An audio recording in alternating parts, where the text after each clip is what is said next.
Championship League is well and truly underway. And day 2 at Leicester's Mattioli Arena is headlined by double Masters champion Shaun Murphy. He won the World Championship 20 years ago. And talking of world titles, there's a massive one up for grabs later this month in the Kingdom of Saudi Arabia. What do you need to become a champion? Vision, drive, discipline, finesse. But what about a world champion? Victor, conqueror, peerless. The history. Reves is the champion of the world. The king of the 9-ball ring. The biggest prize. The crown jewel of 9-ball.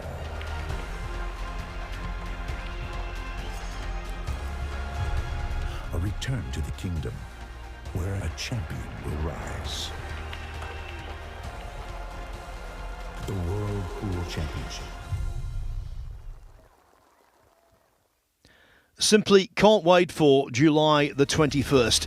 $250,000 will be awarded to the champion there. Here, the prize is the first world ranking silverware of the brand new snooker season. Welcome everyone to the sunny, warm English Midlands, where 8 players will be hoping their form is as hot as the weather.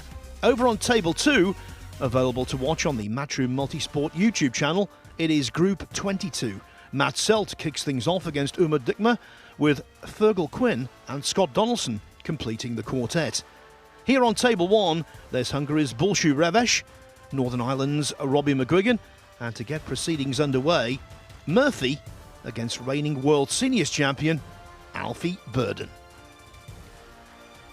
Join me in the commentary box for the first match is Dominic Dale. Dominic, you were a semi-finalist there, almost took on Burden in the final.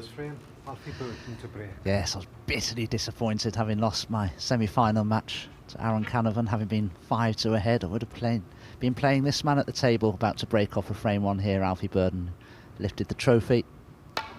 We hit the check for £20,000. What a wonderful moment that was for Alfie. Good friend of mine. A big Arsenal fan. Londoner, of course, Alfie Burden. But what a player he's taking on here. Former world champion Shaun Murphy, one of the greatest cueists our sport has ever seen.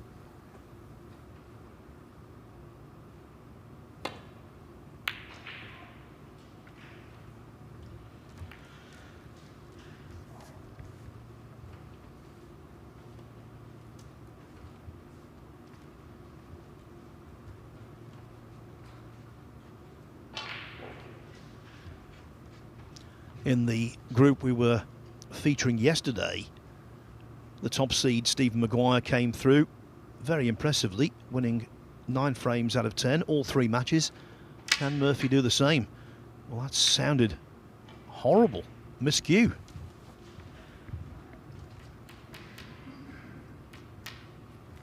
Yeah, Alfie uses a very, very hard tip, and so there's far less adherence of the chalk because of that, and it can cause a miscue when you're underneath the cushion rail.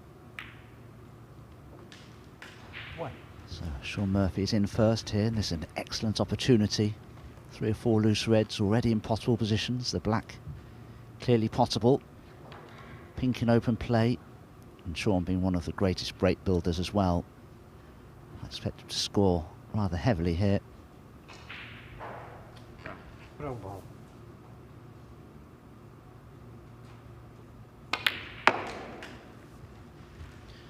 And of course he knows exactly what to do in terms of capturing this title. This is the 6th edition of the Ranking Championship League, and it was Murphy who won the 4th in 2023, beating Mark Williams in the final 3-0.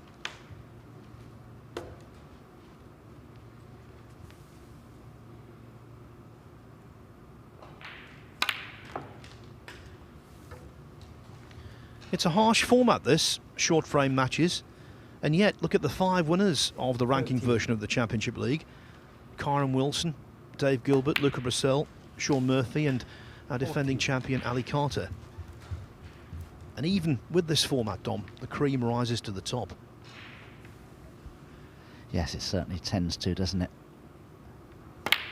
Now that red that Sean potted previously was an ideal one to get out of the way because it makes two other reds possible into the same right-hand black pocket, although Sean would like to be straighter on this.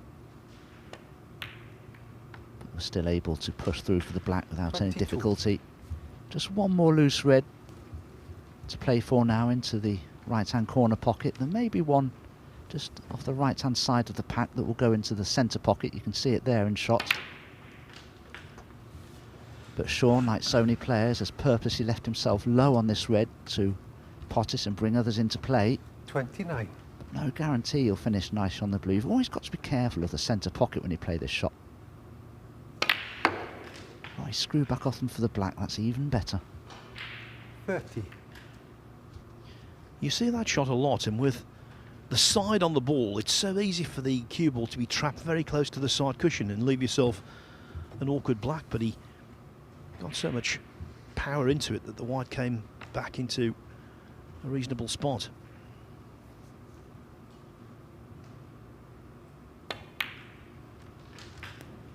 I think if Sean had chosen to glance off the reds and go up for the blue or bulk colours, I think there may have been a better chance that he'd have brought a couple more reds into play, more than he has done anyway.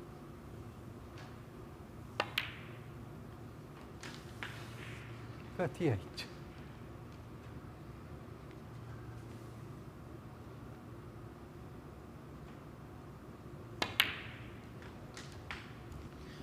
Just dug into that cue ball ever so slightly, so not quite where he wanted to be.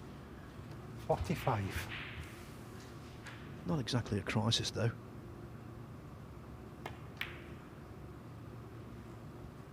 Especially with another red easily available off a bulk colour. Absolutely. I just wonder if the red that's closest to the pink will pot into the right corner, but either way, Sean could easily leave himself an angle on a colour here to go into that little group of reds. Already the break 49. at 49.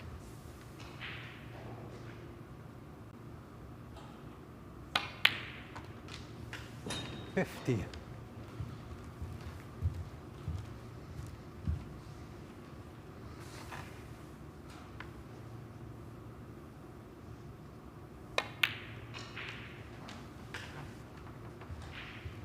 This is what the top players are so capable of doing time and time again, starting a match so very well. 54. And although this is the first frame that Sean is playing here on our main featured table, he seems to have acclimatised to the speed of the bed of the cloth and the reaction of the balls very quickly.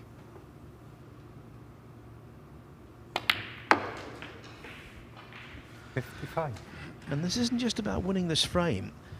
We've seen on numerous occasions in the past, if you can post a big break, sometimes it can be very useful. It can determine your closing position in the group. I know it's only the first frame of the day, but it's worth mentioning. 62.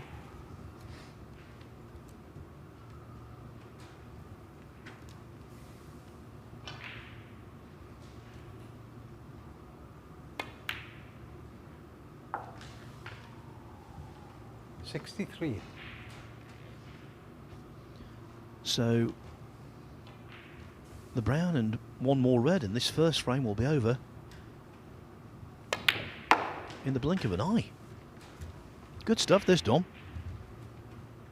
Well, it's faultless, isn't it? Just look at that again for a positional shot. Perfectly on the red. 67. This red, frame ball. So it's proven to be an extremely expensive miscue in the cue of Alfie Burden. 68. It's proven to be the last shot that he played in this first frame, it would appear.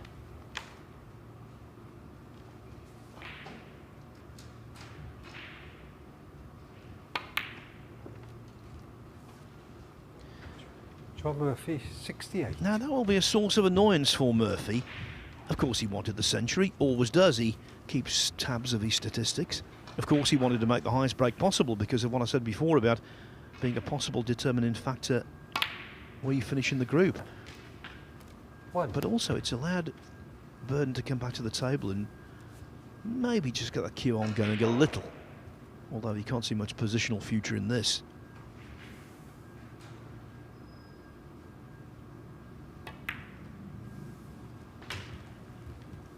Well, I certainly spoke too soon, didn't I? And Albie still has semblance of a chance of getting back into this frame. He'd love to pot 2 more reds with blacks. Try and get a free ball on the remaining red. Oh, that's gone in. 9. And it is on the black. That's not worked out too badly at all.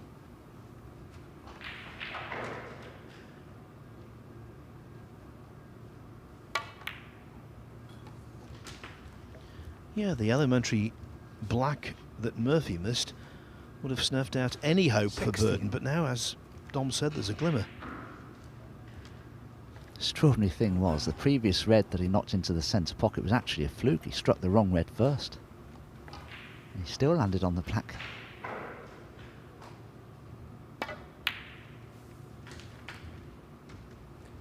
$17.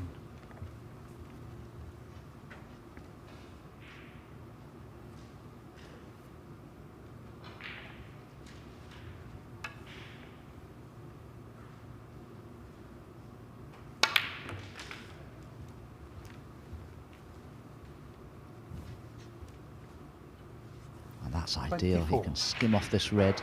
He's not going to pot it, surely. No. Skim off the red, try and get the cubel in behind the black. Thin edge the black would help. 24. Not quite. So with 35 points remaining, Shaun Murphy comes to the table with a 44 points lead. Virtually home and hosed, you think, in this first frame, but he'd like to pot this red to make doubly sure.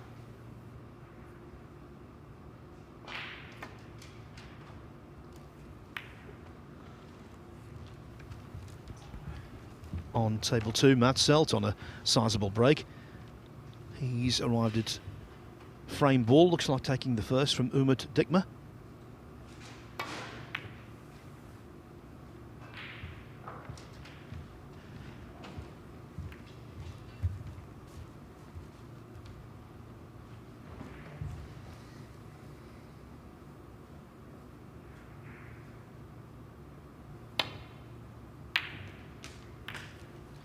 Frame put to bed now. 1.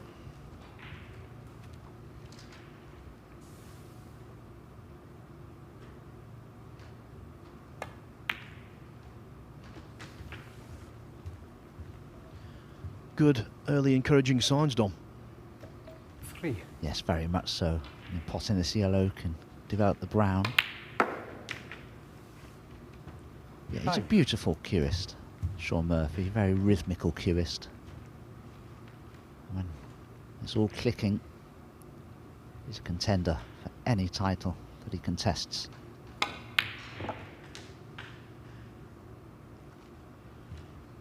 $8.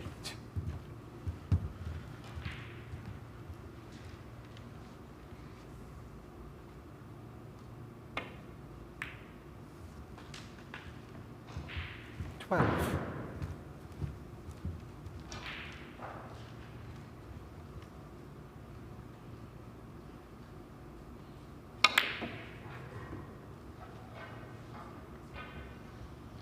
Missed blue off its Murphy spot. I'll tell you about one of those from yesterday that was extraordinary after the break. Right now, Shaun Murphy, crisply with a break of 68, has taken a 1-0 lead. Finesse. But what about a world champion? Victor. Conqueror. Peerless. The history. Reves is the champion of the world. It's the king of the 9-ball ring. The biggest prize. The crown jewel of 9-ball.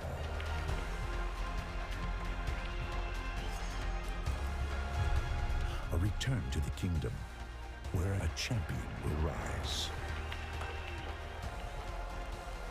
The World Pool Championship.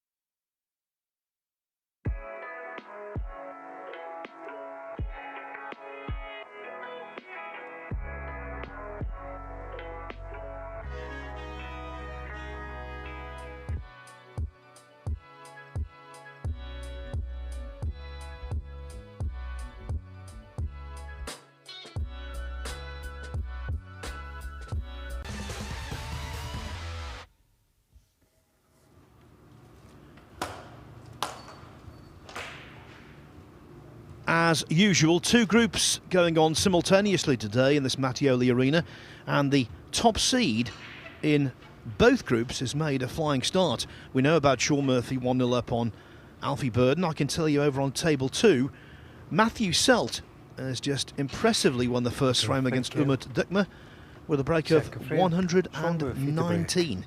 119 clearance.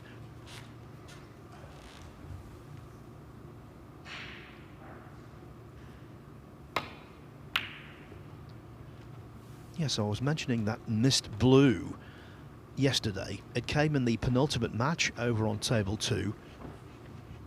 Zhao Hanyang was 54-0 ahead of Yao Pengcheng. He missed the easiest blue off its spot to the middle pocket you can ever imagine. Oh, his bird knocks in an absolute cracker. What? So Yao then cleared up with 58 to draw 2-2. It meant that going into the last match of the day, Liu Haoshan needed a 2-all draw with Jamie Jones. It looked like he was going to achieve it, but in the last frame of the day, Jones cleared last red, brown and all the colours to win the frame by a single point on the black. And so, lo and behold, with 5 points, Yao Pengcheng topped the group. Jones was second,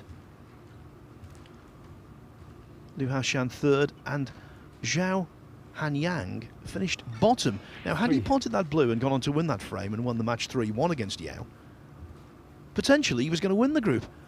So one mistake hasn't just cost him progress, it's cost him, well, £4,000 of the easiest blue. The famous Woolly Thorn blue in the UK Championship final back in the 80s comes to mind, if you know about that. It was just purely routine. So if Yao Pengcheng goes a long way in the tournament, boy, the start he made was extraordinary. It was tightrope stuff. But Dom, you know as well as I do, you're a veteran of many championship leagues. These groups, the whole tournament can switch around on something seemingly innocuous. Absolutely. It's very difficult here at the Championship League to play your A game all day long in every match that you play. There's a lot of hanging around to be done in the Players' Lounge. You can easily become tired and lethargic. Alfie's attempting this cut into the right corner. He knew he had to knock it in. It's probably expected to. Hold on, is this red in? Oh, goodness me, what a fluke. And just look at the position on the bulk colour. He's got a choice of yellow, green, brown or blue.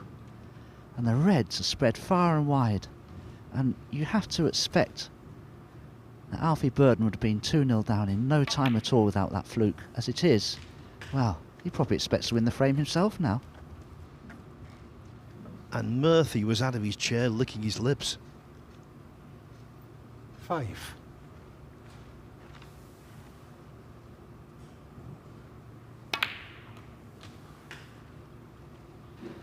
But with the reds positioned as they are, Alfie will need to make sure he takes full advantage of that fluke, because if he doesn't, he breaks down prematurely. Well, you can see they're all there for his opponent. Relegated from the tour at the end of last season. So that spring period for him was bittersweet. Yes, he won the World Seniors Championship again. But in terms of his tour status, it's disappeared. Went back to Q School to try and regain his card. And he won matches there, but didn't achieve his goal. So it's at least one season in the wilderness. He's only in this tournament because he qualified as a Q School top-up. He had enough points on the order of merit 17. to make this event. Yes, he turned pro initially back in 1994. He's actually had 28 seasons in all as a pro. But he'll have to wait his turn for next year's Q School to retain his tour card. gain it, more to the point. Yes, he's 48 years of age now, Burden. 23.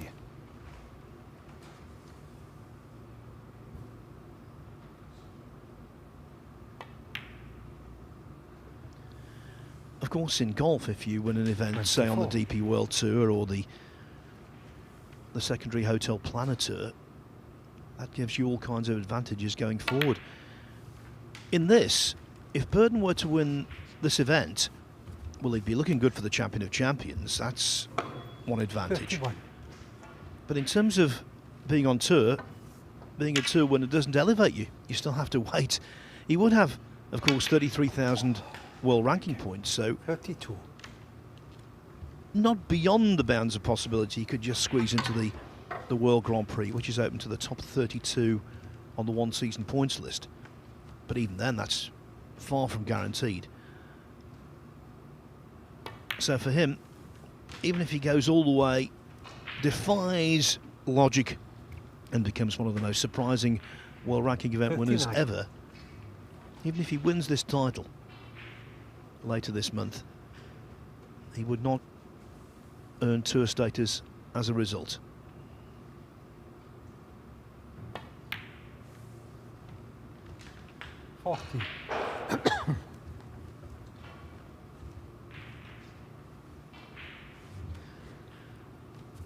How many non-tour members have won ranking events? Well, obviously, Zhao Xintong won the World Championship this year, but he'd already qualified to go back on the tour as a result of dominating the Q Tour last season. I personally think there should be a rule where if a non-tour player such as Burden were to win a world ranking event, they get on tour. Automatic promotion. I think they call it battlefield promotion in golf. Right bit with a cloth. Okay? Yeah. There. It's not as though you're going to have a string of them doing it. It's just one in a blue moon or one in a lifetime.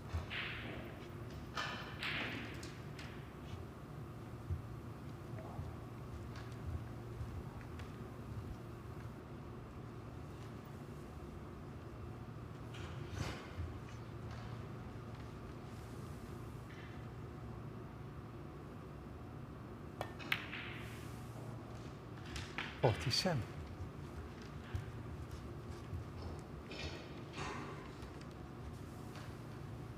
Still needs a couple more reds with colours to take full advantage of that extraordinary fluke that he had at the beginning of this break. 54. Missed that red to the right corner, ploughed 55. the cue ball into the pack of reds, opened them far and wide, only to see a red find its way into the left centre pocket. And this break is a result of that fluke.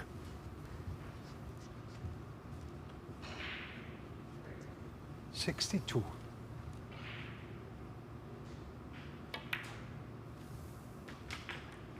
$63.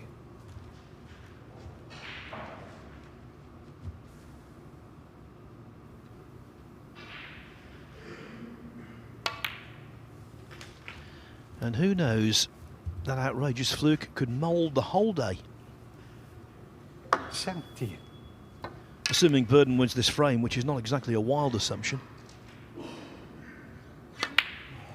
I can tell you that waiting in the wings, Bolshu Reves and Robbie McGwigan will be hoping they share the next two frames as well. A 2-all draw would suit both of those two down to the ground.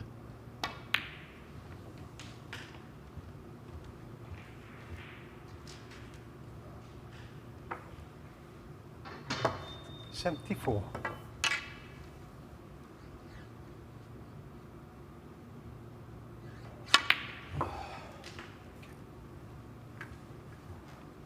$75.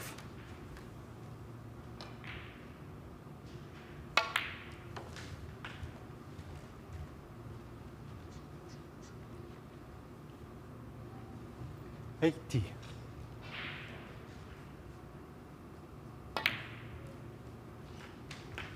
$81. A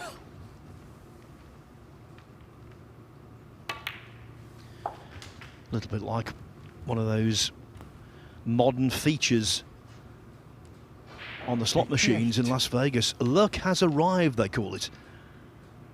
Well, luck arrived for Alfie Burden, and he's taken full advantage. 89.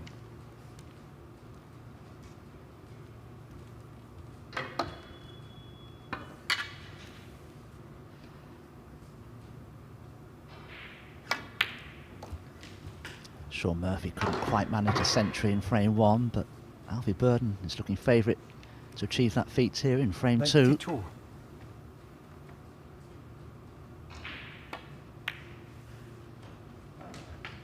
$94. Now, I read a great statistic earlier on today, which I wasn't aware of. Burden looking for his 132nd century break in professional competition. 97. Now, I can't verify this stat, but it was on the net, so maybe it is correct. Probably is. Alfie Burden, 97. I'll tell you about the stat, which is now a moot point after the break. What we do know is that Alfie Burden, with a 97 direct from the most outlandish fluke imaginable, has equalised against Sean Murphy at 1 frame each. Okay.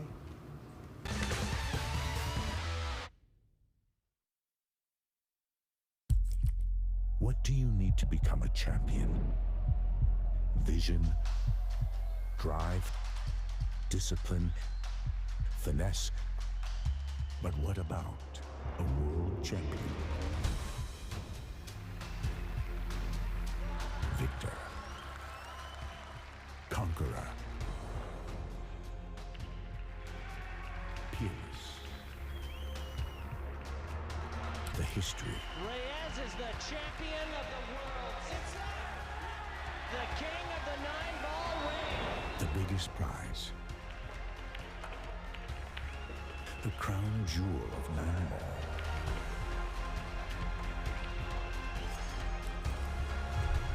A return to the kingdom where a champion will rise. The World Pool Championship.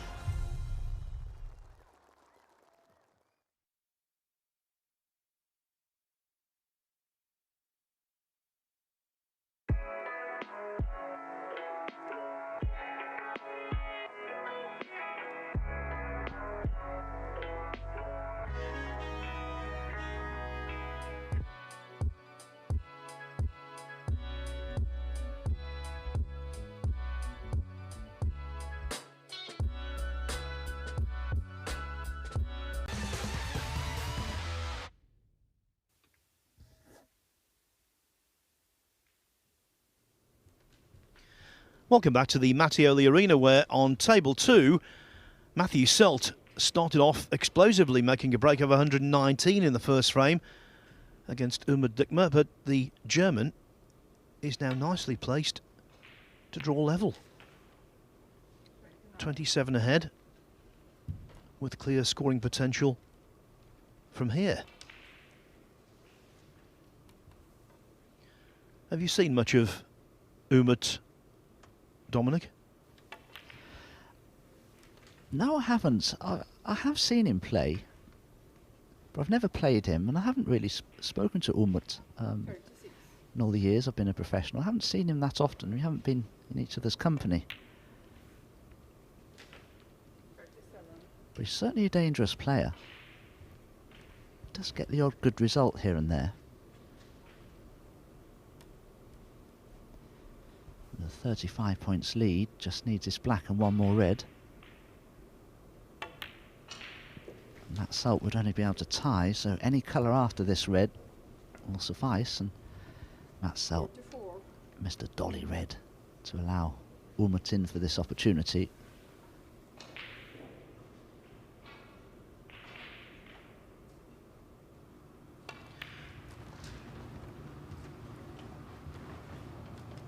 Dikmer did pot that red, and he's perfectly on the black, so 1-1 looks pretty much guaranteed. Now, not to keep you in suspense anymore, the stat I was telling you about with Alfie Burden, he was in line there to make his 132nd century in professional competition, so he sticks at 131. I read on the internet today that that's the highest number of centuries in professional competition by any player who's never been ranked inside the top 32. Bit niche, but just my kind of thing.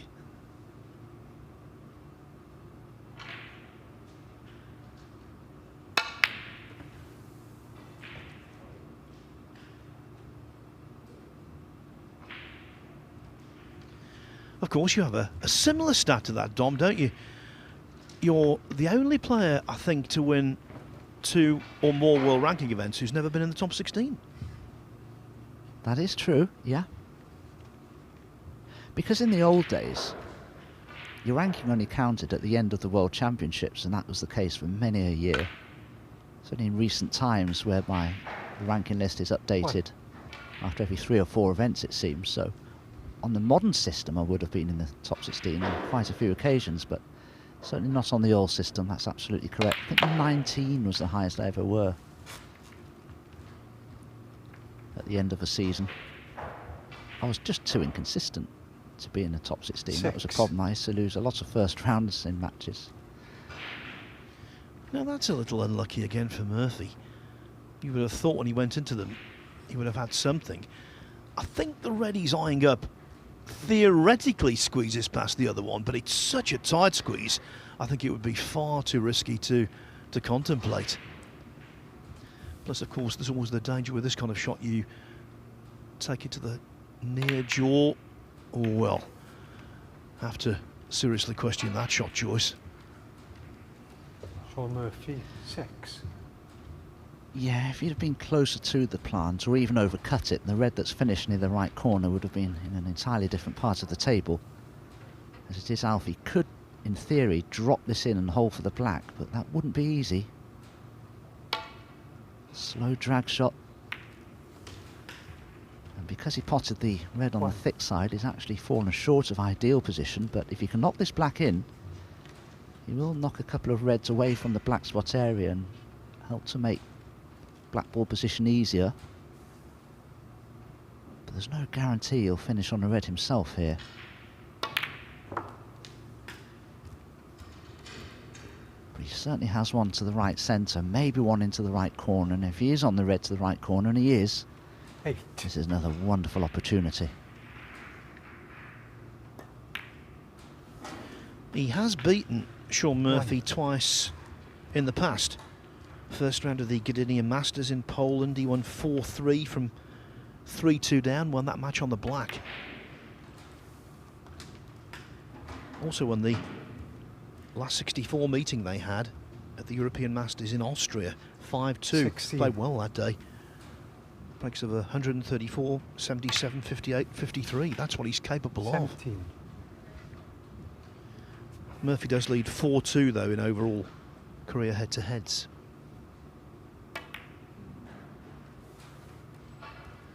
Oh, he had that Alfie Burden, just 17. when it seemed as though he got momentum.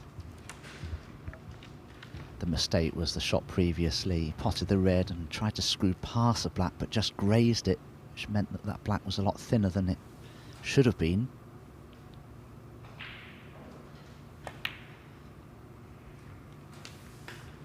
One.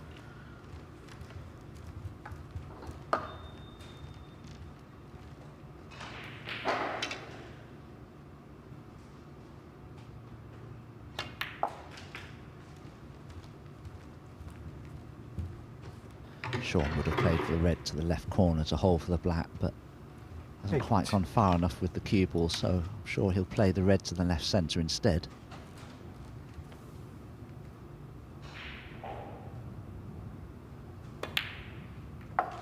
Didn't intend to cannon that red. Nice. Signs already of heavy conditions, not quite getting the spin on the cue ball that he intended to get. But with the reds spread about the table the way they are, if you're not on one red, you'll almost certainly be on another. 16.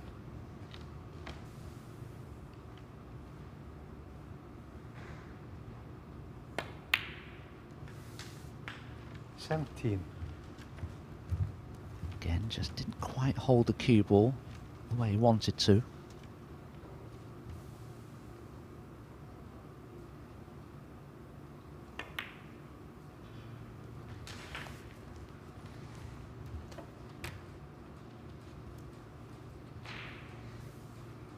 24.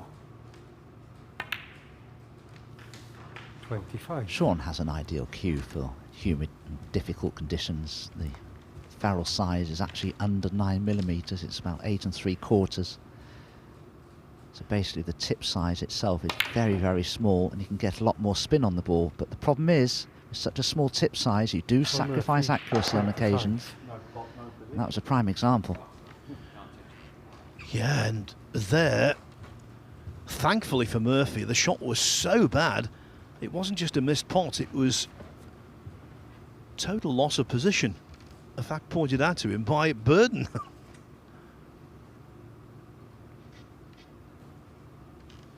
So his second very simple missed black off its spot. The first one didn't matter because he'd already secured the first frame when it happened.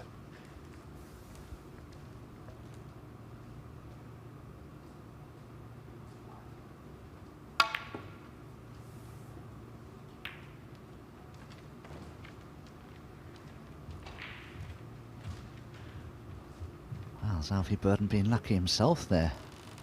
Does the red closest to the cube or pass the brown to the left centre? If it doesn't, Sean doesn't have a pot to go at.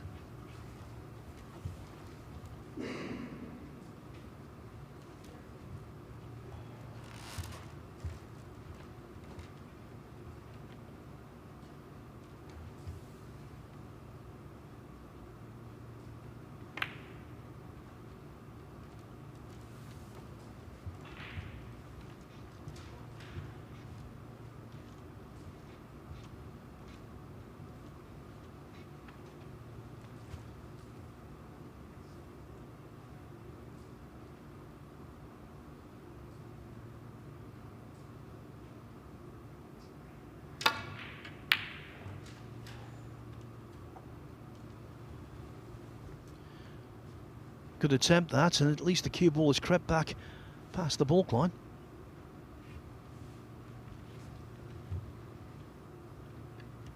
If Sean can just see the right hand edge as we look of the two reds together, he can play the cue ball into a similar position here. Could just get through.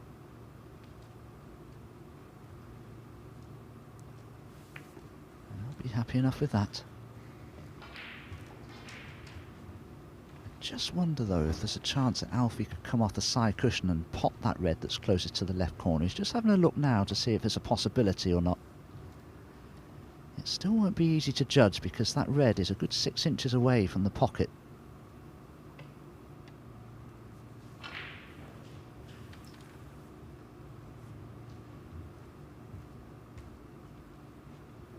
Just to update you on table 2, Umut Dikmer did in fact draw level in his match with Matt Selt. Currently it's tied at 1-1, but Umut is first in frame 3 as well. Matches on table 2 are available for you to view via our Matchroom Multisport YouTube channel, but we'll keep you updated as we always do. This is what goes on the opposite table.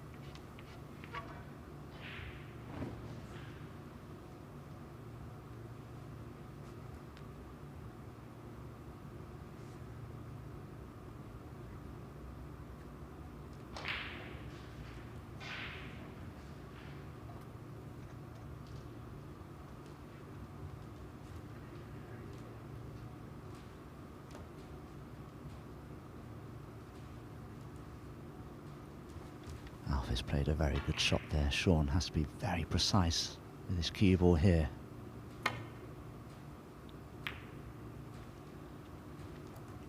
And that is a terrific effort, albeit Sean may have left a potable red on for Alfie, but it's by no means easy. The red that's tight against the cushion rail would pot, but Alfie wants him nothing to do with it.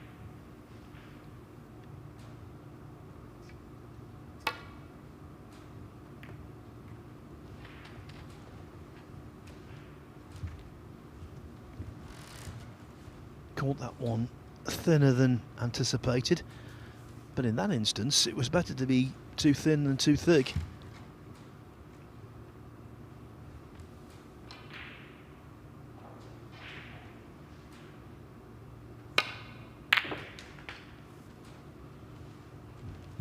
One.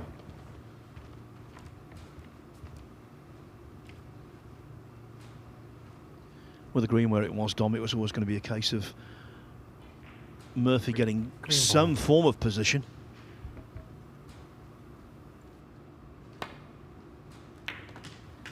Yes, with the green though, at the other end of the table, right over that yellow pocket.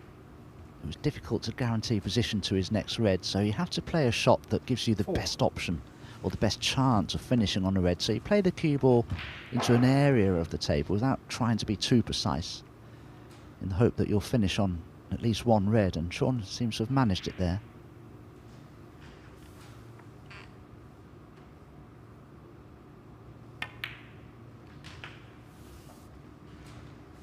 Five. He has played a match already this season, Sean Murphy. It was the Wuhan Open qualifiers here last week. He won 5-0 against the 14-year-old from Poland, Michael Subacek. Murphy made breaks of 91 and 102. In fact, in the entire match, Subacek aggregated only 60 points. It was something of a baptism of fire for the rookie pro.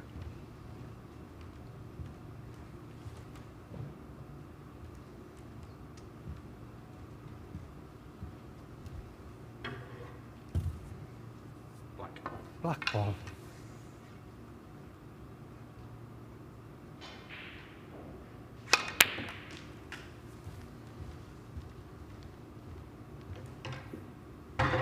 Too much action on the cue ball means that this red that's closest to the left corner is now a very thin cut. 18.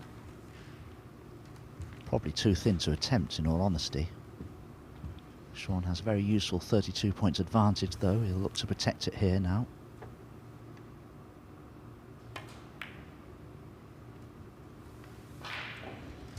Sean Murphy, 18. Yeah, yesterday was a prime example of how important winning frames like this can be.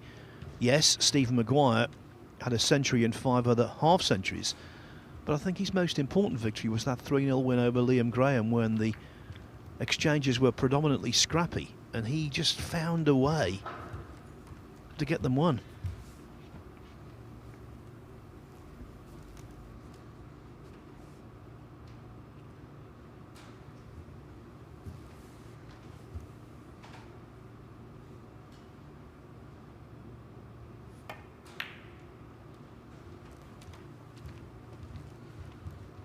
So if you weren't with us yesterday, Stephen Maguire slots into Group B in the second phase. Yao Peng Cheng will be in Group G. As for the winners of today's group, well, whoever wins the one we're watching now will be in Group C in the second phase. Over on Table 2, the group winner will be in Group F.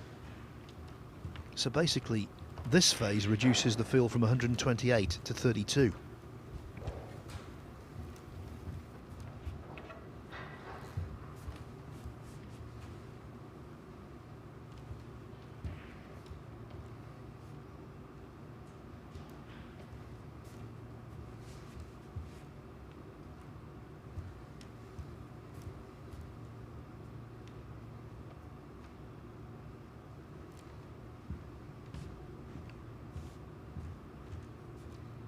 Sean needs to be careful here. Ideally, he doesn't really want to bring either of the two reds into play below the black, either side of the cue ball. So if he brings one into play, it makes the other one potable. He may not have a choice. Even if he just taps up to one of these two reds that he's closest to, Alfie Burden would certainly be able to bring them into play. So no matter what Sean does here, he's going to help Alfie Burden's cause a little.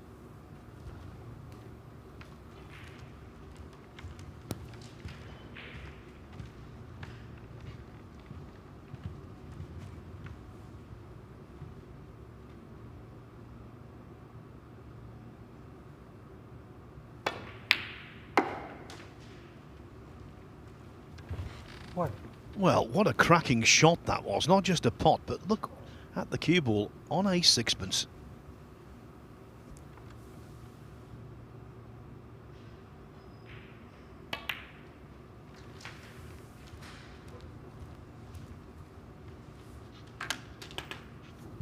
This is the key shot coming up for Alfie. It's the most difficult red on the table. If he knocks it in, he'll be on the black. And he may be favourite to steal this frame. 9.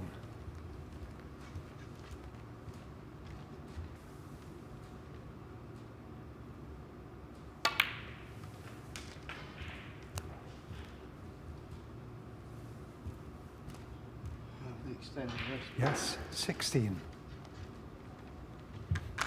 Not happy with that, Alfie Burden, being left-handed. That red was in an ideal spot for him, but he hasn't screwed the cue ball back sufficiently to be able to reach it. And he's left a slightly awkward angle on this red now to get nicely on the black, to get onto that other red just above the cue ball. So he needs to be almost straight, ideally, on the black if you can manage it from here.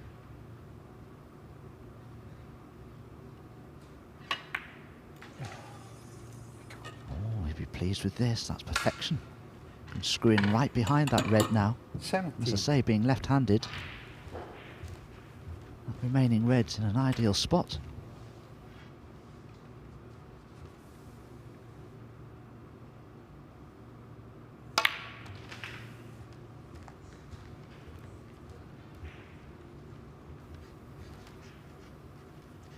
$24.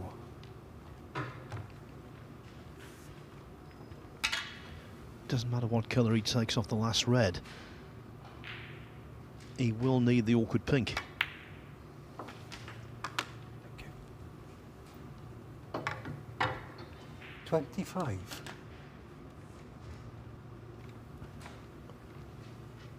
Unless, of course, he pots the black. Level board, then yellow, green, brown and blue.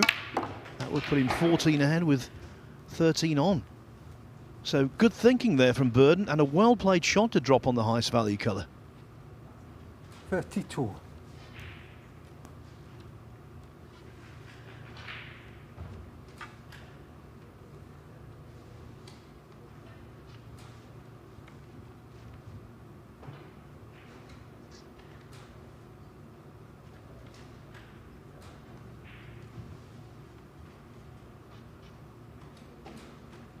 Difficult to ascertain just how straight Alfie is on this yellow. He may have a problem getting onto the green from it. Oh yes, he's very straight. That's not ideal. Good cueing required, and that was anything but, I'm afraid. But he's been fortunate. Alfie Burden, It's 30. pretty safe. Well, it was a really good contribution, ended with a horror of a shot. So they both need the 4 colours from here.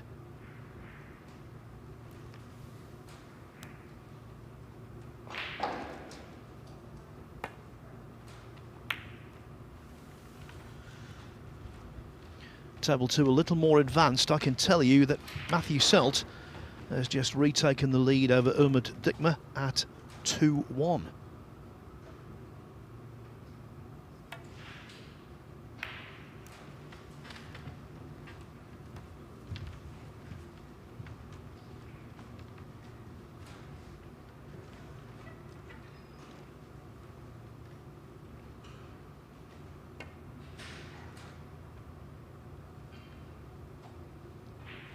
Foul and a miss for Alfie Burden. Sure, that's nice. Thank you. Sean Murphy sarcastically asking the referee, John Pellew, are you sure that's a miss? He knows full well it was. If that wasn't, nothing is. There's no way Alfie Burden will play this yellow. He'll have the cue ball replaced. But they are a useful 4 points from Alfie Burden's point of view, because Sean now would need that pink should he gain an opportunity. Yes, Alfie, thank you.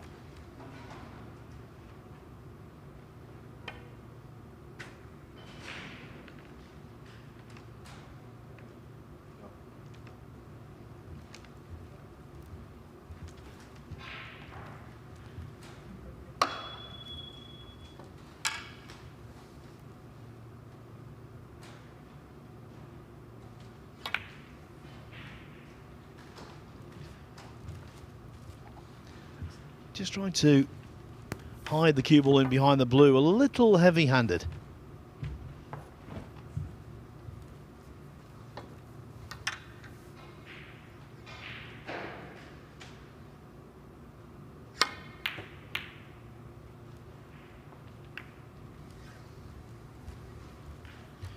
Sean Murphy, renowned quite correctly as one of the finest players with the rest, but that one was a way off.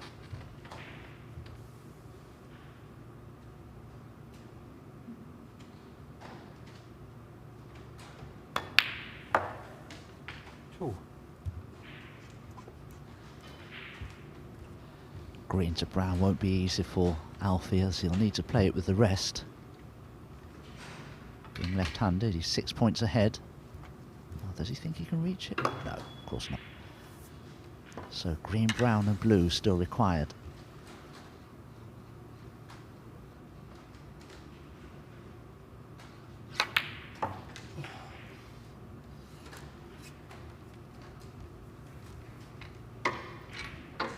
Well, 5. in the luck stakes, not quite up there with the fluke he had at the start of the second frame, but catching the bump in the middle pocket there with the cue ball, that was so valuable.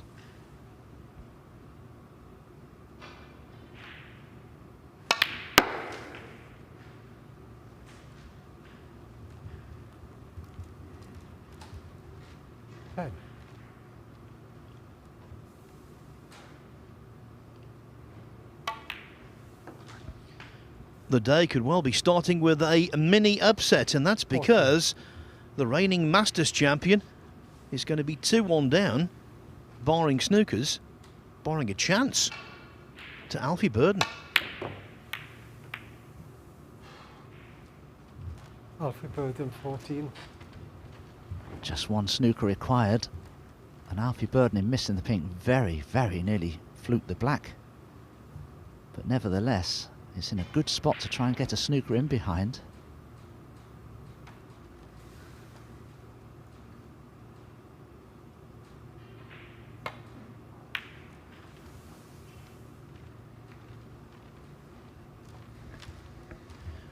Not quite. Yeah, Burden there broke a rule. Don't hit the balls hard in that kind of situation. Reduce the chances of something extraordinary happening.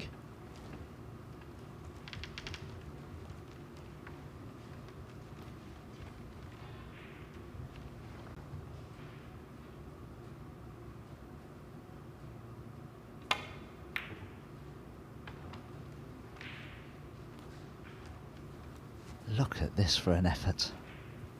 Look at that for an effort. What a terrific attempt to get in behind the black. He's a player, Sean Murphy, who possesses an abundance of flair, and we saw all of that there.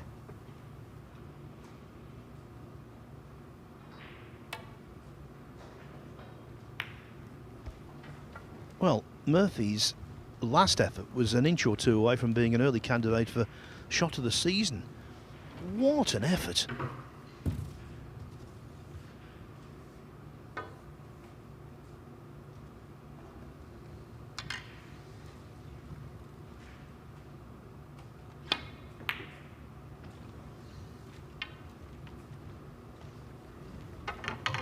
So in this kind of circumstance, Dominic, the player in front's always impatient to just slam the door.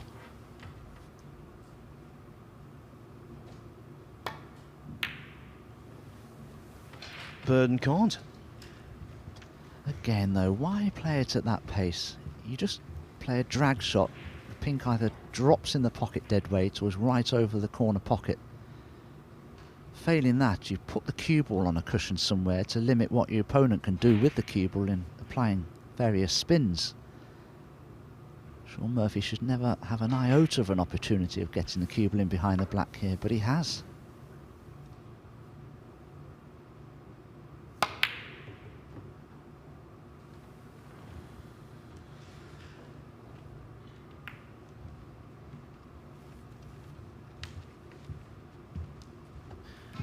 Many players would have conceded. Murphy's old school, full of etiquette.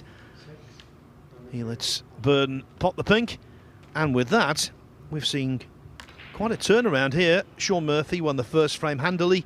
Now, though, he's 2-1 down. The best he can hope for after the break is to gain a draw.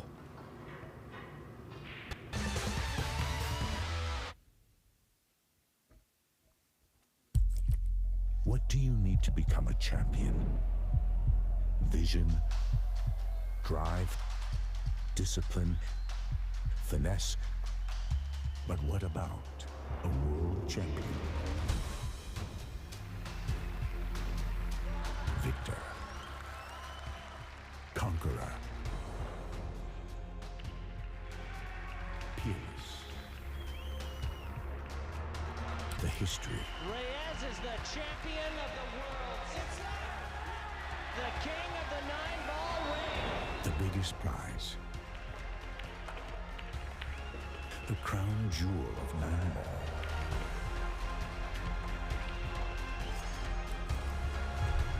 A return to the kingdom where a champion will rise. The World Pool Championship.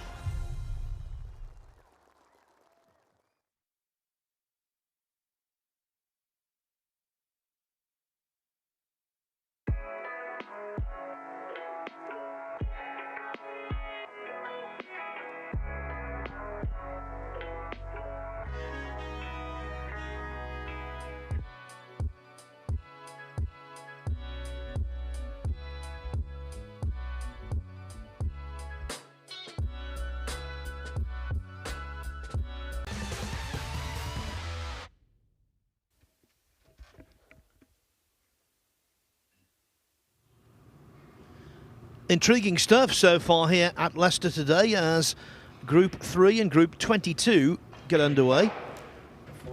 On table 2, that's Group 22, Matthew Selt. High quality match against Umut Dikme. Selt breaks of 119 and 92 most recently to take a 2-1 lead.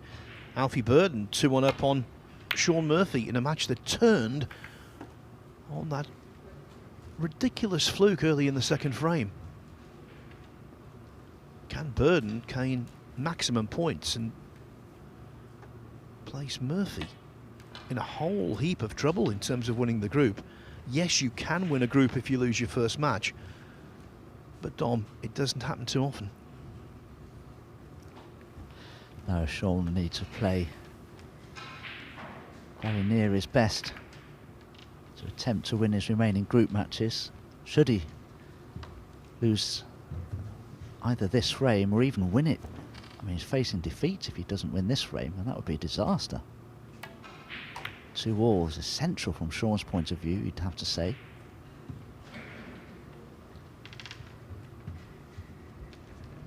Yeah, 2-all, then if he beats Reves and McGwigan, 7 points, it should be enough. But as Dom said, a defeat here to Burden, I think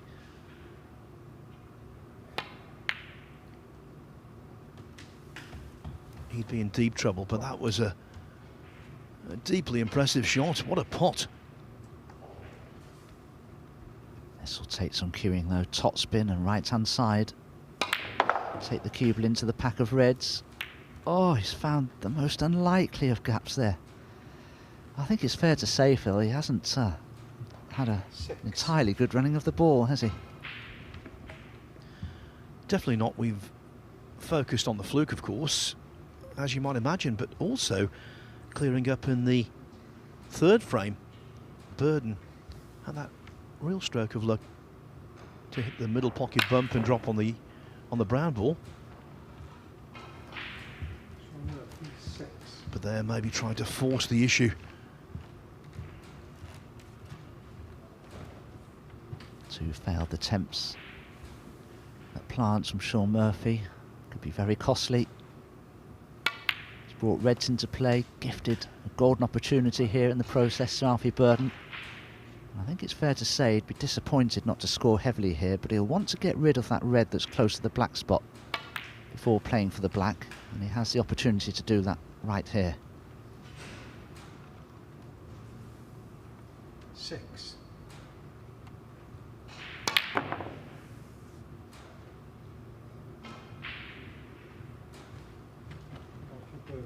6. That was maybe a bit of a loss of composure. Seemed to play that with great haste. Now Sean on the black.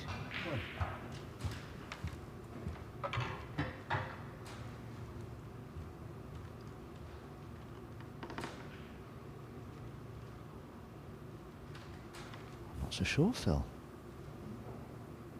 Slight swerve. Played that with a lot of side spin. He's okay in the end, and now in A1 position. Yeah, he did need side, and the side applied actually helped position, so that worked out a treat.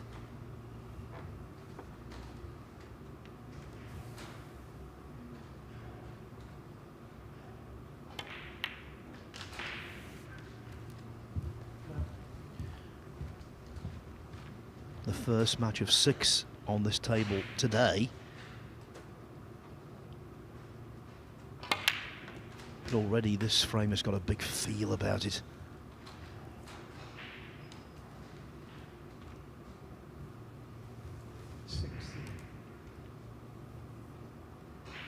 Played that with top spin and a trace of right-hand side.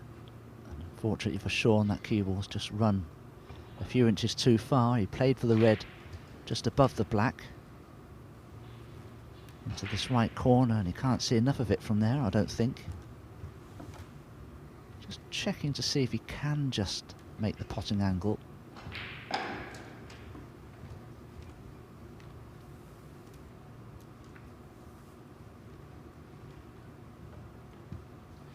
His style, his modus operandi, Murphy, is always to be attacking, but sometimes you just have to concede defeat and tickle into them.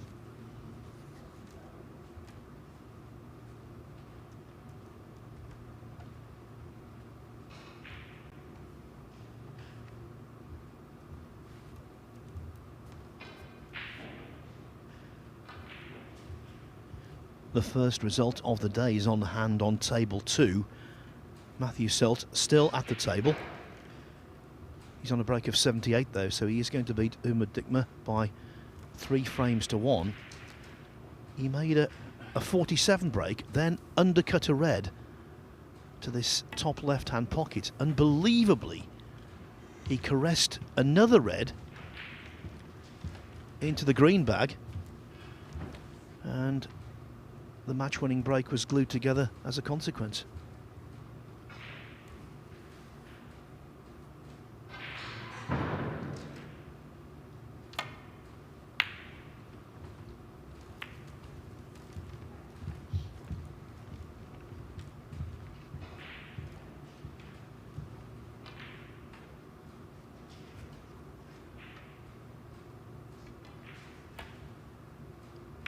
Red down the side rail for Selt to make it a double turn in this match.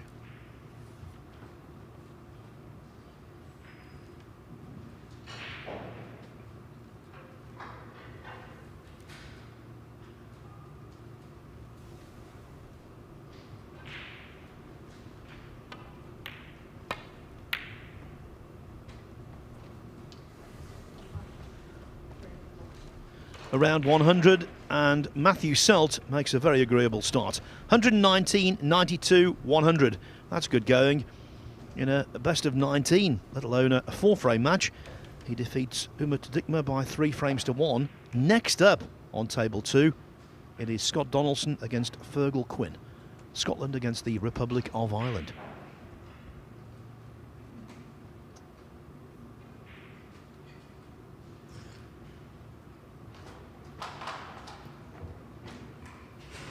Alfie faced with a very difficult safety shot here. Left-hand side of the table, fairly congested with the red and the pink together, and that other red up near the left-hand centre pocket. Difficult to avoid cannons. And attempting to get the cue ball back to bulk. Actually, it's Fergal Quinn of Northern Ireland, of course, not Republic. Rookie pro. Big deal for him, this.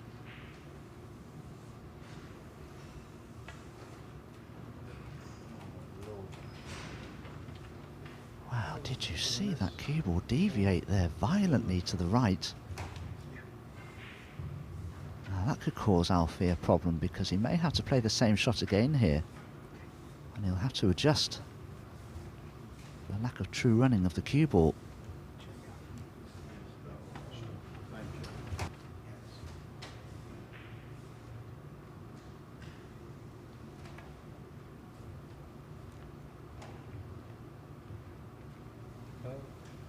And now, Phil, they'll need to make contact with something for fear of forfeiting the frame. Yes, and the chance to win. The final frame of a match has been forfeited by 3 consecutive misses when you can see a ball on. It's happened before.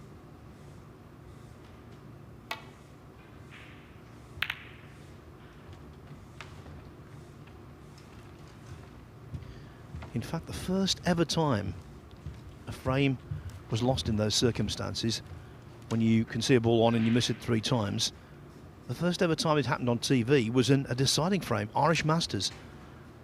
Ken Doherty, the beneficiary, against, unbelievably, Steve Davis. So Burden, mindful of the need to hit one, did so, but left Murphy in.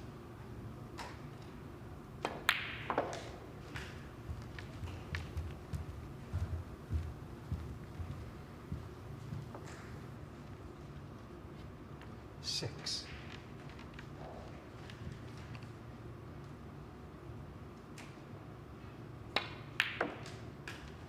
Seven.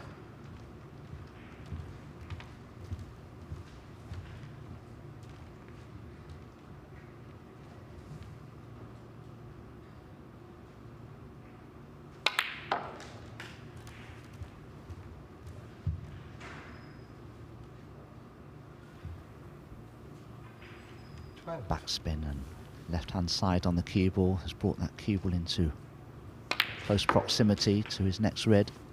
13. Now has a good angle on the blue to go into that little group of 6, because I don't think there are potable reds anywhere within that little group. But needs to just catch them delicately. Needs to catch the top red fairly fully, but it's easy to glance off it and finish in no man's land. And that's exactly what's happened.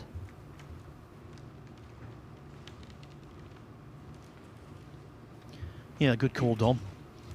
And it's a pretty good lead, although Murphy would have wanted to win the frame at that visit. He will not be doing so now.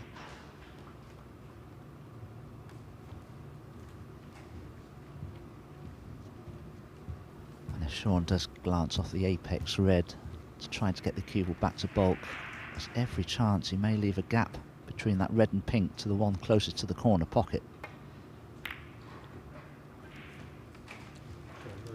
18. But the other red has come across and done him a favour, I feel. But in saying that, is there a possible plant on here for Alfie Burden into the right corner? A little trio of reds, the bottom 2 of which may be set for a plant. But he has to be sure of it, because the cue ball, in all honesty, may well cannon into other balls. So there's a little bit of a do or die, this.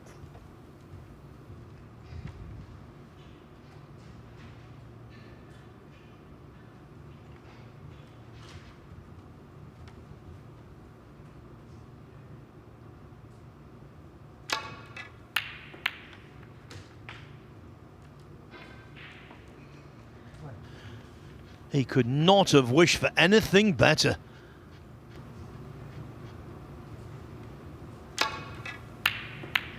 Plant sorted out and position achieved on the black. Plus another red now, knocked out into mid-table. 8.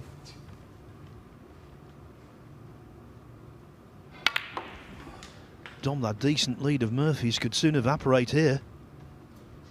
Yes, certainly most of it could. Incredible, isn't it, how quickly things can change. I think it's unlikely Alfie will make enough from his visit to win frame a match, but He'll certainly get himself right back into the frame at a bare minimum. 14. 15.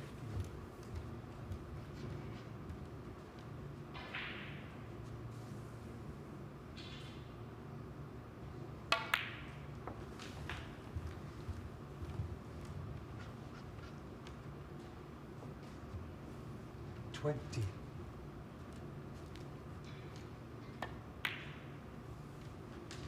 21. Interesting contest to start the day, this.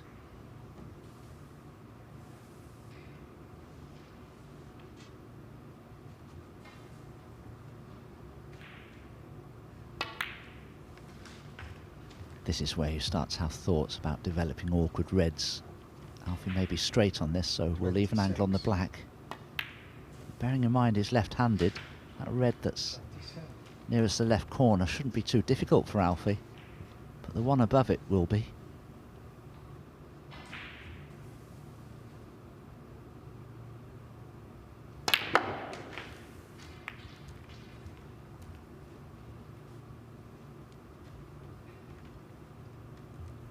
Red closest to the blue, I don't think will pop past it, but you can still trundle this red down the cushion.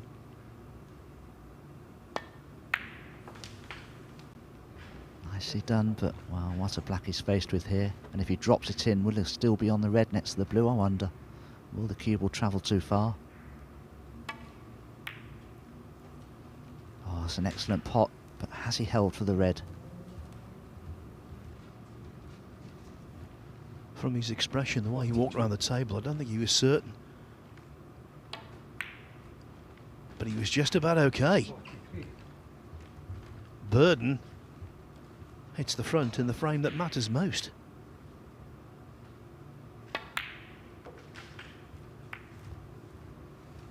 And that's a delight. Well, I have really done Alfie a disservice. What a break this has been. I really didn't expect him to be able to make a winning clearance, but now I certainly do expect him to. A series of beautifully judged cannons have really put him in the box seat here.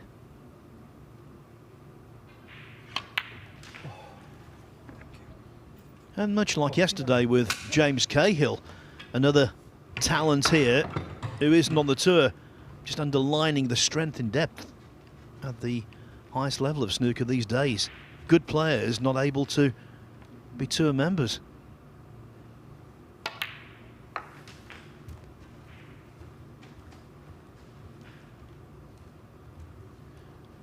So Burden 56. 14 ahead. Yellow, green and brown will do the trick.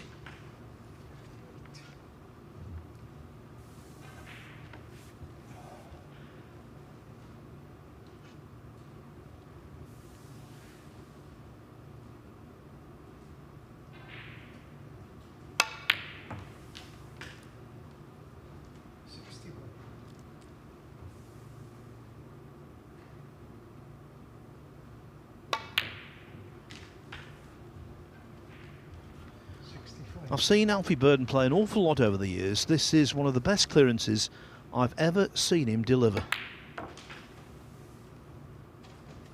Especially given the context.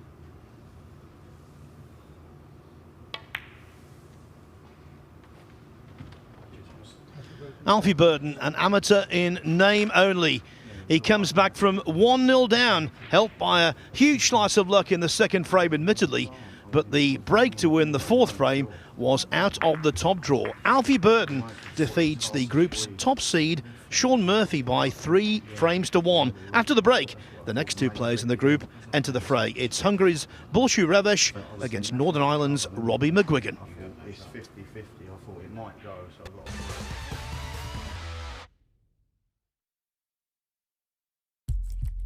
What do you need to become a champion? Vision, drive, discipline, finesse. But what about a world champion? Victor. conqueror. Peerless. The history. Reves is the champion of the world. It's the king of the 9-ball ring. The biggest prize. The crown jewel of 9-ball.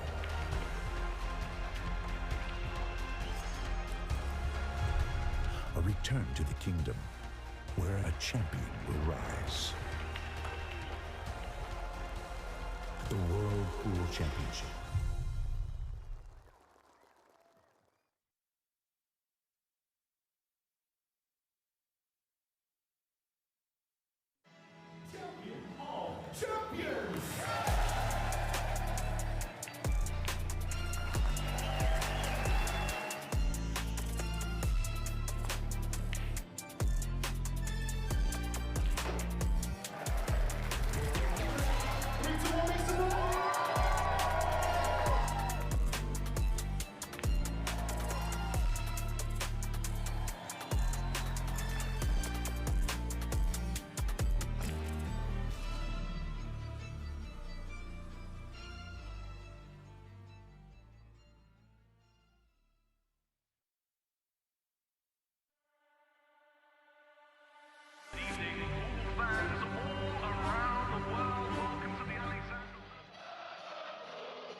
Arena looks just spectacular, and I cannot wait for you all to see it. Lulus, don't worry. Yeah, but plenty of guys that need to be ready. We're the champions. You need to come take it from me. You want to follow me in there now? Yeah, I know you're ready. All we've been doing is Can you speak English, but please speak? Because I ain't not sure what you said.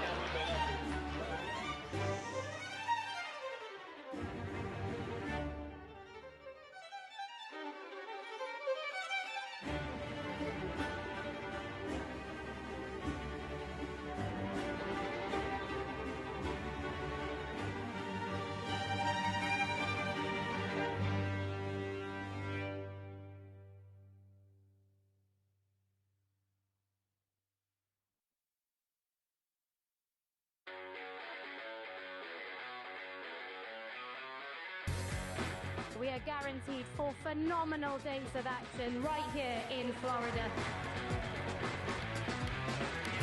Drama is certainly guaranteed in front of a hugely raucous crowd. The American fans really get into the spirit.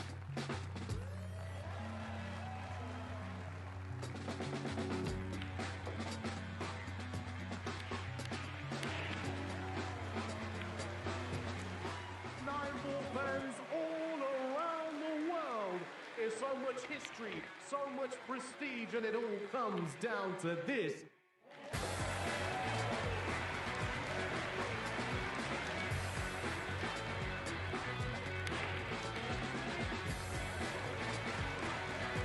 So much action lies ahead at the Caribe Royale in Orlando, Florida.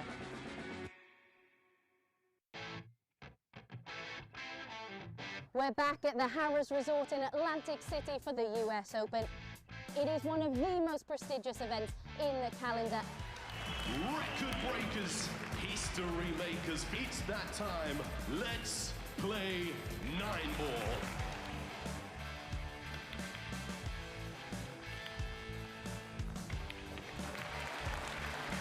Nine-ball pools on the growth.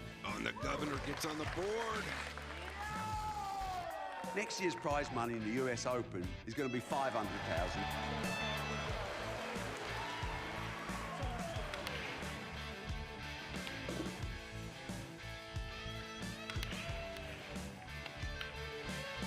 The man they call the Ghost has left everyone for dead.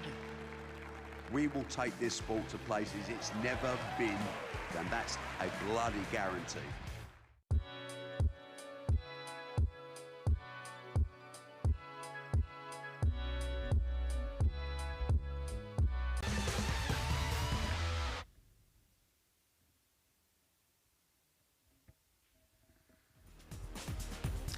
Well, welcome back to Leicester. It's day 2 of the BetVictor Championship League, and a bit of an upset on the cards so far this morning. One match we've played, top seed Sean Murphy taking on amateur only by name currently off the tour, Alfie Burden. Alfie getting the result, getting the verdict, 3-1 winner over Sean Murphy here on table 1. It's Group 3. What a performance as well, a big slice of luck in the second frame from Alfie, but never really looked back after that. Fantastic clearance of 70 in the final frame to take the points and take the victory over the top seed. Next up here on our feature table, table 1, it's the Battle of the Youths. Bolshu Reves taking on Robbie McGwigan. John Pellew, our referee in charge for this one. Thank you. First frame, Bolshu Reves to break. Big result that for everyone, I suppose, in this group. Alfie Burden getting the win there. It doesn't come as a surprise, of course not. He's a fantastic player, Alfie Burden, but Sean Murphy comes into this as the heavy favourite, I suppose, being the highest ranked seed and the champion that he is. So set the cat amongst the pigeons, shall we say, and possibly everyone looking at this as a big opportunity now to potentially get something big out of this group. Remember, the ultimate aim from these groups here at Championship League is to progress to stage 2, and to do that you have to top the group. Only the group winner will progress, and that's a wonderful long red from Robbie McGwigan, looking to get him amongst them nice and early on in this match.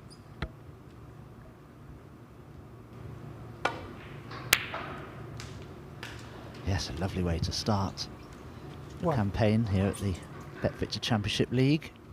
Good long red. Don't know if the blue will pot into the same pocket as the red into that right corner. He's having a close look to see if it goes. If it does, he can just drop it in for automatic position to a red to the left corner.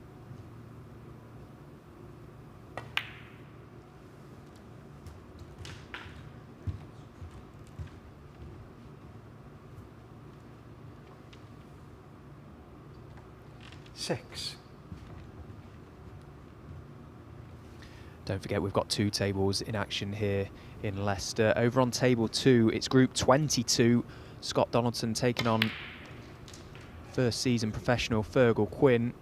All the action is available over on the Matchroom Multisport YouTube channel for table 2. There is one result already in from table 2. Matthew Selt getting the verdict, 3-1 over Umut Dikme, and a fantastic performance from Matt, 92, 119 and 100 to finish. So hitting the ground running, Matthew Selt over on table 2. We'll keep you up to date with all the scores as they come in.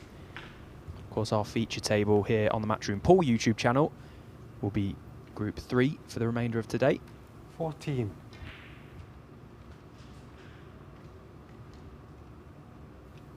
In terms of the head-to-head, they've never met in a professional match. Bolshu Reves and Robbie McGwigan, they have played once before on the amateur circuit. Robbie McGwigan, 14. That was back in 2021 in the European Amateur Championships. Robbie McGwigan winning that match 3 frames to 2, so very little between them. And Dom, I was having a little look at their seasons last year. Of course, it was their first season on the tour, the pair of them, and very similar campaigns, pocketed in the region of £20,000, and sort of both have got a lot of work to do this season if they're going to retain their card, but both very promising young talents. Yeah, absolutely. It's lovely to see a professional player from Hungary.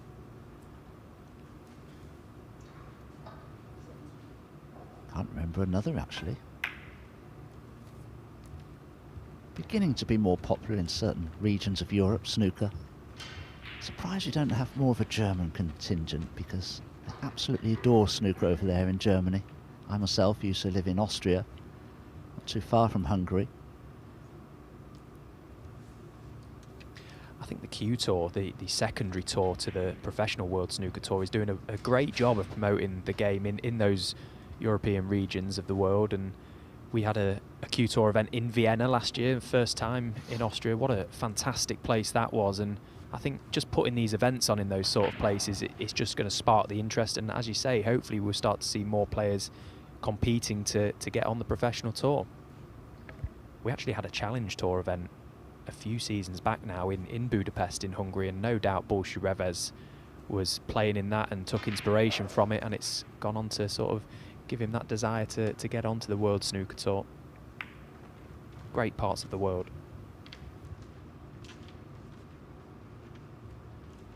Well, with the shot that Robbie McGwigan's just played there, I can only assume the two reds together are not a plant to this right corner. Don't look far away to me.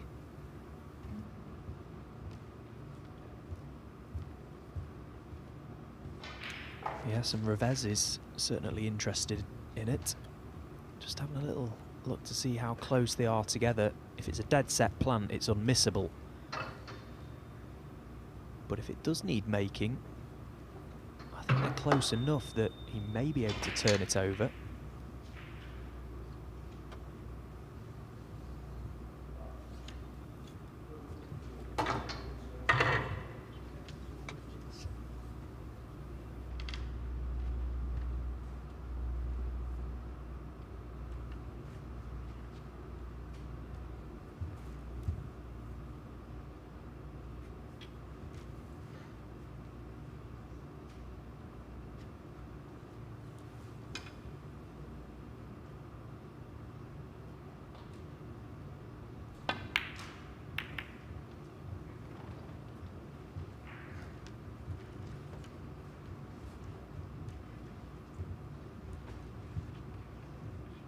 Just on their campaigns last season as well, I mentioned that they were very similar, and actually their deepest run in an event both came in the Saudi Arabian Snooker Masters, both reaching the last 80, and with it both their highest paydays of the campaign, £7,000 for that run.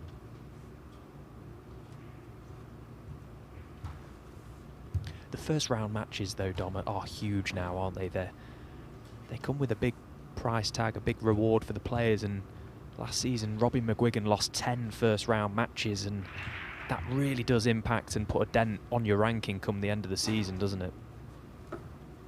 Yes, absolutely. And on your pocket as well, because, of course, if you don't win your first round in any ranking event, you get no prize money, no ranking points.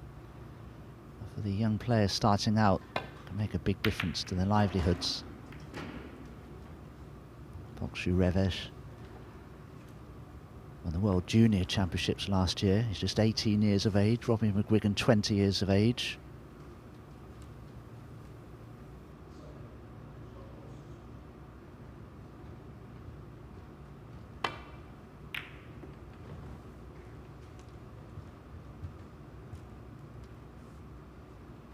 Very unusual to see the remaining reds shoved over to this right-hand side of the table. Makes getting back to bulk quite tricky now.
Just sneak the edge of this red next to the black, which gives him the opportunity to get back to the bulk area.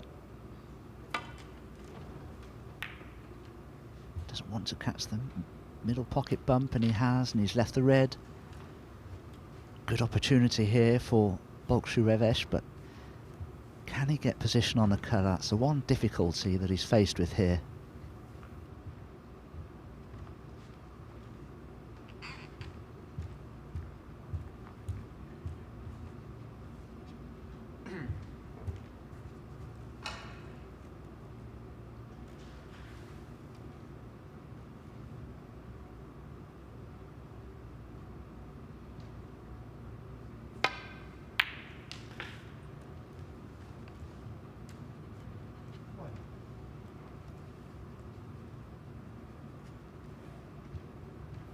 Say he's quite an interesting character, Reves. He's Certainly not lacking in the confidence department. He sort of bounces around the table, doesn't he, and get the impression that he really does back himself. And at this level on the professional tour, it's really tough to do that and have that ability, so that's certainly in his favour. You've got to be confident.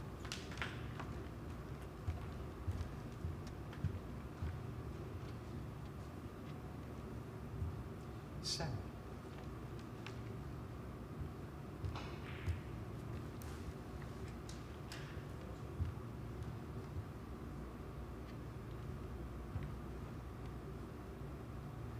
Now, do any of these reds pop to this right corner? Preferably the one he's straighter on. He's certainly got a thin cut back, but loses any real control over the cue ball.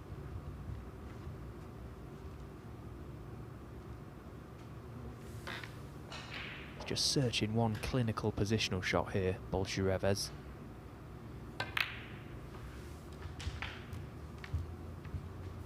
Eight.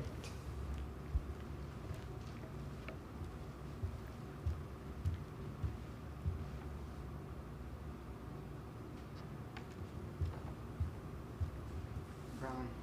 Yellow ball. Brown. Drop ball.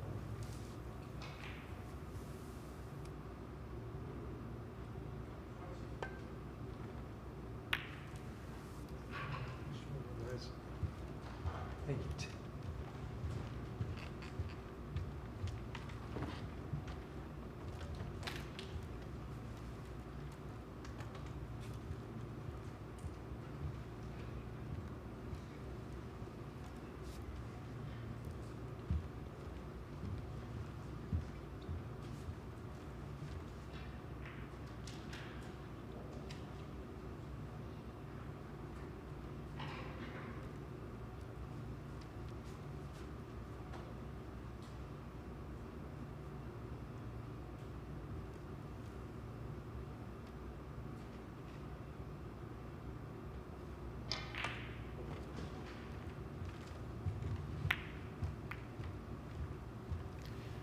Didn't intend for the double kiss. Possible chance at a red to the left corner down the long rail.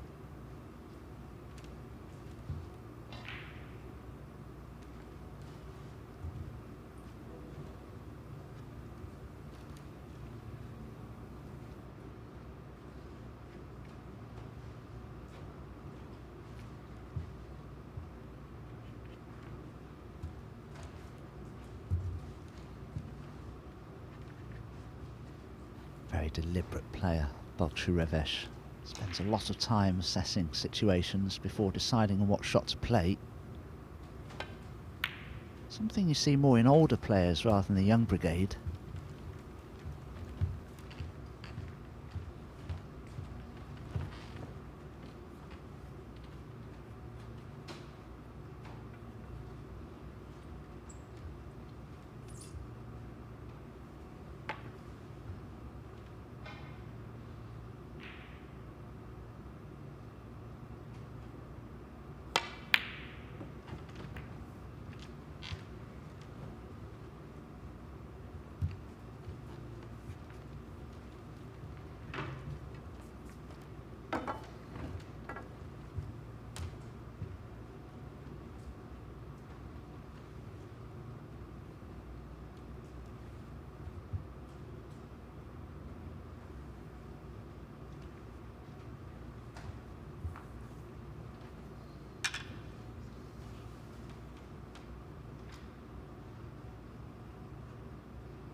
those two reds to the right of the pink.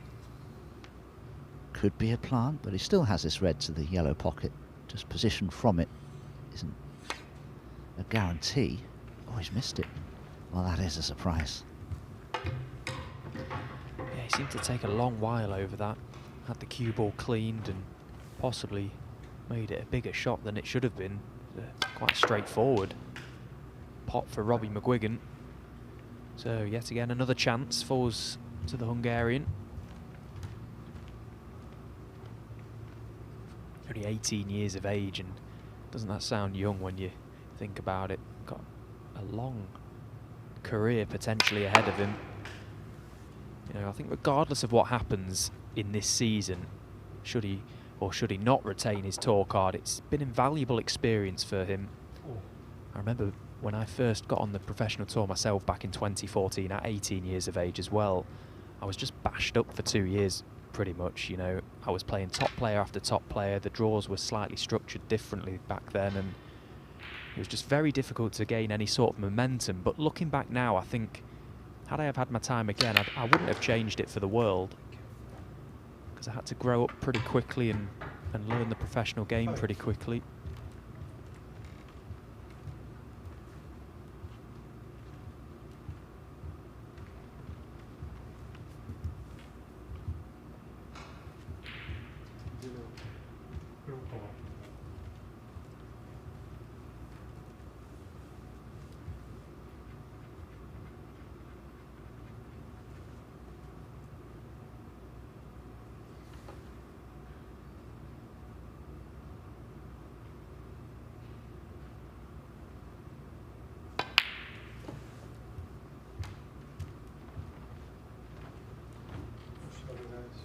Just didn't seem to be quite settled in playing that blue there. He knew there was a lot of pressure on it. It was an important shot to play.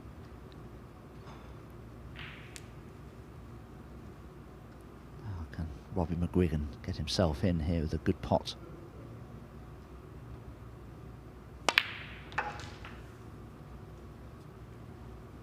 Didn't control the cue ball too well, but he's okay on the yellow. I wouldn't be surprised if he'd actually played for the pink into the left corner there. There are two reds pretty parallel to the black, the two nearest the right corner. Both of them seem to be available. Can he get onto one of them?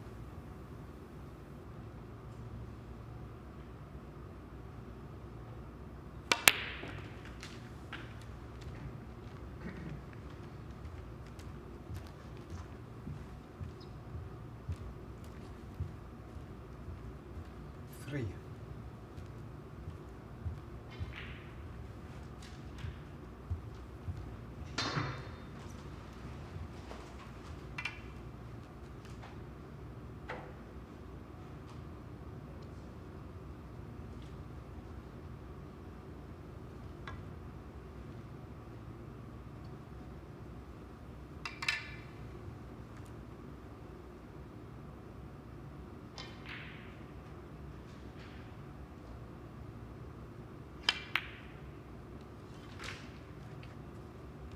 Four.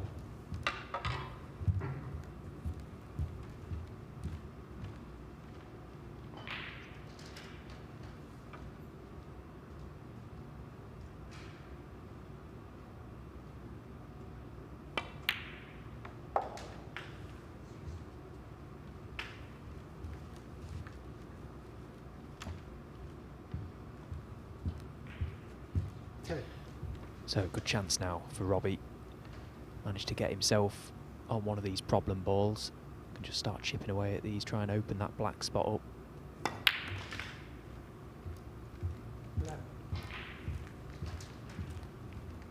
No doubt early nerves for both, particularly after the first result that we've already mentioned, Alfie Burden getting the verdict over Sean Murphy.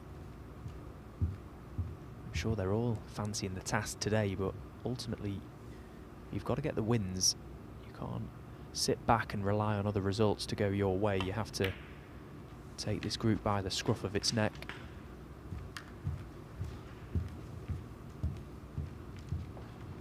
We saw an incredibly tight group yesterday over on table 2.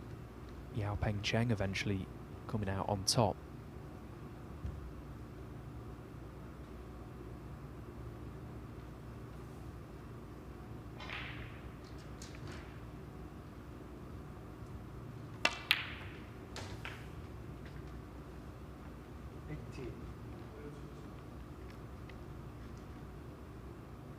Won't be happy with that positional shot. He was in A1 position. He certainly isn't now. That cue ball far too close to the side cushion.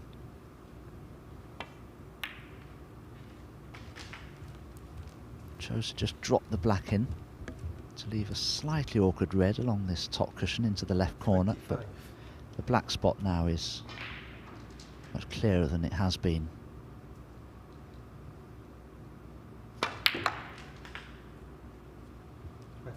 How does the top red of those three pot into the right corner? It probably does.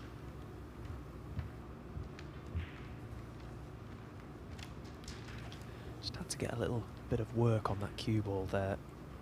Punch it back out slightly straighter on the red than he would have liked, but he's missed the pink. And from the way he's played that top red does pot.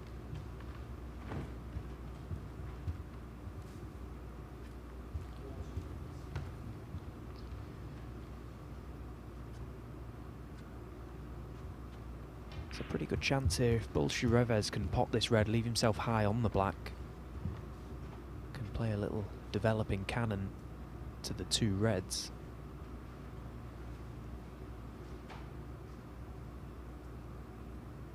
There you see neither of them pop to this right corner, and I don't think either of them will pass the black to the left corner, so possibly needs just a little nudge to one of them.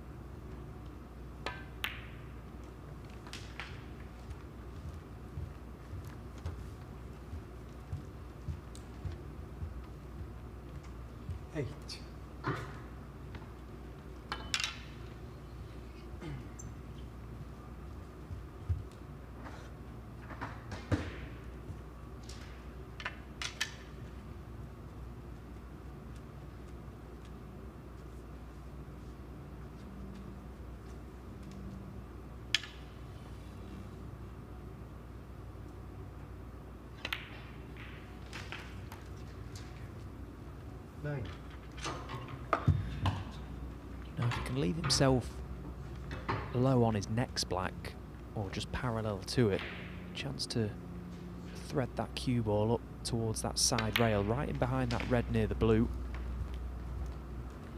Give himself options of pockets to pot it into. Right middle, right corner. Alternatively, you could play up for pink. Get a little closer to the red.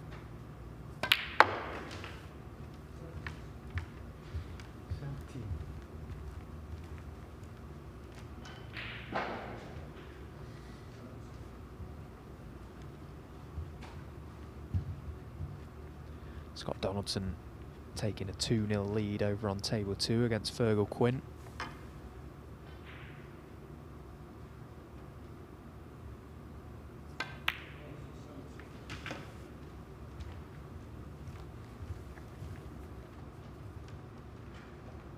Just left himself with too much angle on the pink. 23. In order to bring that red nicely out into the middle of the table. So just needs to play a good safety shot now and potentially snooker Robbie McGwigan if he can. He's only 8 points behind in the frame now, so it's pretty much anybody's.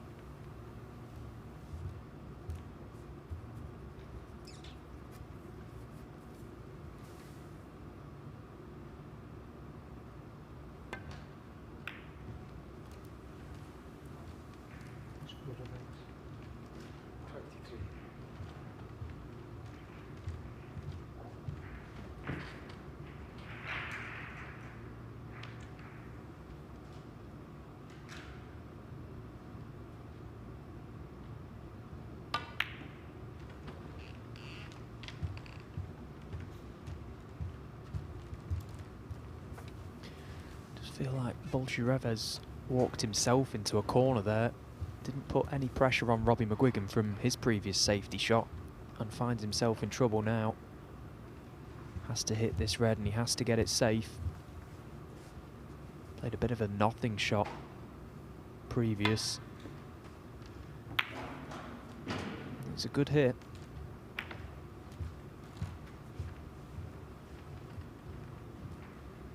possibility of a chance to snip this into either corner pocket.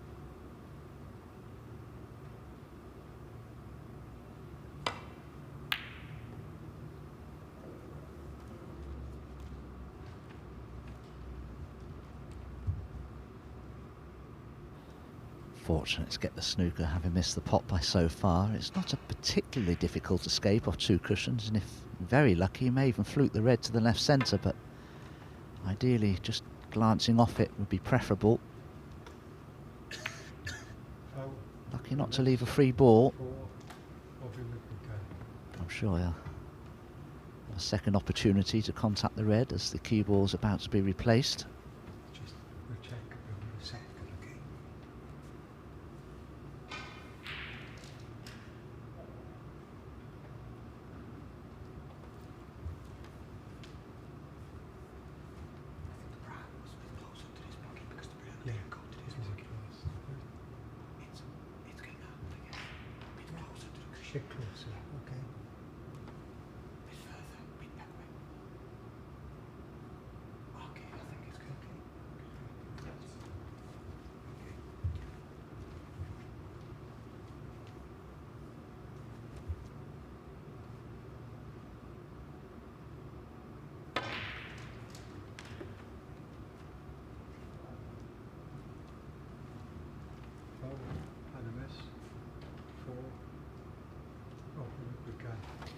Well, he went the other way that time. Too much of an adjustment.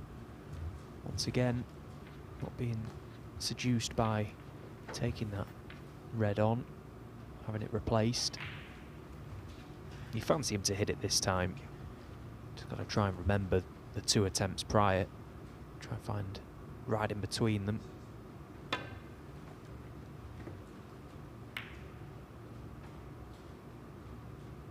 Well, he was looking to chip off the red, caught it slightly too thick. Does present a chance.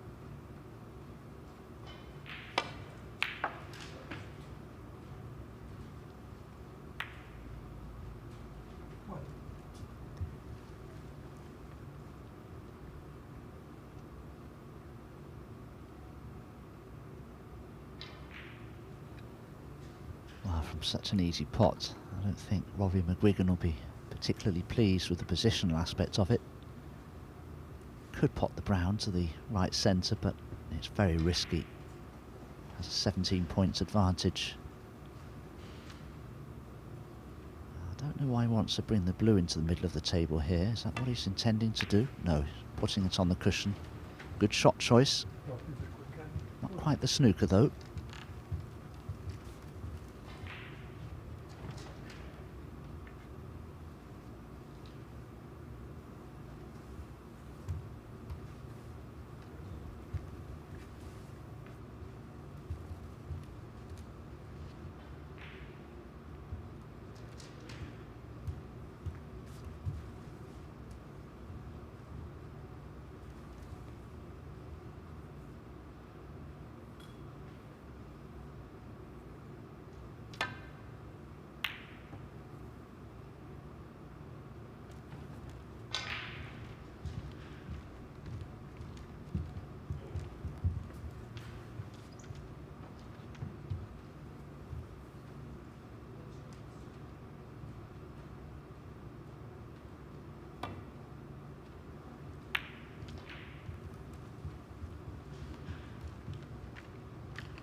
Meanwhile, over on table 2, the 2 top seeds in that group going really, really nicely so far today. Matthew Selt already with a win, 3-1 over Umut Dikme, and Scott Donaldson in amongst them off a fantastic opening long red to get himself in.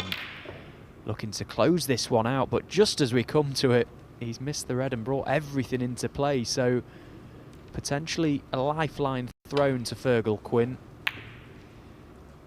Remember, you will play all 4 frames if it goes 2-1. If it's 3-0, you won't play the final one, so a chance for Fergal Quinn to try and salvage something from that match. The Matchroom Multisport YouTube channel is where you can follow all the action over on table 2.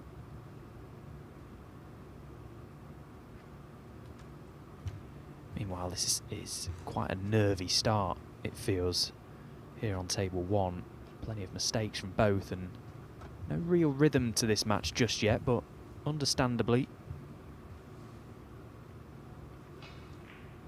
First frame of the day for the pair.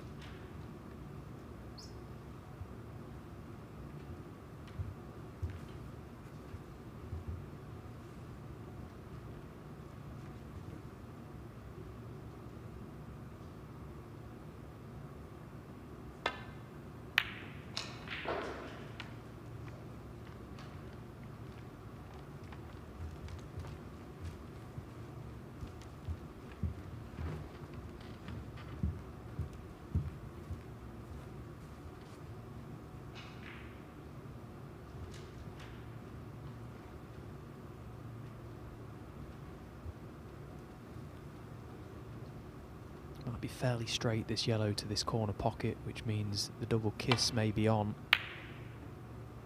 He's just managed to avoid it.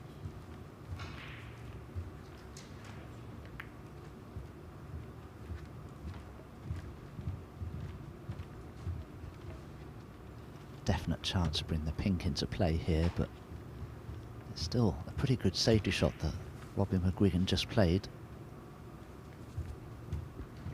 Can Reves use the pink to jam the yellow to this top cushion?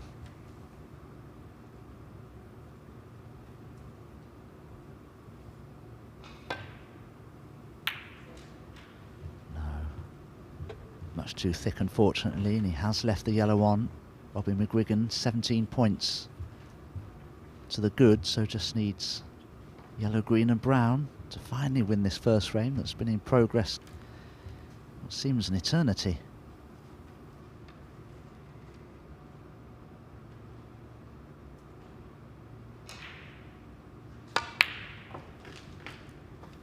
Yeah, nice strike, very well played. Sometimes that sort of shot can look a little trickier after a slow passage of play. Potted it nicely. And now this brown for the first frame.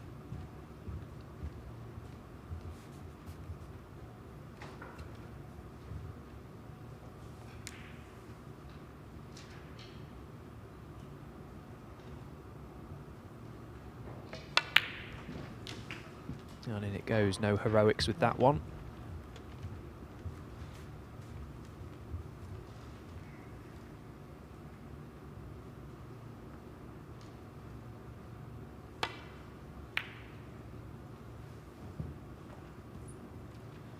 Well, the blue has just held the lip. It was an in or over job, but only the one snooker required.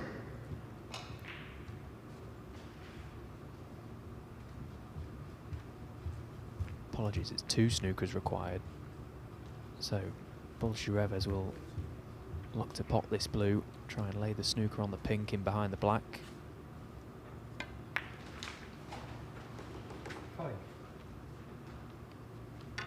We won't be pleased with how he's played that one.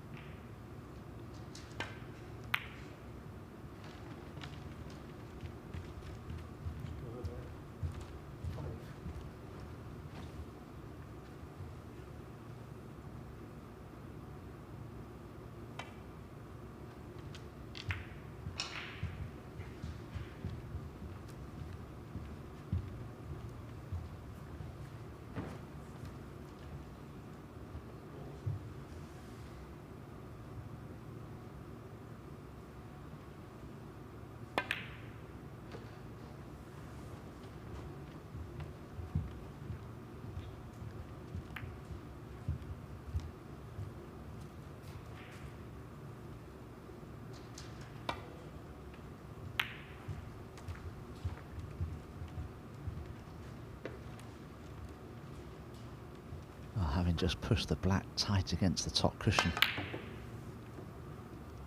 Surely it's a little bit of a pointless affair trying to get the 2 snookers that he needs now. Yeah, once again, Robbie will just be rolling this over a corner pocket. Very, very slim chance of Reves getting anything from this frame now.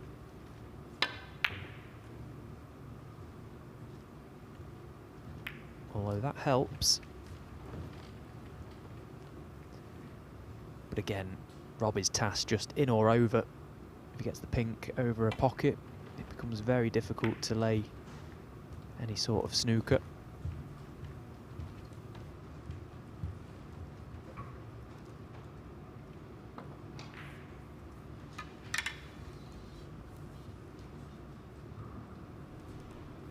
Meanwhile, we just saw Scott Donaldson miss that red that was looking like match ball a few moments ago. Up stepped Fergal Quinn, and he's got himself back into this frame. Break goes to 52. He's just dropped a red down this top cushion as we see Reves lay a snooker. Fantastic attempt and brilliant shot to get in behind the black. And Robin McGwigan has missed it, so all of a sudden a lifeline and a chance for Reves. Now will Fergal Quinn be tempted by this black? Very tough pot from where he is. Well, that's a fantastic pot, but I think he's overran the cue ball.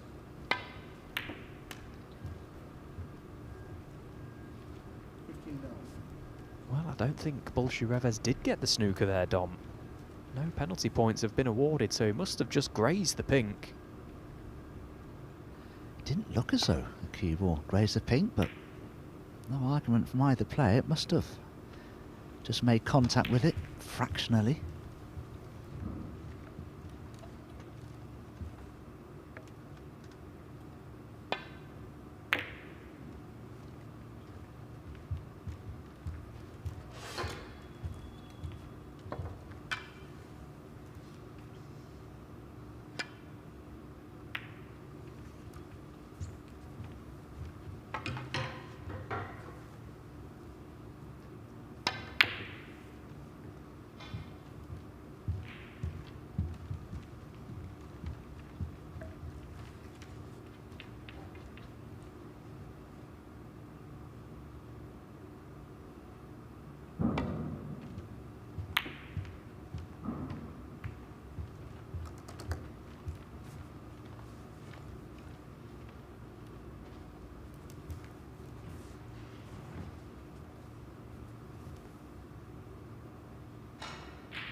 Well, the pink does find the pocket finally, but it's from the player who needed it to stay on the table. Reves concedes, and it's first blood to Robbie McGwigan. A stop-start frame, but they all count. It's 1-0.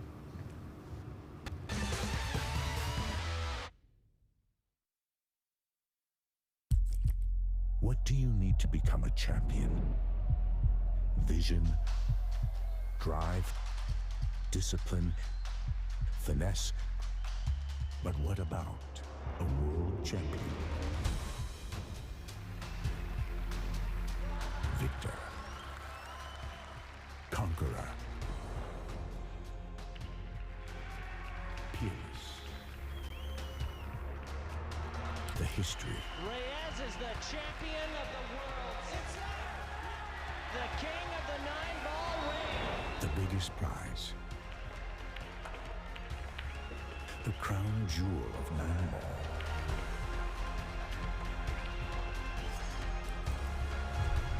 A return to the kingdom where a champion will rise. The World Pool Championship.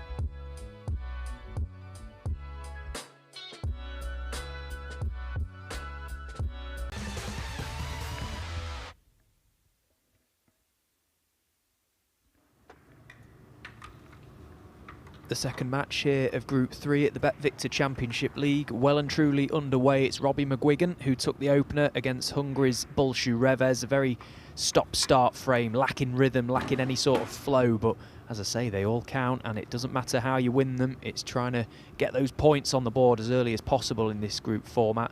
Very important to get off to a good start. Over on table 2, Fergal Quinn actually did win that frame against Scott Donaldson. A fantastic clearance in the end from yellow to black. He potted a fantastic opening yellow to get in, and then the green he played with the rest. Really delicate control, thin cut back into its own pocket, perfectly on the brown, and then saw out the frame from there. So from nowhere really, keeps his hopes alive over on table 2. Matchroom Multisport YouTube channel if you want to keep an eye on things over there. We'll of course keep you up to date with the scores as they come in. A lot of snooker to be played over the next few weeks here at Championship League. Each day provides 2 new groups. Of course, the group winners progress to phase 2, where then more groups will be played to play down to phase 3, and then a final group to decide the winner. Top prize of £20,000 up for grab, with all the prize money accumulated over the weeks as well. The person who comes out on top will pocket a healthy £33,000 and a place in the Champion of Champions.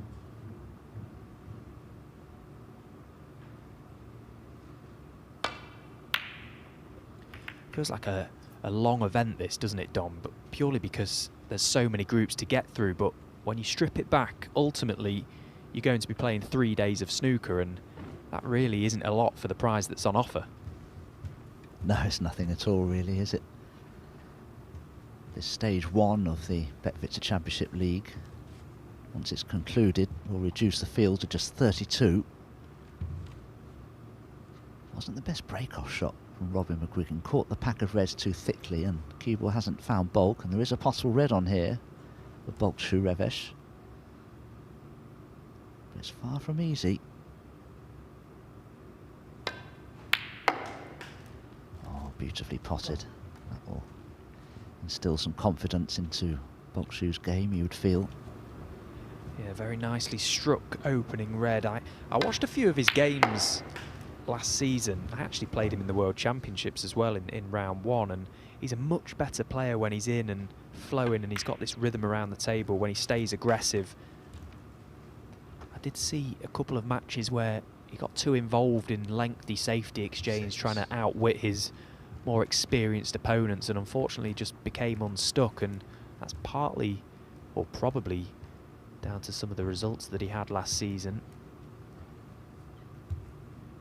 When you're young, most of the young players in the modern era are very attacking. They like to get the frames open. They quite often can score heavy, and I think you've got to try and play to your strengths.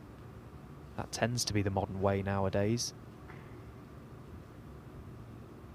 Almost feels like an impossible task for a youngster to say go toe-to-toe with the likes of Mark Selby, Mark Williams, John Higgins, and try and outwit them. It's just impossible, isn't it, Dom? Even the most experienced players aren't able to do that against those sort of guys. No, absolutely. They know everything there is to know about the game of snooker, and they always play to their strengths. Very rarely make a poor shot choice. Bulshu was playing in the 2 qualifiers just a week or so ago, and managed to get through in the British Open by defeating Robbie Williams, but did lose to Sidrahi in the Wuhan Open. But that's no disgrace. Sidrahi, fantastic player. So he does carry a little bit of confidence coming into this BetVictor Championship League. And it was a good opening red that he got in with here, but can he make the most of it and score well from it?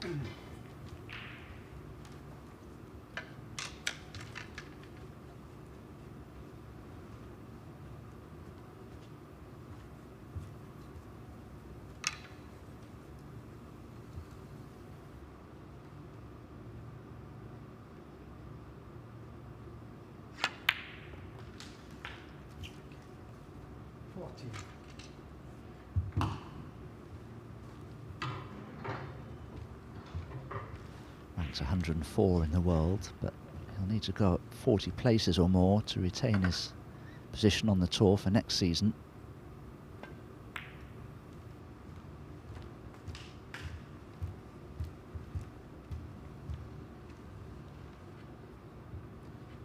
The red, most people would like to get out of the way. As one closer to the black, then it would be available into both corners.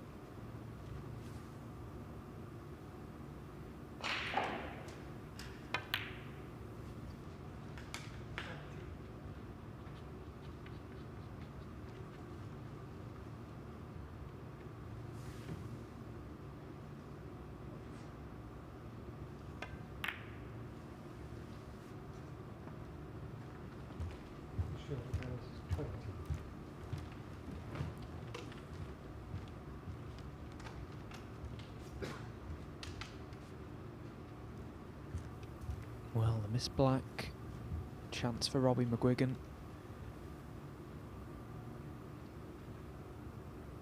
Could possibly look for an angle off his colour straight away to try and get into that pack of reds. Cue ball pulls up. He's got a nice angle on this blue.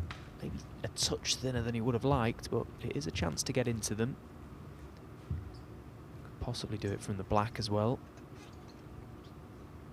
I'd be frightened to death if I went into the reds from the blue, just in case something comes across and knocks the black in.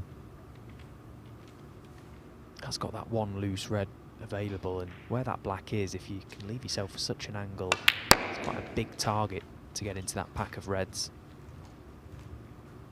There you see Robbie just having a little glance, just slightly low on this black will be ideal.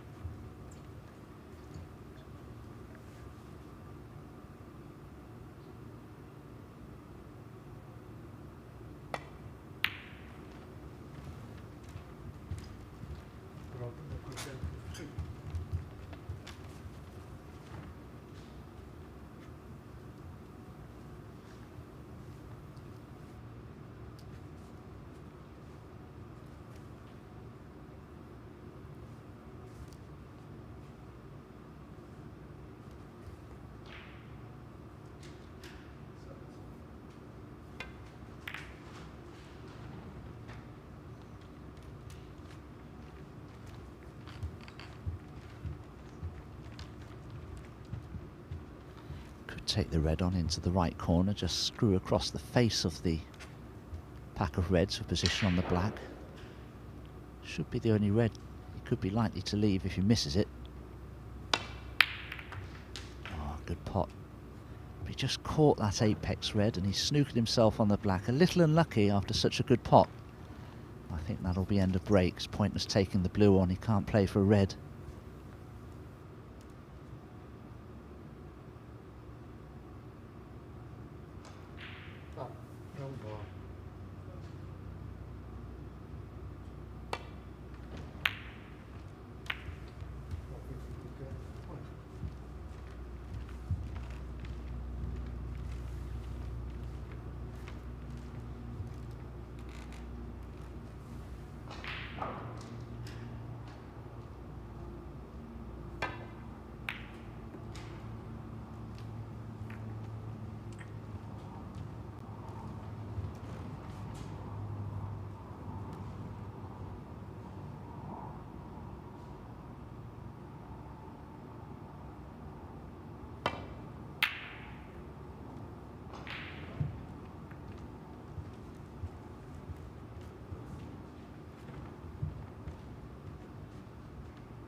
Previous safety shot certainly opened things up.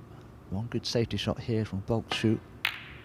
Cause problems for Robbie McGwigan, but he's potted the black. Well, I don't use the word careless very often in commentary, but oughtn't he to have looked at that potentiality? Should he have spotted it?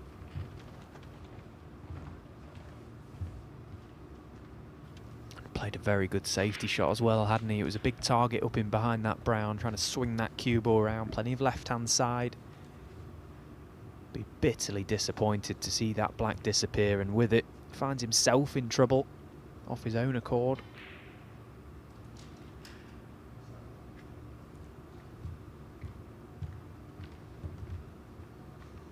Can he even find a path back to baulk?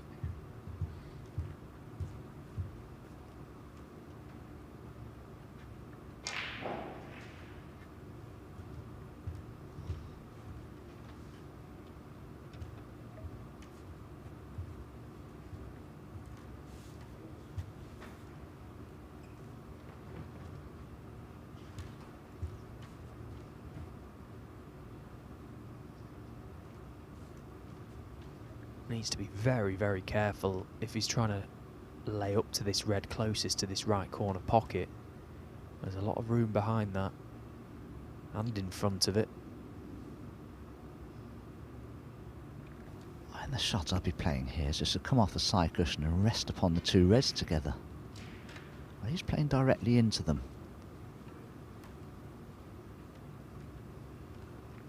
Well, can't fault that for touch. It looks a bit of a nothing shot really, that, but it's quite clever. His main concern there is to just contain the situation. And what touch he's shown. These tables are super fast, and sometimes you can doubt yourself playing that sort of shot, misjudge it. Played it to perfection.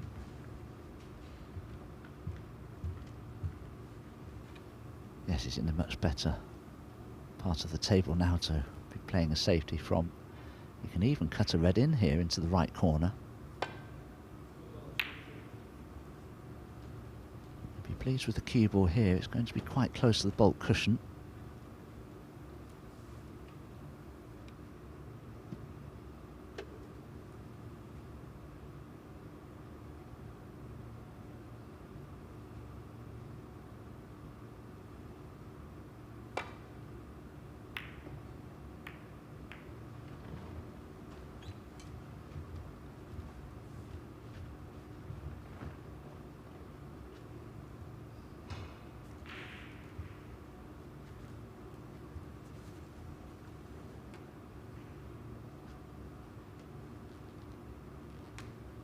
Maybe a cuttable red, the baulk shoe here into the left corner, but he's going to have to make sure that he doesn't catch it on the thick side, because if he does, he could easily clatter into that red just below the black spot.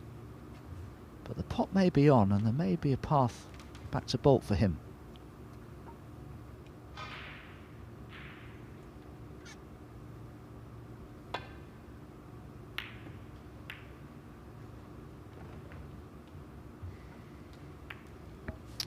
Well, a series of cannons to the reds has pushed a red over or closer to this right corner pocket.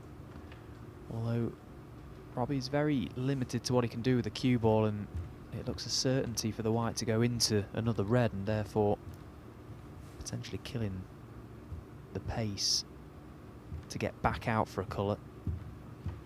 What can he do with this one?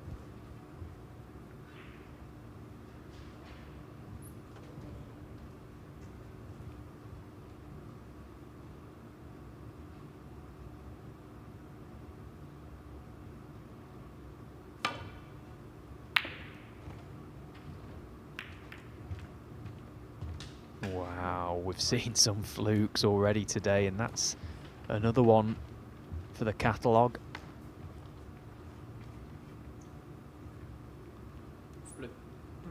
Possibly tried to pinch a little bit of the pocket with the red there, purely for positional purposes. My goodness me, to find that red go in the middle pocket. But it's not come to any fruition.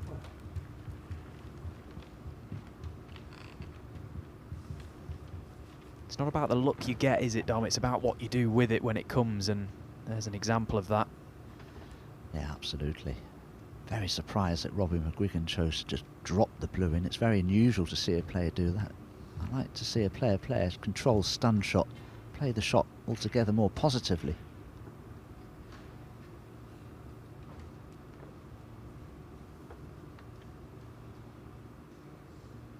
I don't blame baulk shoe for having a look at the potential to pop the pink and get it back onto its spot. That would in turn free the black up. But he'll need to be very precise with the cue ball if that's his chosen shot to play. Well, that's nowhere near hard enough. He'll have to play the blue now.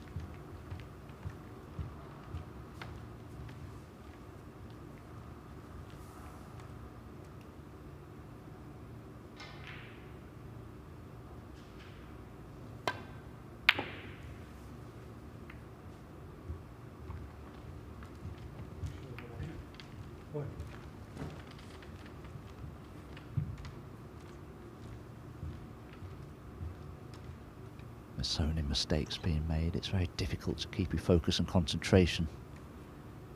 You begin to knocking good break after good break, your focus and concentration are more or less automatic, but it's anything but when you make so many mistakes.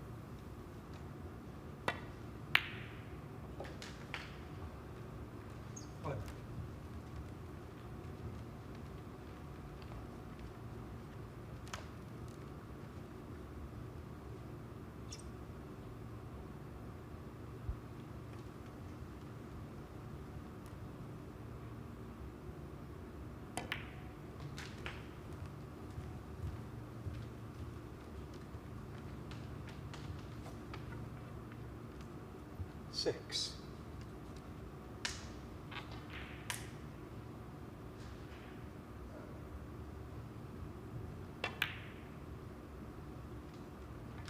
Seven.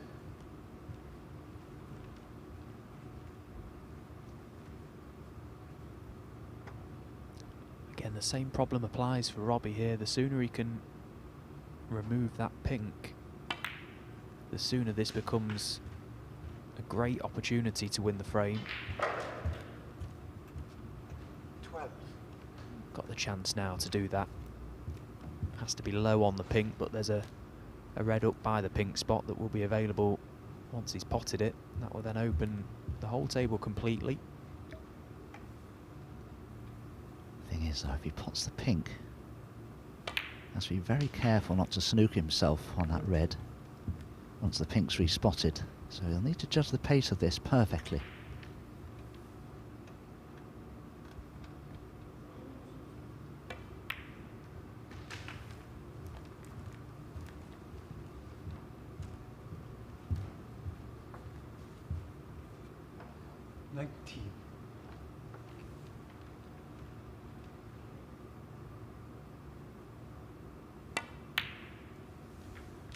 Now there really are no stumbling blocks for Robbie McGwigan here. Clear-cut chance, although the way this match has gone, he probably isn't feeling as good as he perhaps wants to feel out there, albeit he is 1-0 to the good and in with a chance.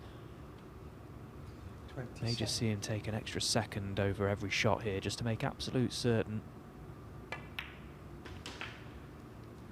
28.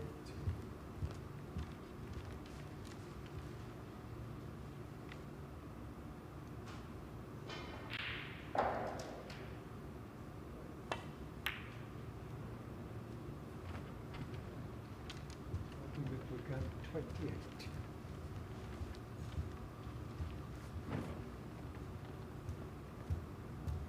Well, that really is the sort of mistake you just cannot afford to make at any level.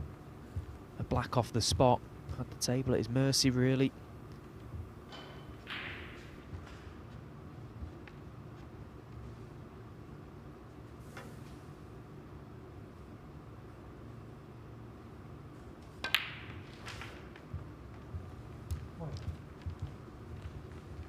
Could have done with being a little straight on the black.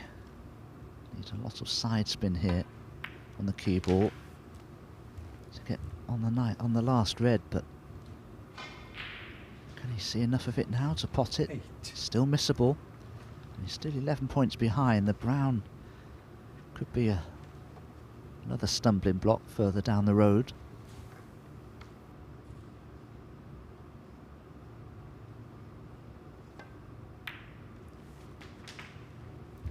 Just goes to show the way this match has gone, and we've seen it so many times down the years. It's lost all its rhythm, there's no real flow, and even the most simplest of shots can look tricky. You really can miss anything at this game, and it's no different out there in the arena. 16. And with the conditions nowadays so quick, so slippy, so reactive, you just lose your white for a split second. It can become very tricky. Now, key shot coming up here for Reves, looking for a nice angle on this green to make getting right in behind that brown a little easier. It'd be a good frame to win. Try and land a little body blow to Robbie McGwigan after missing that black off the spot.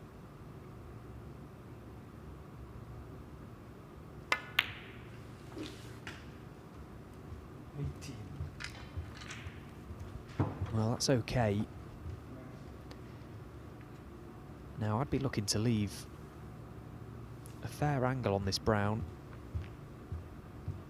purely to allow me to play it a little softer, to allow the pocket to accept it a lot more.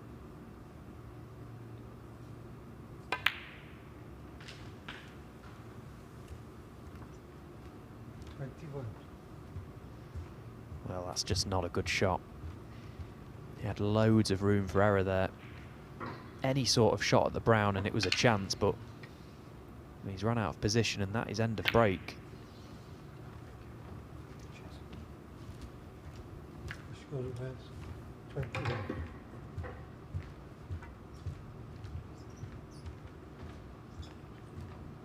Didn't play a bad safety shot there. Robbie McGwigan needs to keep the brown safe here. That's of greater importance than the cue ball in a situation like this. And he's managed it. That's a very good reply. So good, in fact, it's just about a snooker, but not quite.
Previous mistake from Robin McGwigan. It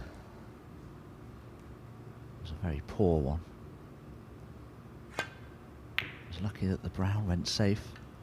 But this is a much, much better shot from Reves. Played to perfection. Look at this.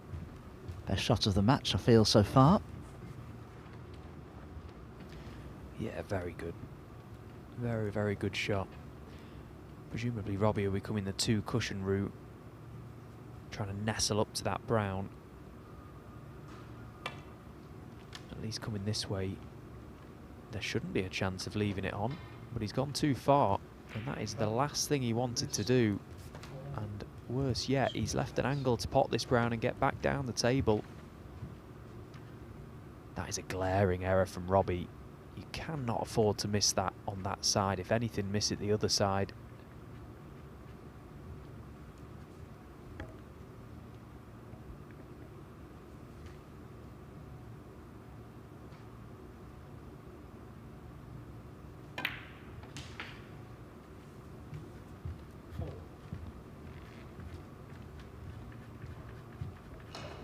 So this blue is frame ball.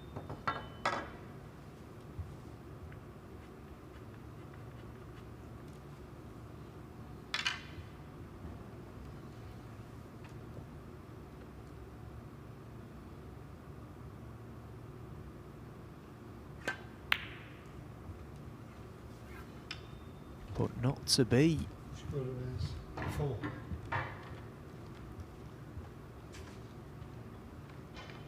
They've seen a lot of mistakes during the course of this match so far, but that one could be very costly because Reves now comes to the table with a very, very tough safety to play.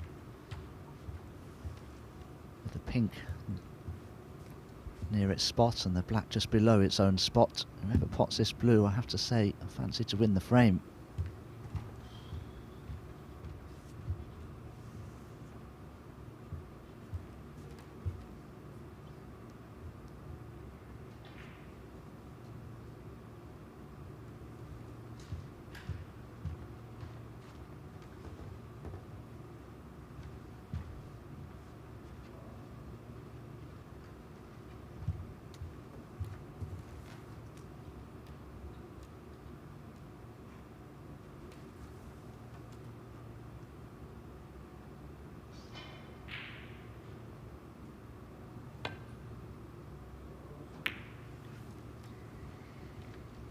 Very tough safety shot to play, and he's just about got away with it. He holds his hand up because he would have been very anxious when he see that blue going dangerously close to that middle pocket. For a minute I thought he may have fluked it. As it happens, he's got away with it. Not the most straightforward return for Robbie. Can't really gain too much advantage from this shot.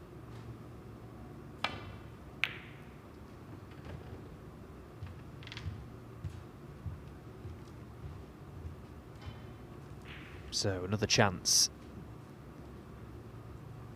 And once again, this blue is frame ball.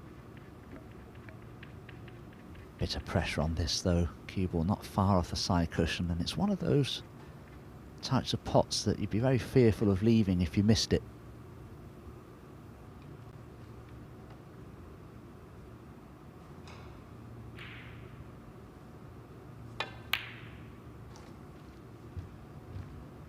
Oh, maybe this time he knew. He was right behind it. He's double knuckled the middle pocket, straight across the table, across the blue spot, and into the opposite middle. Well, it felt like a nervy ending, but that perhaps the only way that blue was going to disappear for Reves, but in it goes. And he levels things up here on table one. It's one frame each.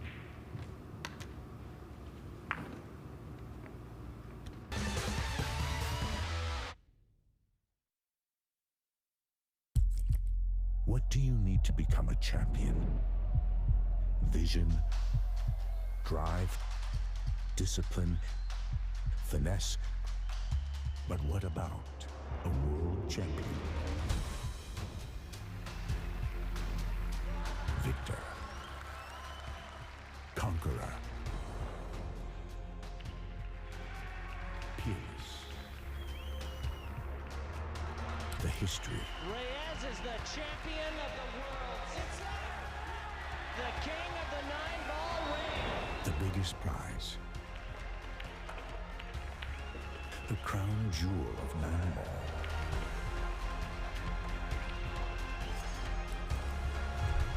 A return to the kingdom where a champion will rise. The World Pool Championship.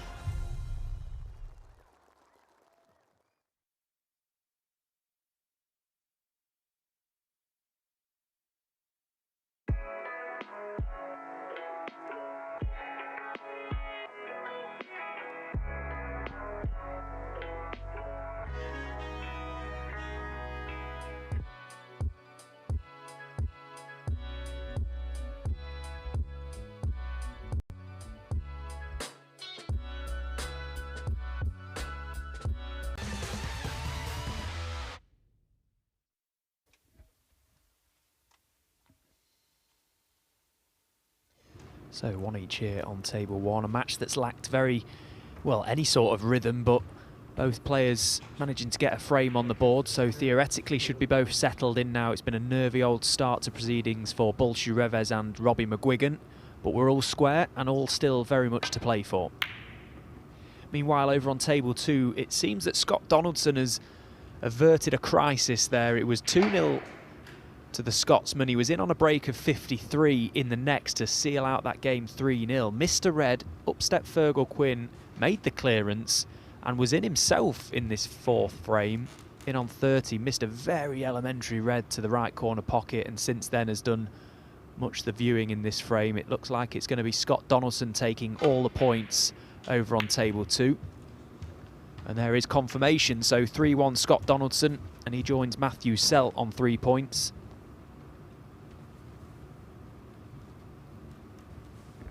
Next game over on table 2, the Matchroom Multisport YouTube channel. Scott Donaldson will stay out there to take on Q School top-up Umut Dikme from Germany. I was thinking about Umut this morning, Dom, and being number 1 on the Q School top-up list is quite a nice place to be, really. I suppose if you, obviously everybody wants to be on the tour, don't they? But the way that it's structured nowadays, we often see top-up places available in events, and of course if professional players don't choose to enter any, they do use the Q School top-up list, and of course he has the luxury of playing on the Q Tour as well, so there's going to be lots and lots of snooker for Umut Dikme this season. Yes, being first on that list, you'd expect him to be participating in a number of events this season.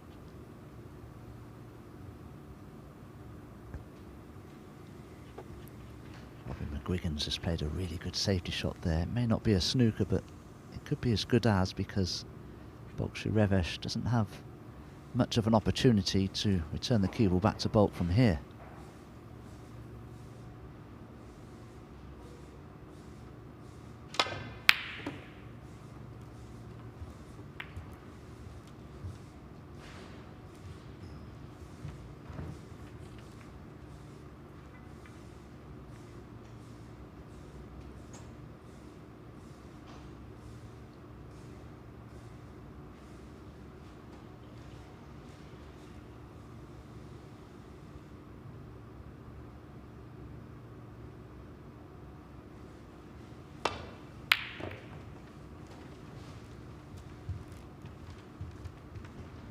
Lots of pressure on that attempted long red.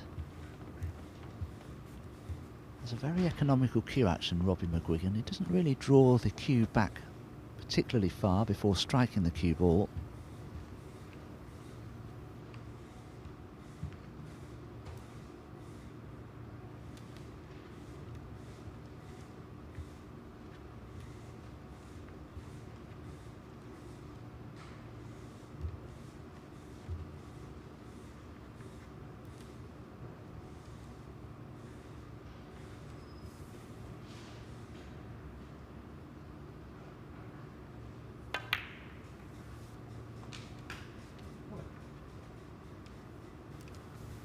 So the red finally drops. It knocked twice before falling into that middle pocket, but in it goes, and with it a fairly decent opportunity, a fairly decent scoring opportunity. Pink available into 2 pockets at the minute. He'd love to get amongst the black spot, remove either of those 2 reds you can see closest to it at some stage. He's just got to up the tempo a little bit for me, Reves. Just try and string a few together, get in amongst them, get that rhythm going. Of course, a lot easier to do that sat here in the commentary box.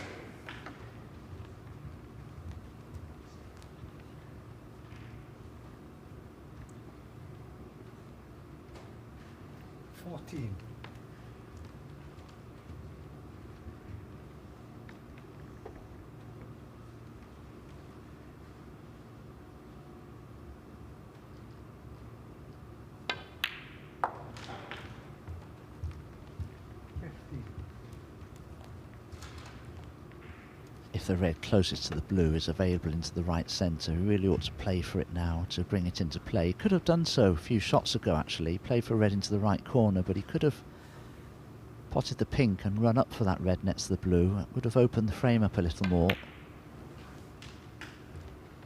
He's played for it now, and as long as he's on it, he's in A1 position there. 17.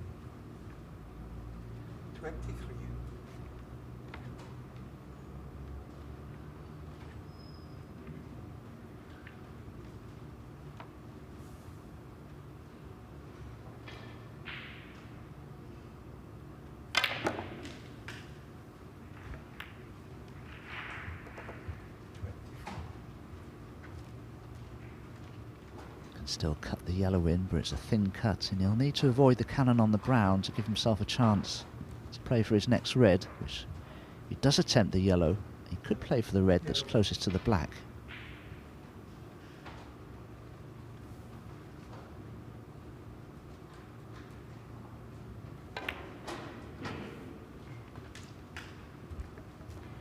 Well, this looks a very good line. He needs that cue ball to just pull up. He's okay. 26. He can just get enough on this cue ball to control for the black. He's played that so well. Very nice control. That yellow was super thin.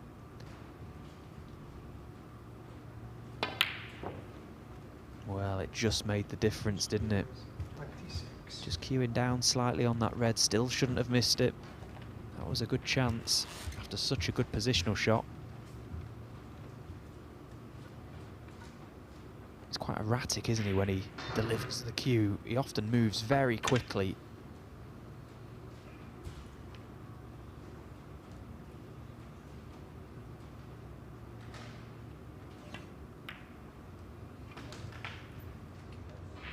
What? I think the only way to guarantee position here for Robbie McGwigan would be to screw into the red above and to the right of the black. Cannon's a middle red of that little group. He may not be on anything now. Has he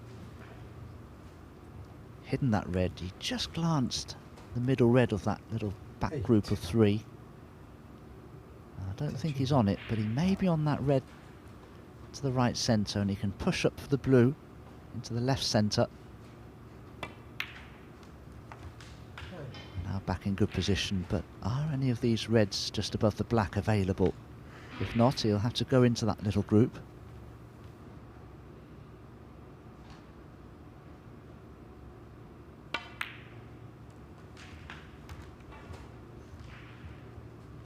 Yeah, so clearly the bottom red will pass, and 14. landing low on it, he's almost certainly going to bring all the reds into play here.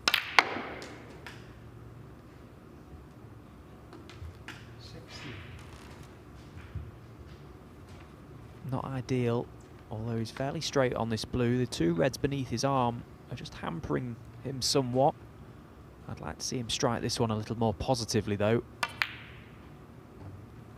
Yeah, maybe the two reds just made the difference. So what a chance now for Bolshu. Reves comes to the table, and look at the reds. Robbie McGwigan has done all the hard work here. You need to be potting blues like that. It wasn't too awkward, the queuing.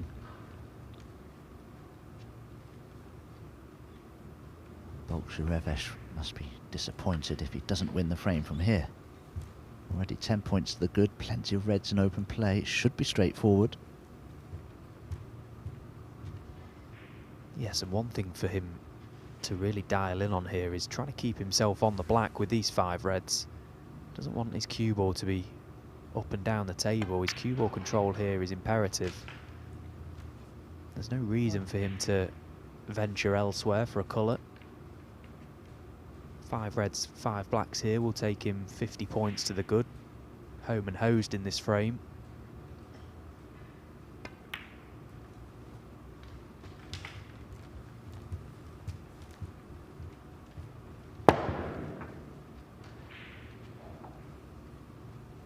8.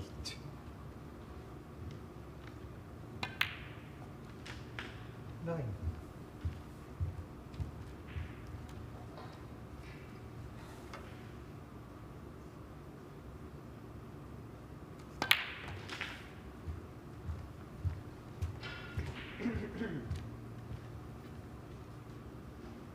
16.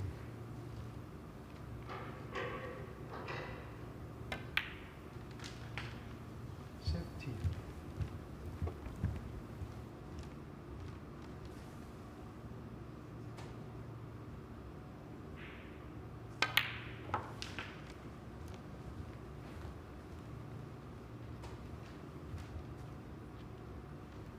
24.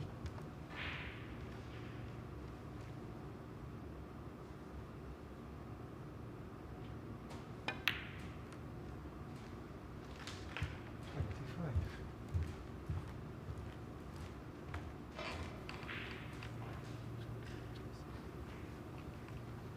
Well, he's just left himself rather high on this black and a long way from it, so this is certainly missable. Just needs his black and one more red. Oh, a long way off. Didn't even threaten the pocket. That just shows how important the cue ball control is. Shouldn't have been that far away from the black. Shouldn't have missed the black. Let's have it straight. But it just asked a question. Question he wasn't able to answer.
Unlucky not to get the snooker there.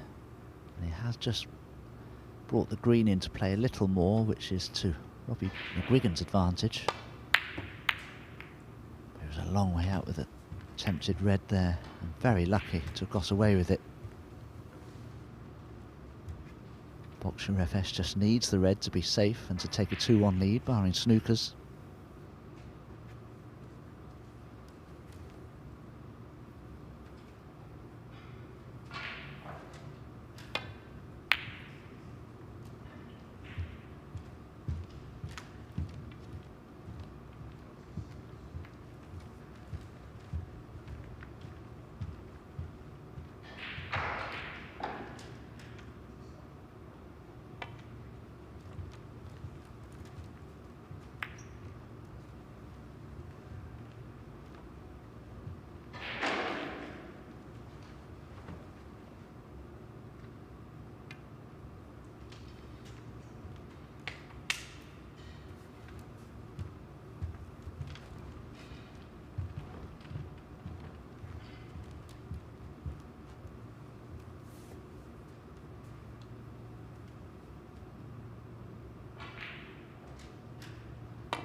was a poor misjudgment by Bolshu Reves. Needed to cannon the red much fuller than he did, and I think this will cut in.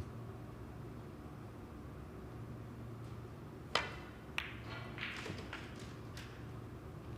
this looks good for position on the black as well.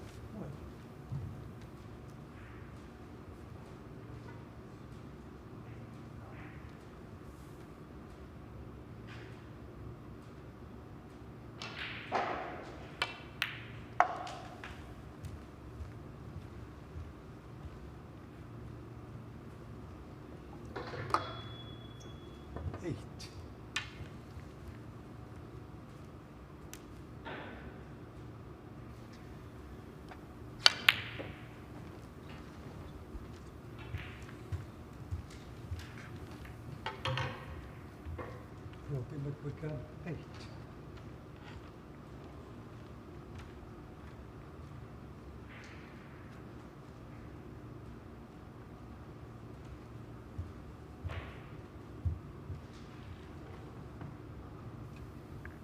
So 21 points to the good Bolshu Reves. Doesn't need to worry about that brown. Yellow and green will be plenty enough to take this frame. He just needs to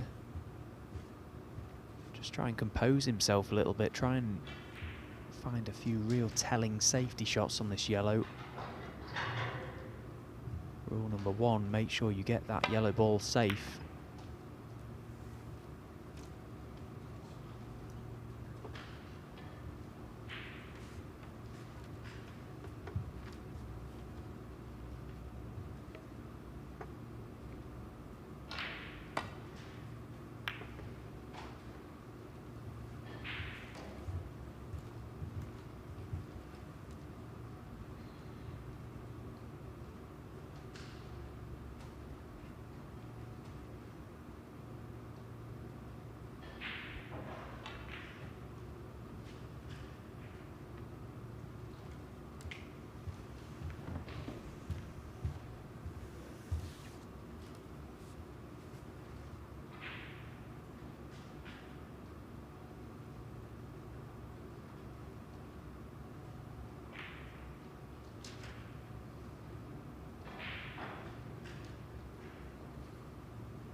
Scott Donaldson taking on Q School top-up #1 this season, Umut Dikme, and it's Umut who has made the better start of the two. Got himself in straight away in this frame, and he's opened the reds up delightfully here.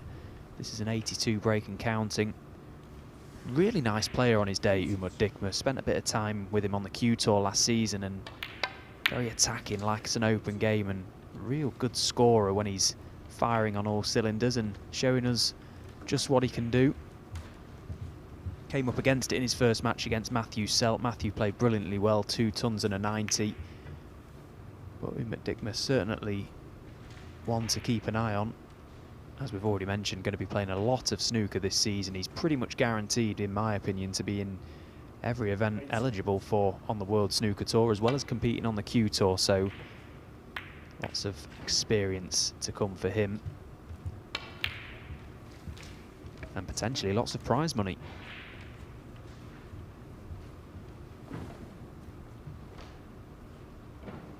Yes, nice to see a player from Germany back on the tour. We've had a few over the years. Patrick Einsler, Simon Lichtenberg. Snooker's immensely popular in Germany. 90. Surprised there aren't more professional players on the tour from there.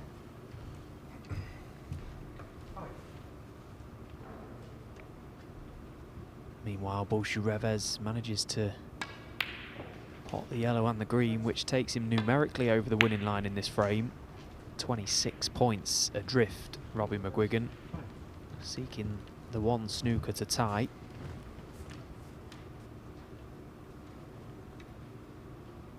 This black then for the century over on table 2. Brilliant start to the match over there. The Matchroom Multisport YouTube channel, once again, is where you can follow all the action from Group 22 today. They are actually on their 3rd match over there, so the final match of this mini session. We're a little bit behind here on table 1. It's been a much slower start to the day. Not quite the free-flowing snooker that is being shown over on table 2, but of course, lots of matches to be played, lots of snooker. It can all turn very quickly.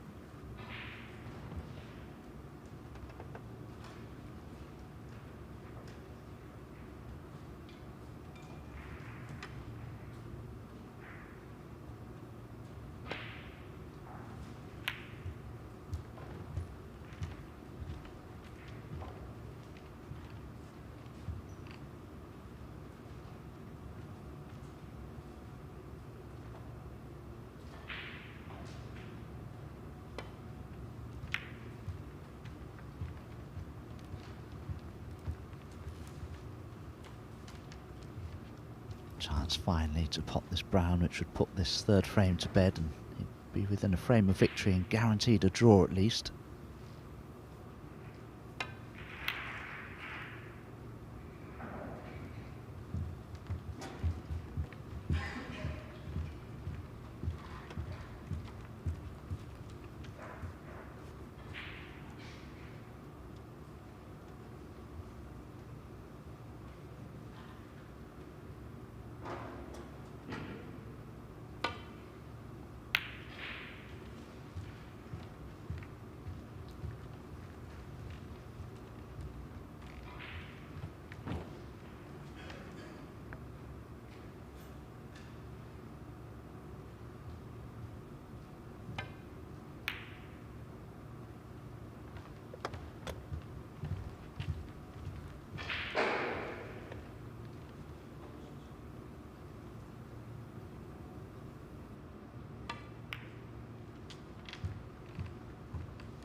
Well, in a roundabout sort of way, Reves finds himself in a snooker, and probably deservedly so, because he's had multiple chances to put this frame to bed now. That previous brown was such a straightforward pot to the middle pocket. Seeing it stay on the table certainly does deserve to have to try and escape this snooker. One cushion escape shouldn't be a problem. Where's this cue ball going? Oh, he's okay. It was dangerously close to that corner pocket. Oh, another roll, and that would have gone in.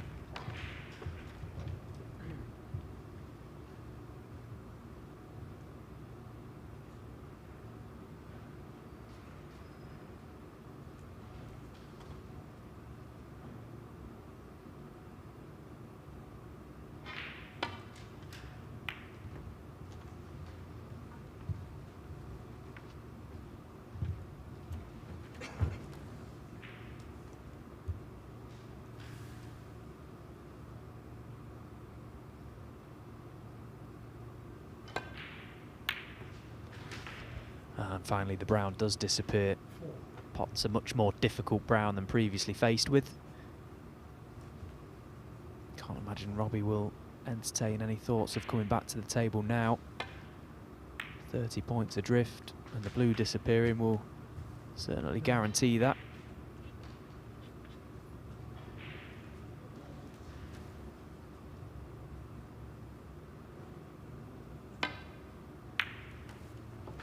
And a good pink to finish up. And he's going to pop the black as well. And in it goes. So it's not been pretty, this match so far, but from 1-0 down, Reves has guaranteed himself a draw in this match, but of course, looking for all 3 points. One more frame to come. It's 2-1.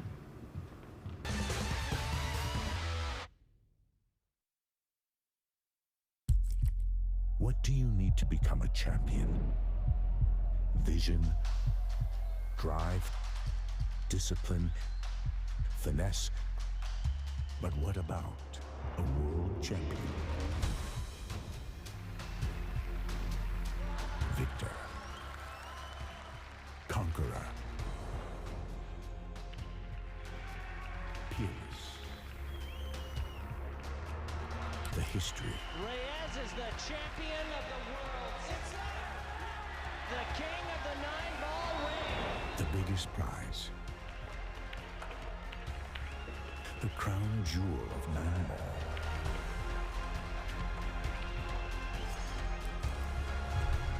A return to the kingdom where a champion will rise.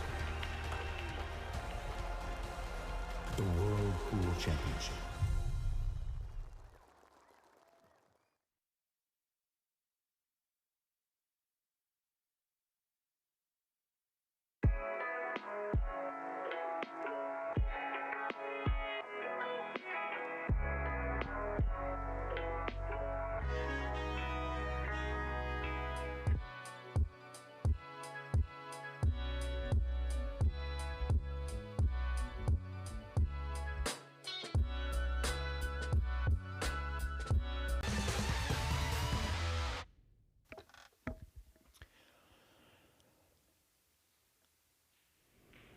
So we'll just quickly dive in over on table 2 while we wait the return of the players on table 1. Scott Donaldson taking on Germany's Umut Dikmet. It was a break of 107 in the first from Umut that has seen him take the opener and looking really nice so far today. Didn't manage to win his opener, but did a lot of spectating in that first match against Matthew Selt. But back out there in the arena, Scott Donaldson dodged a bullet, it feels like, in his previous game against Fergal Quinn. Managed to get the verdict in the end, having seen Fergal in amongst them for a potential steal and a draw perhaps, but wasn't to be. So Scott and Matthew Selt both currently sat on 3 points over on table 2. 32 groups of 4 players come here to phase 1 at the BetVictor Championship League, all with the goal to top the group and progress to phase 2, where of course there's more prize money to be earned and another chance to progress in the event. The ultimate champion will receive a £20,000 paycheck along with the prize money accumulated over the weeks. 33 big ones up for grabs for the eventual winner.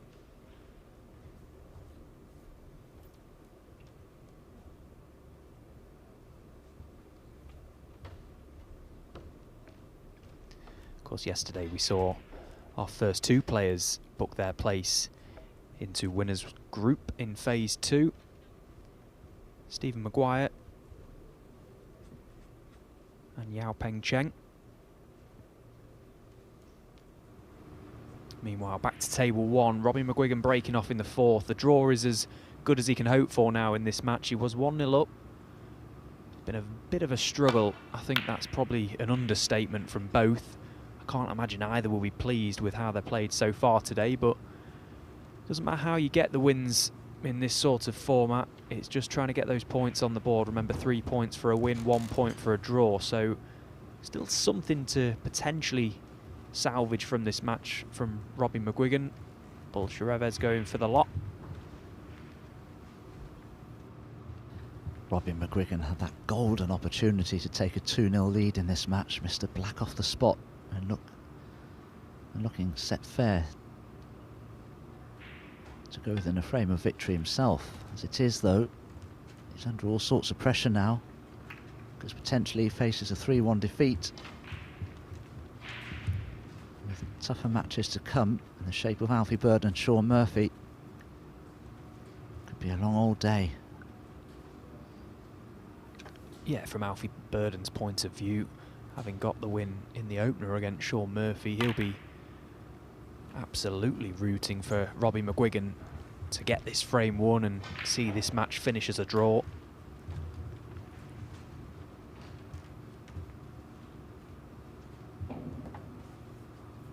It's well worth noting that there is one more match to come in this afternoon session, and Reves will stay out there in the arena to take on Alfie Burden.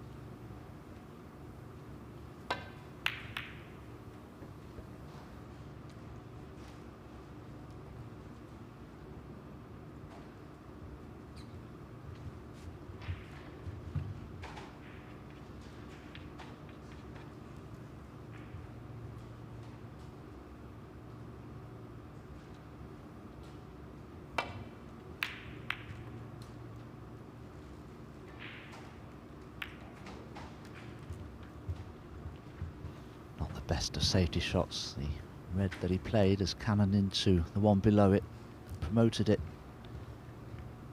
towards this corner pocket. Unmissable pot, you feel, but how straight is it? Can he get position on the black here?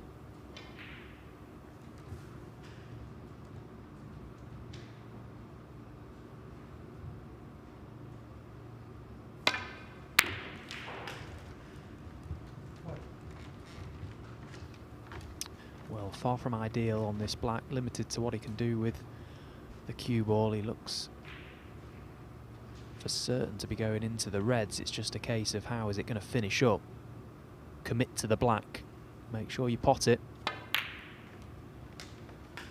Trusting a little bit to luck, and he is okay. He has got a red to go for to keep this break going. 8.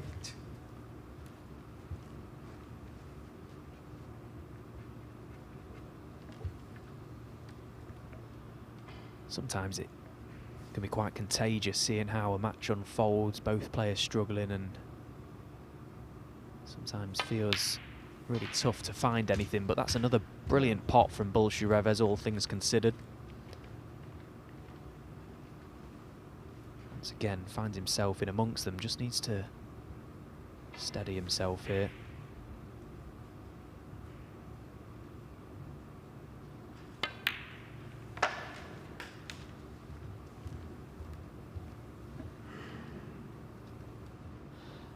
When I watch Reves play, he has a cue action that suggests a much quicker player than it actually is. He spends a lot of time looking at the position of the balls, working out what shots to play.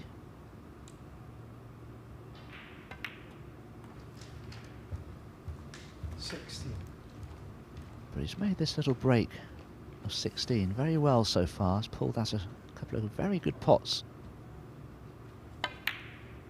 coupled with good positional play, although that was certainly not one of his best. In fact, I've no idea which red he played for there. 22.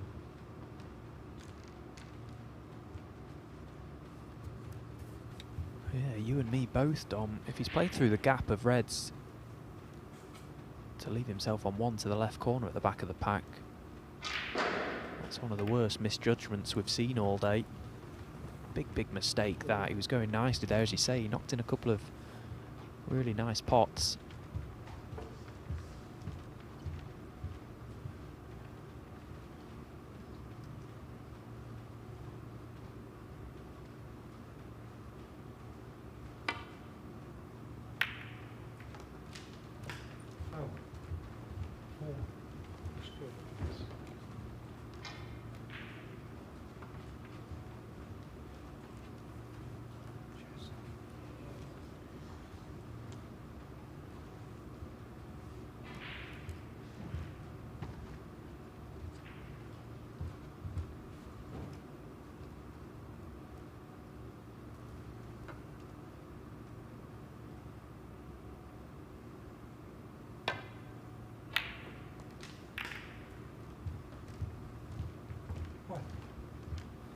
That was a remarkable pot from Reves, because he played that with a lot of check side on the cue ball, which made the pot all the more difficult.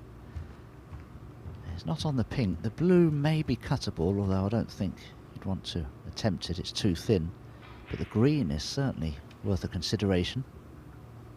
Yeah, certainly. I think if this was a practice game, he gets down and he knocks the green in doesn't he? I think most professional players would. It's quite a nice shot to have.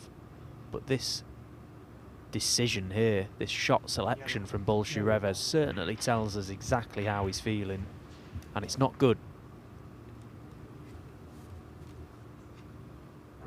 Clearly doesn't fancy the pot on the green, so just trying to lay up a good safety shot. Has to cut off the left side of the reds. Pink is a big ball to do that. Try and force Robbie into something down the right side, which there is very little of.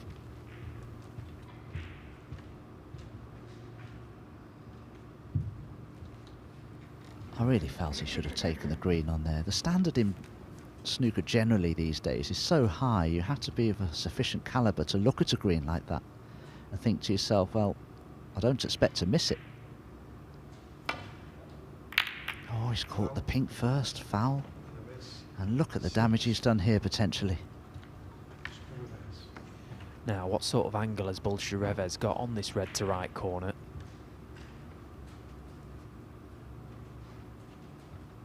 Possibly too much to screw into the red next to the black and try and get on the black. Is the black potable with that red being there? May need to be high on it. Possibly can play out for blue here, just to get himself going. I think that black will pot. And he would like it back on its spot as quickly as possible if he can. Well, if the black does go, Stephen, he can just drop the blue in and play for the red to the left of the pink spot. And he'd be perfectly on the black if he can be straight enough on that red to the left corner. We'll find out shortly. Yeah, that's clearly his route now. Pretty confident that black will pot. And as I say, once it goes, it will open the frame up. Already a healthy lead in this frame, looking to just put the finishing touches to it now.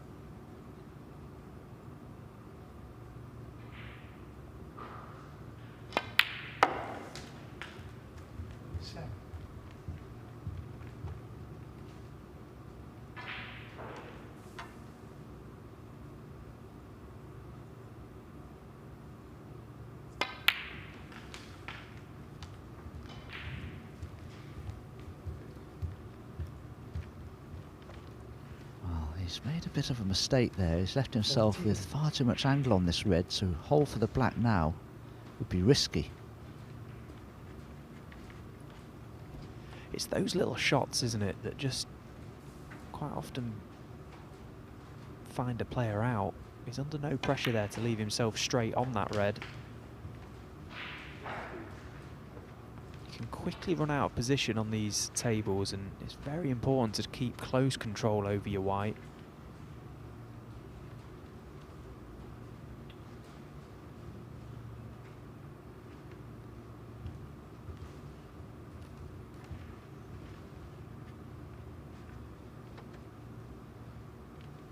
Now, if he floats this black in, is he going into that loose red? Is it a natural to just kill the pace on the cue ball? He doesn't like it for some reason.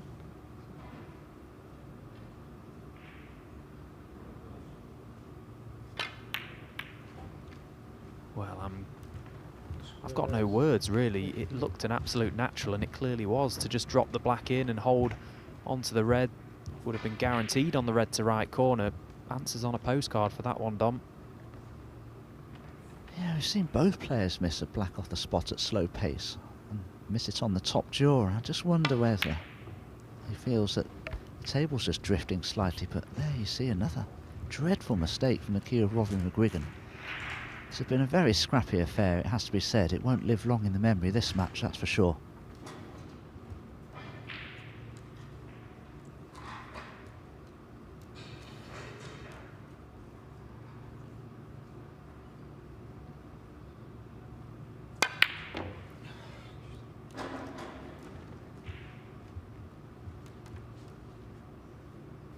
Once again, just look at how he's played that. Much too pacey. Clearly didn't fancy committing to just potting the red and just screwing back a few feet for the blue into the middle pocket. Bailed out, playing up for the brown on the baulk cushion.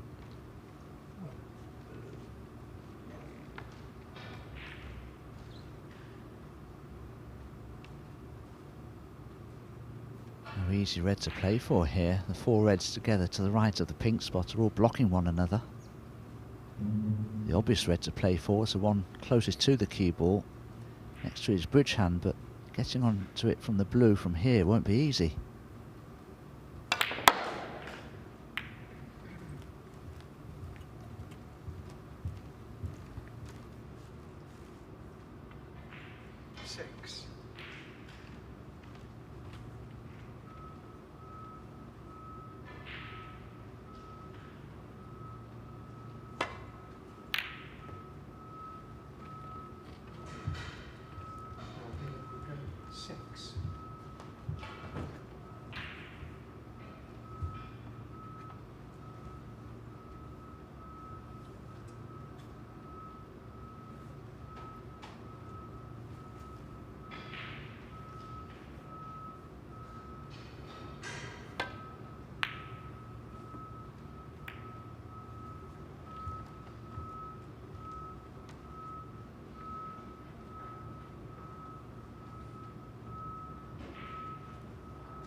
That's a handy red to knock in, if indeed he did go for it.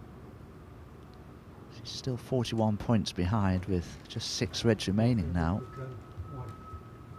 Although that's clearly a snooker, I'll be amazed if Reves were to leave a potable red from the escape.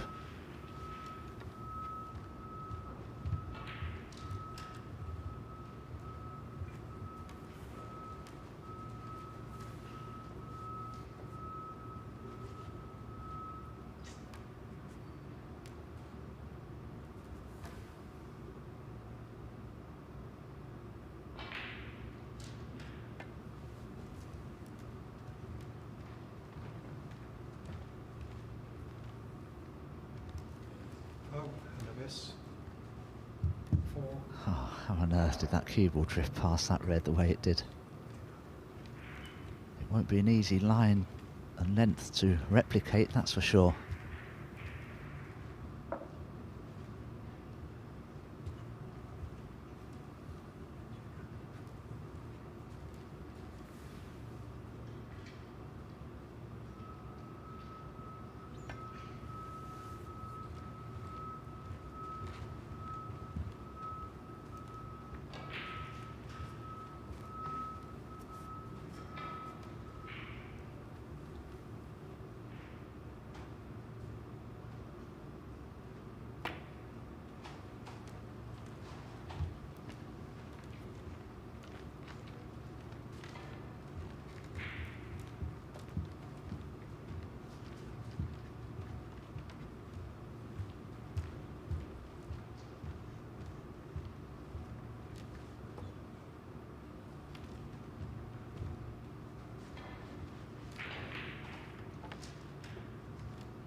Well, attempted the red, caught the far knuckle, which meant the red was always coming back down into the middle of the table.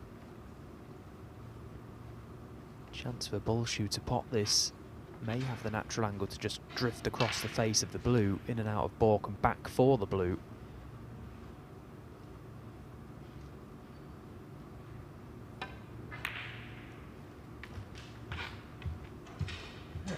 once again, no real idea of his shot selection there. Seems he's just taken the point.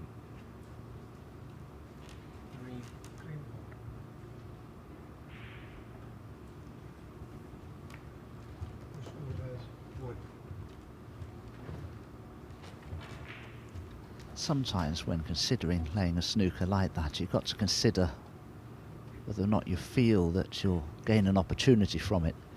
And in this case, I think it's unlikely that Robbie McGwigan would make a mistake here and allow Reves a scoring opportunity.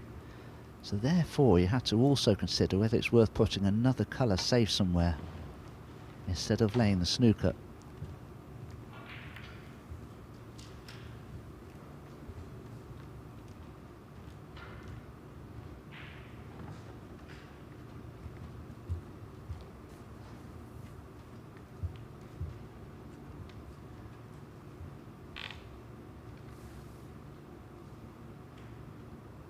Once again, can't really do too much with this red, just drop it in. And now look to play a good safety shot. Feels like he's falling over the line here, Reves.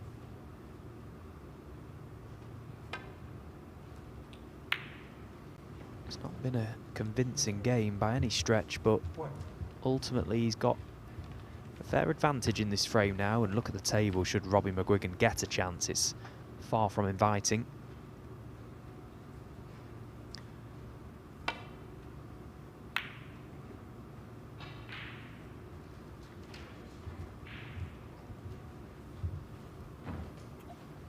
I think when you consider as well the warmth of the atmosphere, the humidity is involved as well, this is a sort of match that will take a lot out of both of these players, with 2 matches remaining afterwards in the evening session to be played.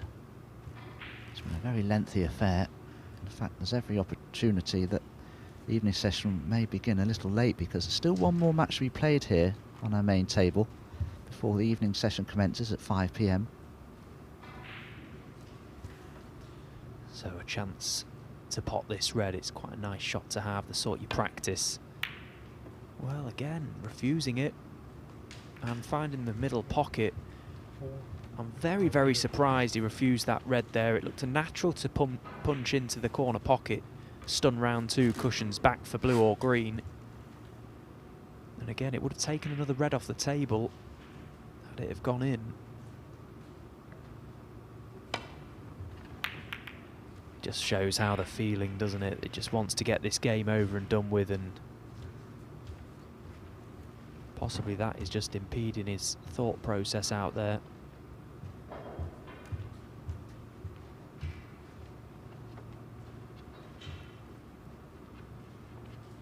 Again, a similar sort of shot, this red, and there's no way that he's going to be refusing this one, surely.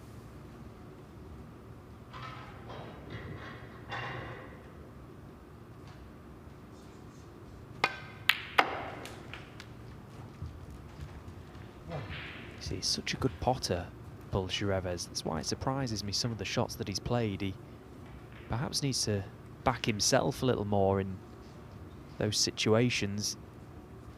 I mentioned at the start, he's a player that seems to thrive off the confidence. He gives off that persona of confidence, but some of the shots he's played, some of the selections he's made would, should I be playing him, give me the confidence. Well, he potted that last red, played it with backspin and cannon into another ball, but if he'd have floated it in with a trace of running side, he could have come around the back of 2 reds and been nicely on the blue. Not that I think it's going to matter. Yet another mistake.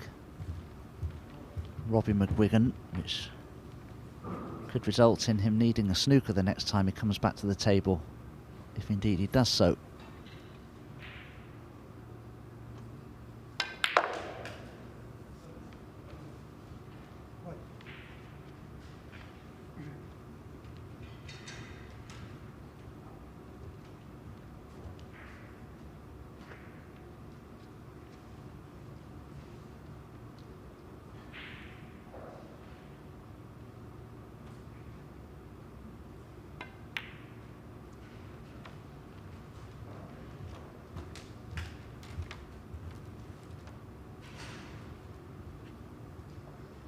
Again, nothing to do here, just send the red back down the table.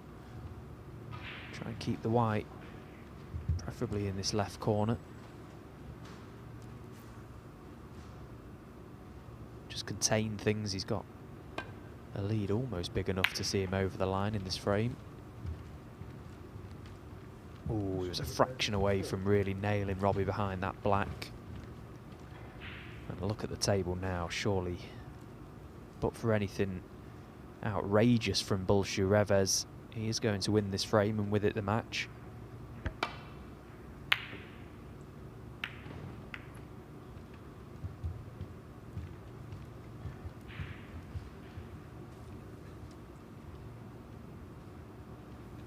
Well, there's another poor safety attempt from Robbie McGwigan, and this red is potable.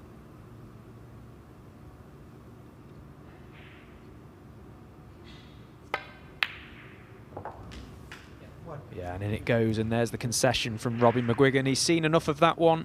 It was a hard-fought match. It was not nice in patches, but ultimately it doesn't matter. Reves gets the nod, a 3-1 victor over Robbie McGwigan. He takes all 3 points, and he stays out there to take on Alfie Burden in our next match.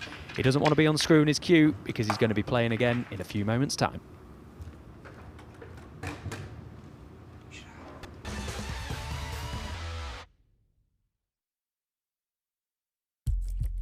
What do you need to become a champion? Vision, drive, discipline, finesse. But what about a world champion? Victor, conqueror, peerless. The history. Reves is the champion of the world. It's the king of the 9-ball ring. The biggest prize. The crown jewel of 9-ball.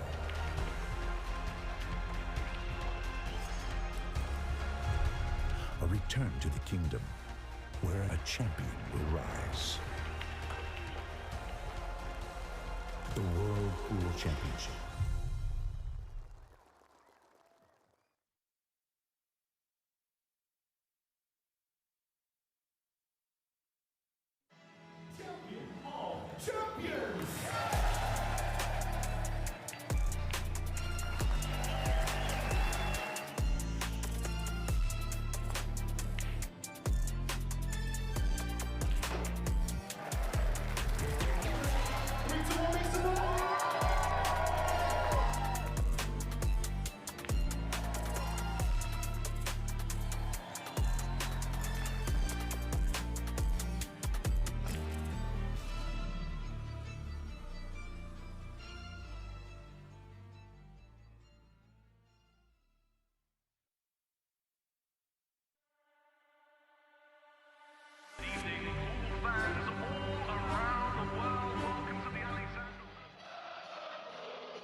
Arena looks just spectacular, and I cannot wait for you all to see it.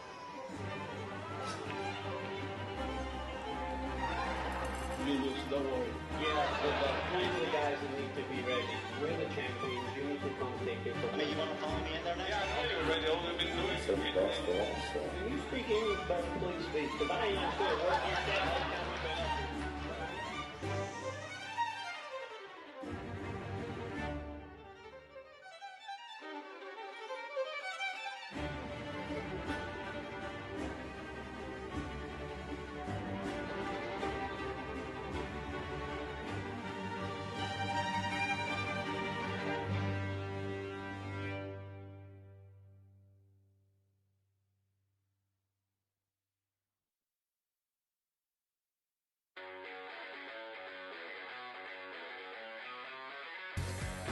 We are guaranteed 4 phenomenal days of action right here in Florida. Drama is certainly guaranteed in front of a hugely raucous crowd. The American fans really get into the spirit.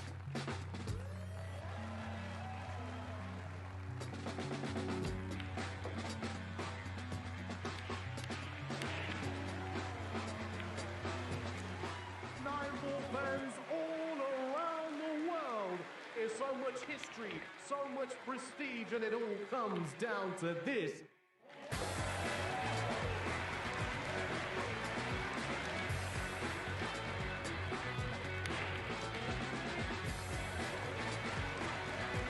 So much action lies ahead at the Caribe Royale in Orlando, Florida.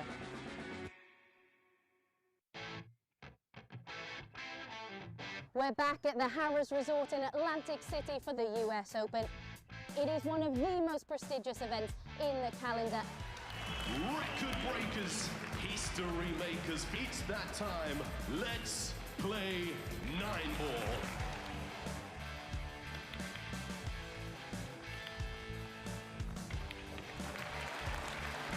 Nine-ball pulls on the growth. And the governor gets on the board. Next year's prize money in the US Open is going to be $500,000.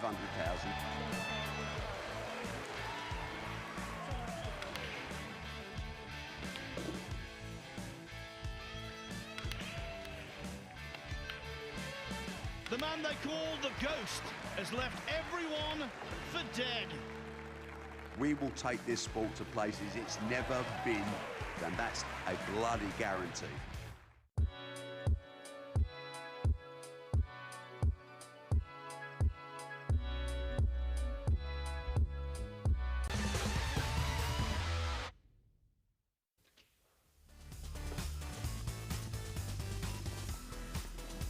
Welcome back to an increasingly warm Leicester. The temperatures, the heat wave here in England, not abating yet. And in the arena, well, the air conditioning is working okay, but it is a little above the normal temperature. But the first match, well, we saw some red-hot snooker there, didn't we, from Alfie Burden. The clearance to win it, I thought, was exceptional. Reves, not so outstanding, not so sensational, but nevertheless he got the desired result against Robbie McGwigan. So Burden and Reves on 3 points, and now in match 3, well, unusually for these groups, but the way it's worked out, this could be a group decider. Whoever wins this will have a very powerful hand indeed, although both Murphy and McGwigan can still win the group, but they need to play the lights out and hope other results go in their favour. Last match of the session, of course, and then we resume again at 5 o'clock. Of course, there's a possibility First frame, the sessions could melt into one.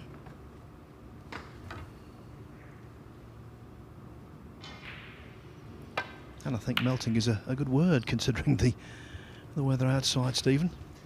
Yeah, I think come the end of tonight, we'll both be melting sat in here. It was incredibly warm in this commentary box yesterday. Of course, the temperature a lot higher than what it is today, but still a very warm one in the arena. And we did see the standard of play and the conditions slowly deteriorate yesterday. And I just wonder if that'll be the case again today. Hopefully not.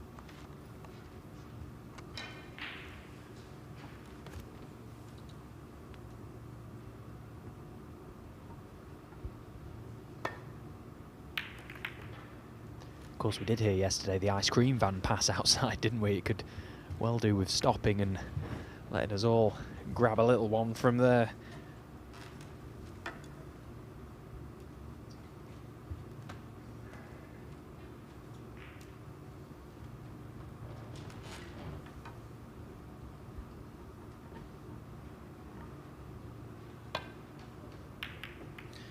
Well, Stephen, there's a snooker connection between me, ice cream fans, and the greatest player of all time. Because in my youth, when we used to dash out onto the street in the West Midlands to get an ice cream, when I was a lad, the ice cream firm that was serving us was Catalano's, Ronnie O'Sullivan's grandfather. What? Then it went to Vince's, and I think he's a relation also. Yeah. From a little place in the West Midlands called Netherton.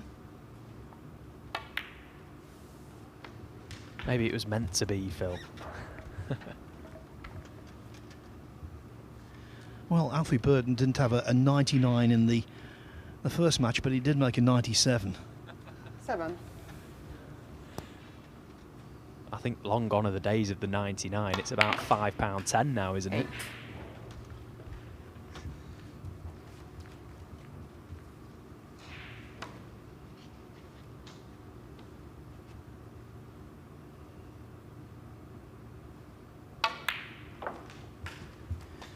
Just come back from a very enjoyable vacation road trip in the southwest United States, and we were going from Palm Springs up towards Laughlin, Nevada, and we stopped at this little place, this gas station out in the middle of nowhere in the desert. And I had the most fantastic ice cream sandwich imaginable.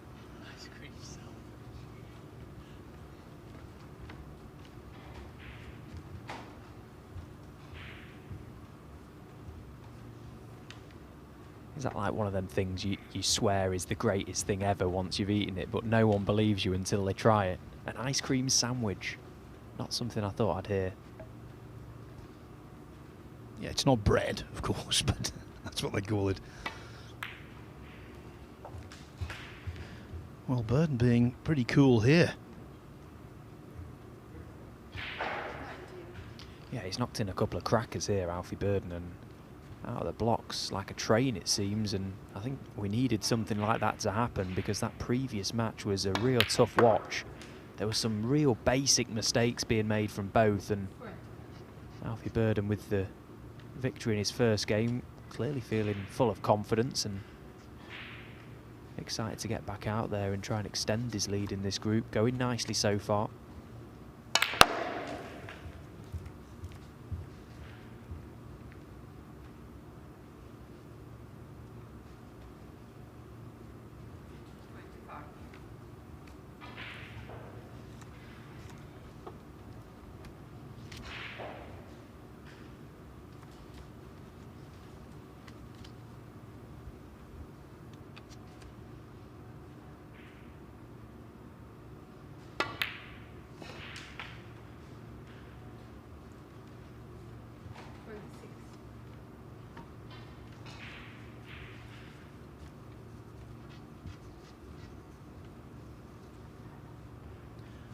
Never played each other before, these two.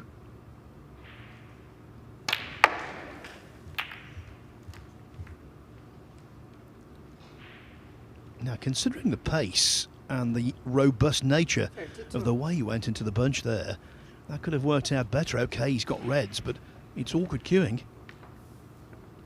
Yeah, and getting out for a colour will be tough. Unless he can find the gap between the reds for the pink. Now, can he see this pink for the left middle? Body language suggests not. It was very unfortunate there, Alfie Burden, going into that pack, as you say. He's moved pretty much every ball, but landed right on top of another. Anywhere else, and it's probably frame over.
A pressure ball that didn't, in the end, seriously threaten.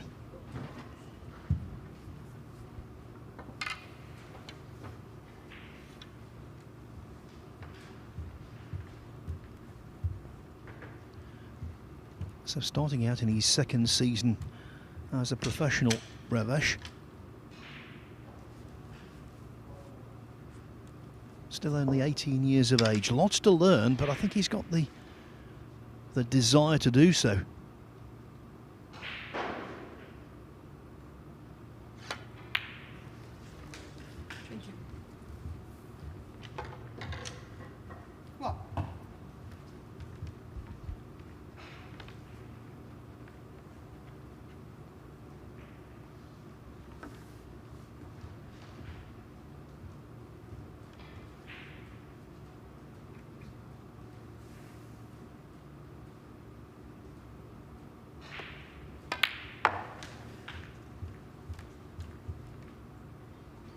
on the tour after winning the World Snooker Federation Junior Championship early in 2024, beating Gong Chenzi 5-3 in the final. But also, he's a double European under-18 champion. As Stephen said, his previous match against Robbie McGwigan wasn't attractive by any means. 11. But he got the result, and he can only build on that.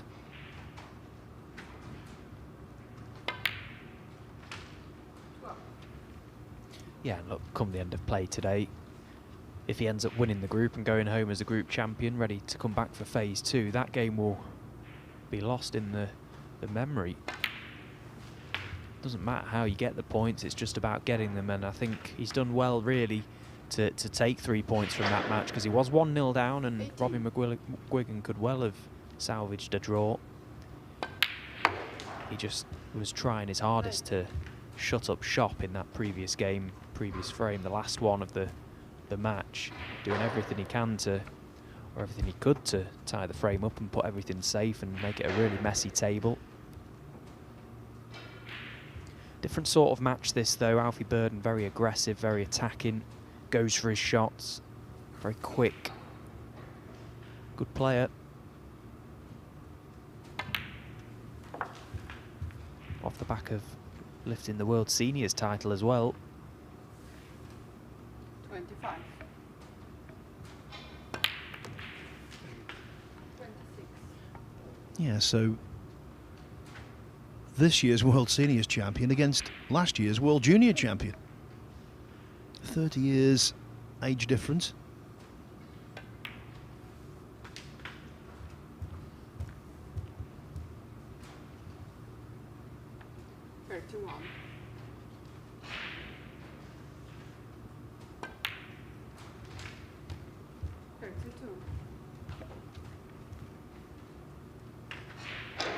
That was what was surprising, I thought, about the previous match, and it underlined just how scrappy it was, because Reves, you can see here, you can never accuse him of being a slow player.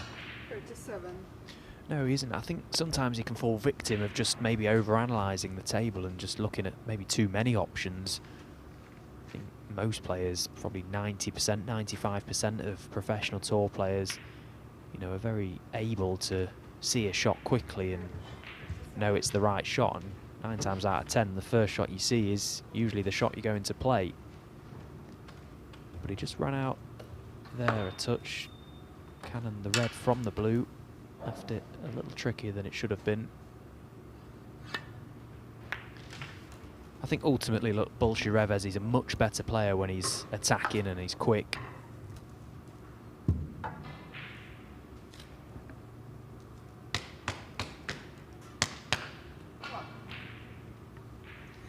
Alfie Burton not giving himself a pat on the back there, because he's done so well so far.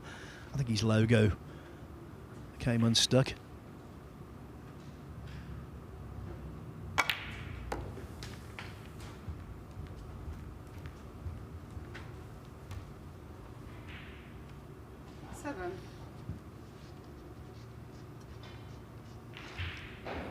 So this is where the hard work starts now for Alfie Burden, seeking that low angle on the pink there. You can see that he's looking at. That would then present an opportunity to try and promote that red from the side cushion. Looks to have an angle enough on this red to try and get there.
Not bad from Reves, but the red didn't come away from the pocket quite enough.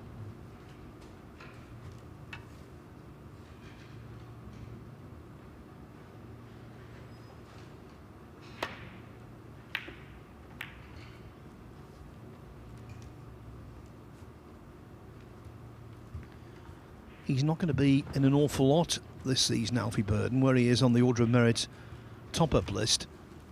Might possibly get into the shootout.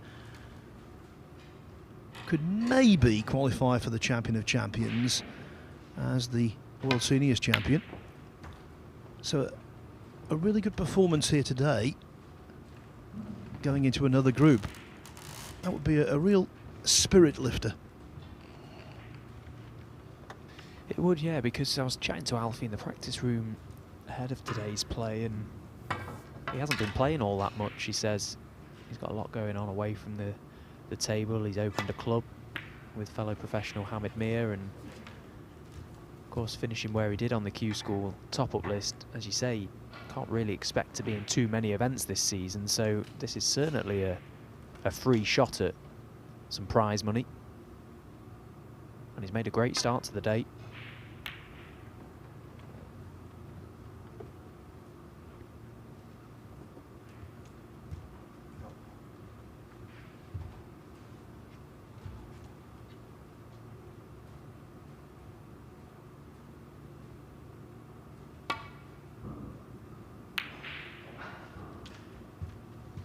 Yeah, with regard to the Champion of Champions, I'm afraid I can't be more specific than this. We don't know the criteria list yet, but the World Seniors Champion, I think we'll have to rely on several more multiple winners to come in between now and when the Champion of Champions takes place here at the Mattioli Arena in November.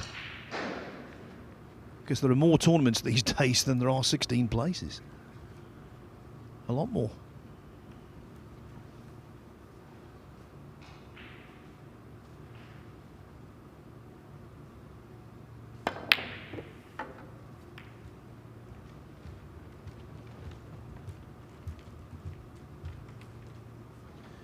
Well, from the perspective of Reves, anywhere but there for the red.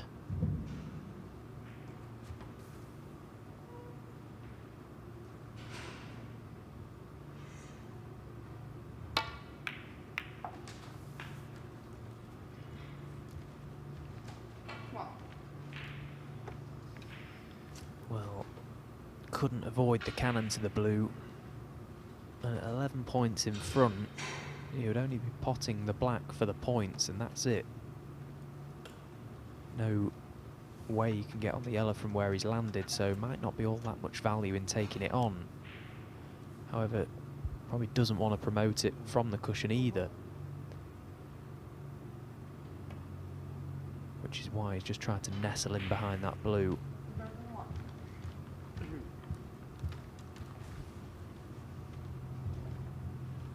Yes, and render the blue a little more awkward as well. So being 11 behind, Reves needs yellow to pink.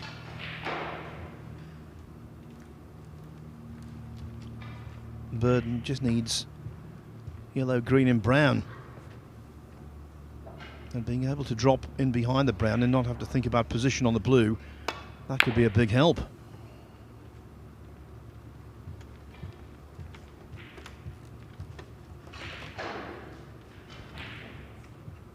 Well, he's controlled that cue ball nicely there. Intended to get it close to the blue. Very awkward cue in this for Reves.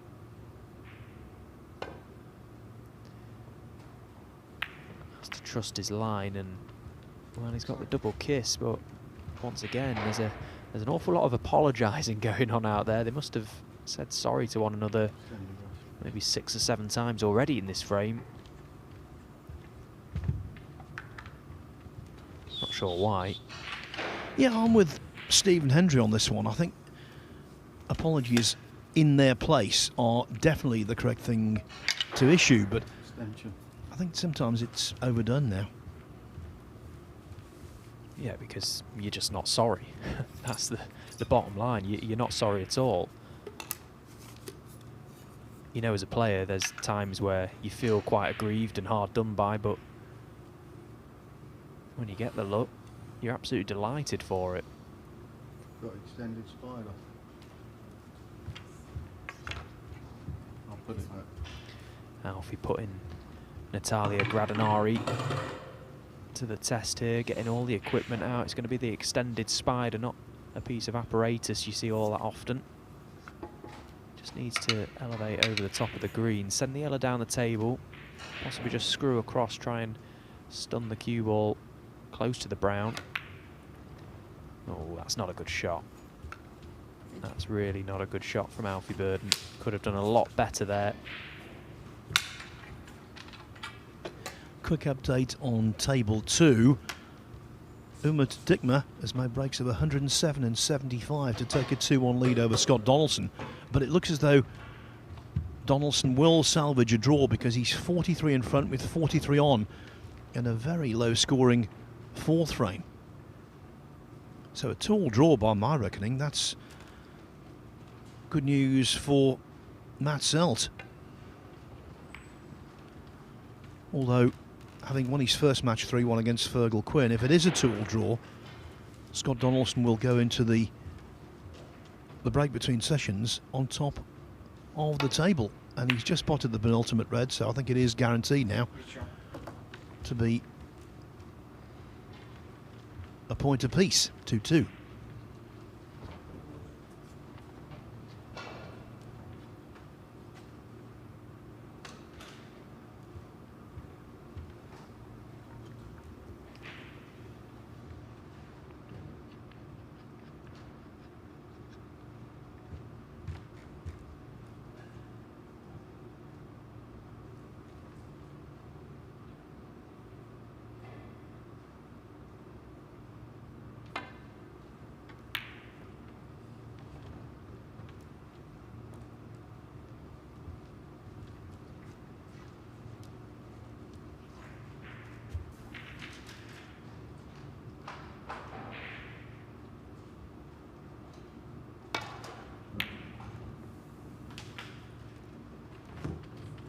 Oh, nice pot from Burden, but the cue ball has just travelled on. Still needs that awkward brown and getting to it from the green. He'll have to navigate his way down the table, possibly just avoid the black, then avoid the blue. 3, maybe 4 cushions if he's going to attempt it. Yeah, didn't fancy it, too big of a shot, so just going to try and play a good telling safety shot on this brown, just contain the frame for the time being.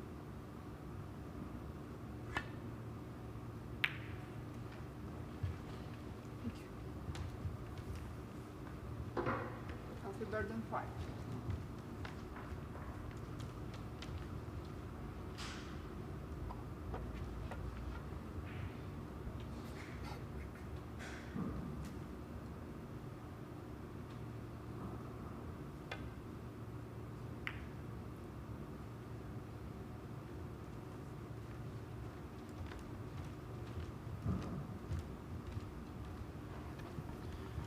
When the white initially made contact with the brown, I think Reves was a little concerned it could possibly sneak in off.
from where he was, that will do.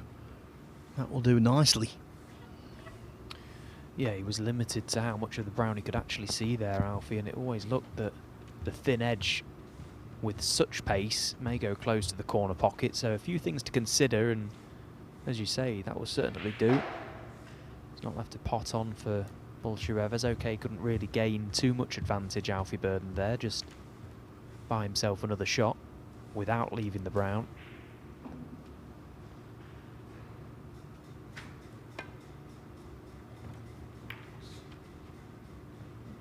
Well, he's up very quickly off that one, indication that the table may have deviated, but perhaps not the correct choice of shot there from Reves.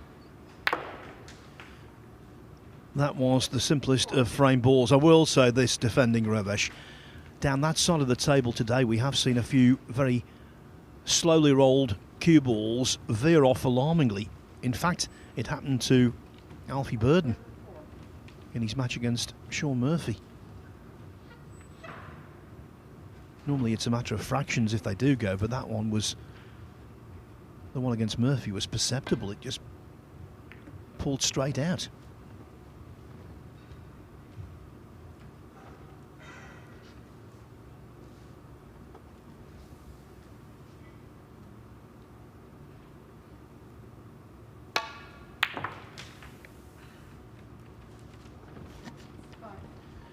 Well, Burden scored pretty freely against Sean Murphy. Not so in that frame, but he gets it under the belt nevertheless.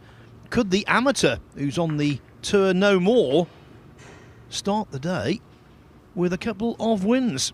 Well, he's certainly on course. He leads Reves 1-0.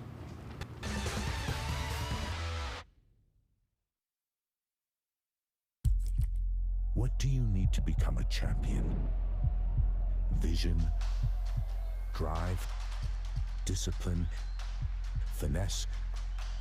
But what about a world champion? Victor, conqueror, peerless. The history.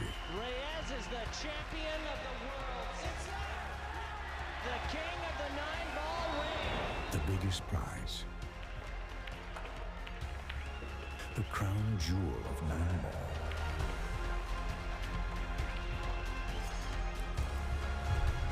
A return to the kingdom where a champion will rise. The World Pool Championship.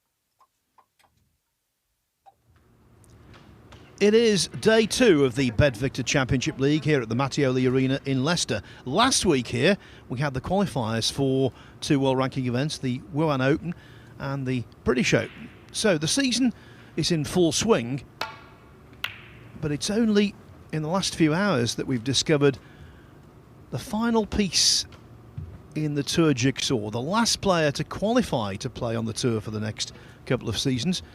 And Stephen, you have news. Yeah, that's right. Egypt's Mahmoud El Haridi has defeated Yassine Bellamine in the final of the 2025 All-Africa Snooker Championship, which was held in Saidia in Morocco, to earn a 2-year tour card, presumably for this season, as you say. So it's a massive congratulations to him, and also, I suppose, quite a shame that he was not able to play in the first few events, but nevertheless, a great achievement winning that event. It seems snooker in Morocco is on the rise. We had the WSF there, was it this season or last season? Great part of the world, and I know a lot of good clubs out there and a lot of good people, so massive congratulations to him. Yes, indeed. I think it would be preferable going forward if the African Championship were to be completed before the start of the professional season. But of course, these days, the pro season is not far short of being a 12-month affair.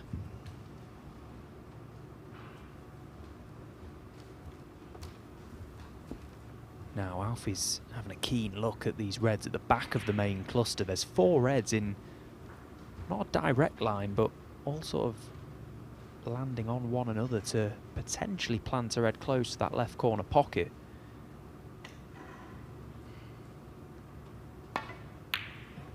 Yeah, not to be. Didn't fancy it going close, so elected for the loose red.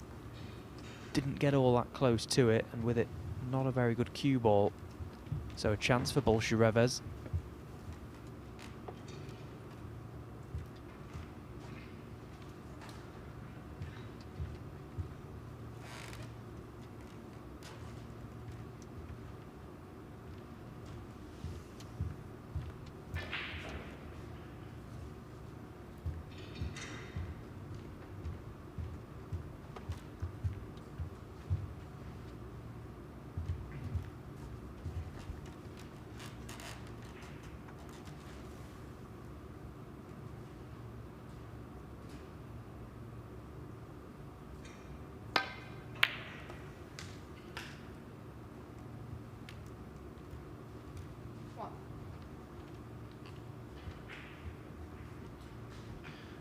The game has never been more international, more cosmopolitan. Hungary's first professional, of course, Reves.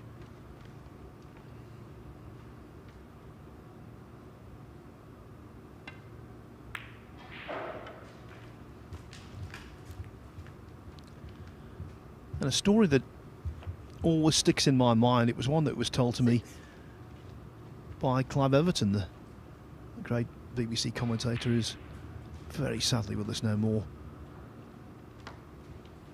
Basically, and I don't think this is apocryphal either, Steve Davis went to play an exhibition in Hungary many, many moons ago, well before Reves was born. And Davis made a 147, and the reaction to it was very muted, actually. And basically, the penny dropped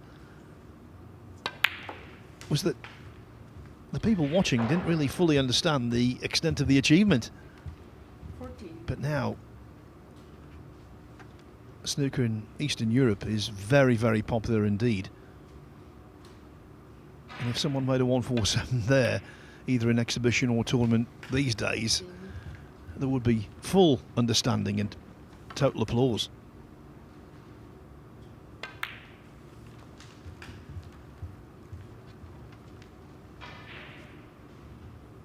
Yeah, myself and Dom were just briefly talking about it, actually, that snooker in Europe is certainly on the rise, and some of the players from around Europe now, wonderful snooker players, and as you say, keen interest all over. And I think the World Snooker Q Tour is doing a good job of promoting the game on a grassroots level and giving players, you know, from these countries an opportunity to get a taste for what it's like playing against, you know, ex-professionals and top amateur players, and providing a pathway to the World Snooker Tour.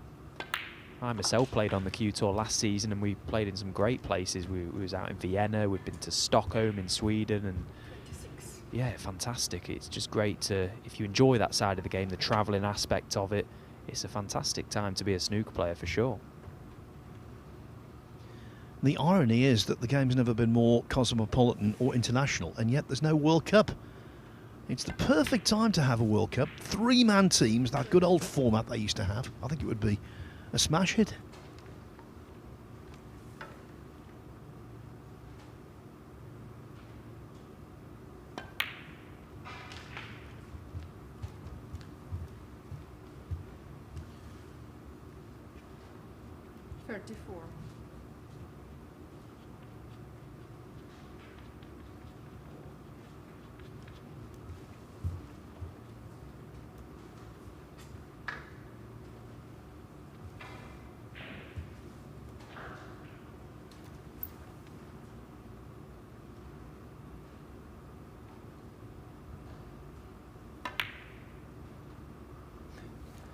Always going towards that far jaw.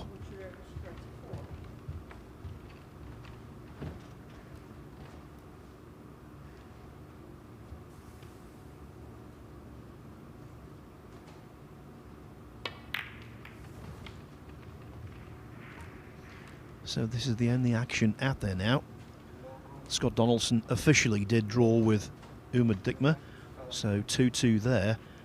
Table 2 resumes at 5 o'clock with Matthew Selt up against Fergal Quinn.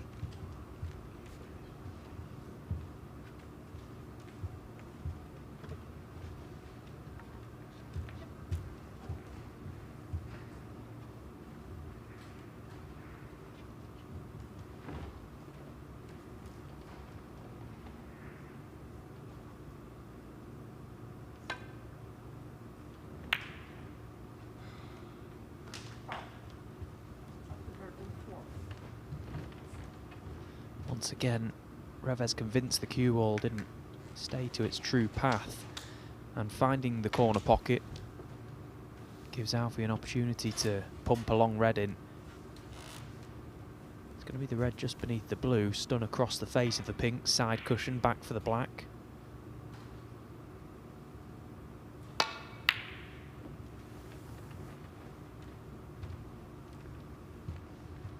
Yeah, I think the table is deviating, and I think it is that segment, the left-hand side, going from bulk to top cushion, as we're looking, that is the culprit. Yeah, and I know it's no consolation when you're out there playing, but the good thing is nowadays there is a table fitter on site, so hopefully Bolshe Reves can make the fitter aware of it and he can make some tweaks. Quite an easy thing to sort. Yeah, I'm sure it'll be rectified. We had this at a previous Championship League where the table was rolling off and amendments were made and it was perfectly okay afterwards.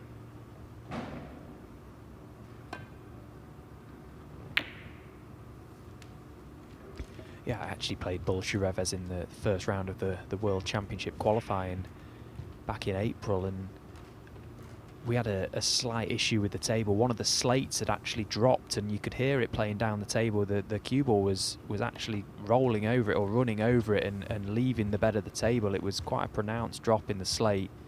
Made the table fitter aware of it, and after the mini interval that we had after the 8 or 9 frames, whatever it was we played, it was rectified and it was as good as new. And if you don't know, those slates are heavy. Very heavy indeed. Yeah, I think the slates alone, they weigh a ton, so there's 5 slates, 200 kg each. Yeah, it's no small task putting a table up, and of course tables are up and down, constantly rigging at venues, and sometimes they do take time to settle in.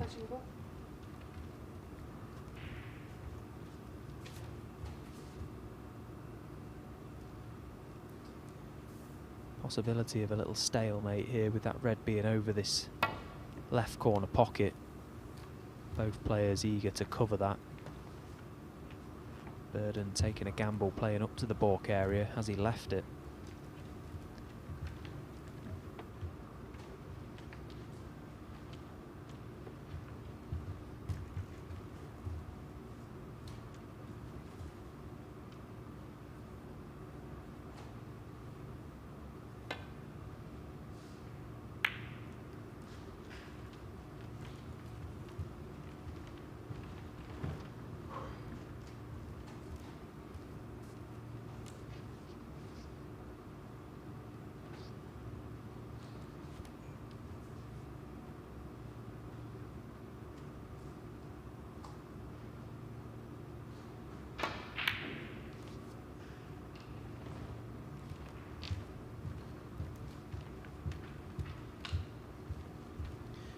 In that first match against Sean Murphy, given the reputation and the class of the opposition, I think Burden was freewheeling a little, but he's got the result there, and he's now 1-0 up, so I think maybe extra tension will be in the arm from here on in.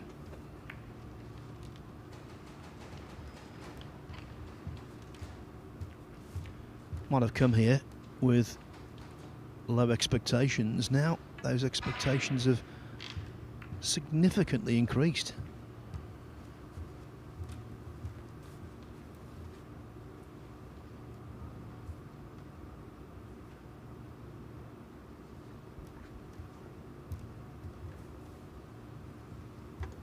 Yeah, if he gets the win here, that will mean he'll only need a draw in his final game against Robbie McGwigan to guarantee top in this group.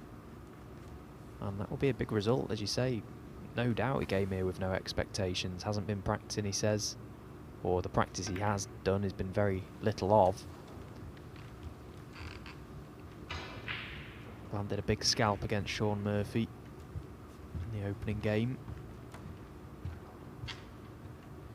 This frame become a little disjointed though. Those two reds up in the top half of the table there as we look, causing both players problems currently. He's playing back to Bork, extremely risky.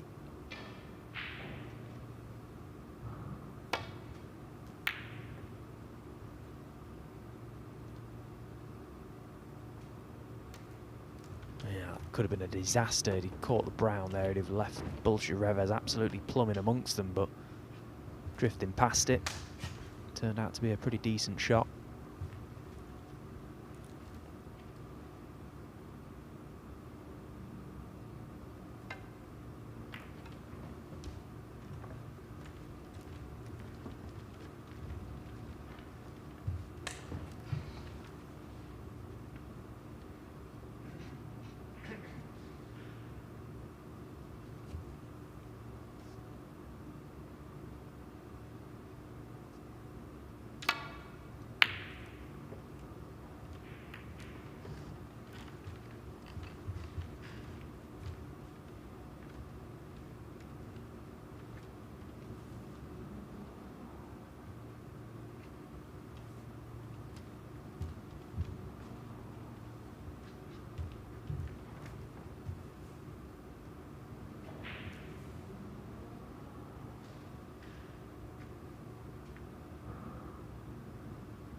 Well, apart from the fact the black might be a little obscured, the table now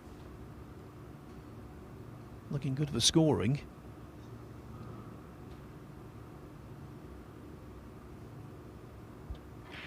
Yeah, he couldn't find any other way to control that red and get a good cue ball, so felt the only way to do so was play it into the main cluster. Took a chance that one might find its way over a corner pocket. That hasn't happened. So a tough return for Alfie Burden, who's played that about as well as he could have hoped. Don't think that's a big pocket down the left side. The black may be covering too much of it.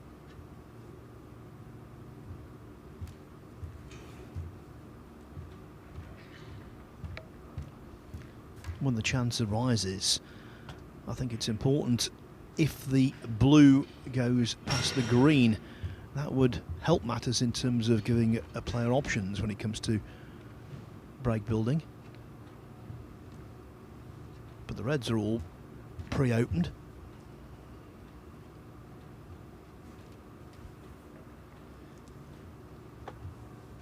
Looks as if he may be trying to clip this thin red closest to the black spot. Needs to be careful. He's got to be absolutely spot on with this in terms of getting the cue ball back to Bork, and he's very nearly collided with a red. Just missing it though. It's a pretty good shot. Reves still very much at the start of the road when it comes to being a professional. 28 professional seasons on tour for Alfie Burden. Total opposite.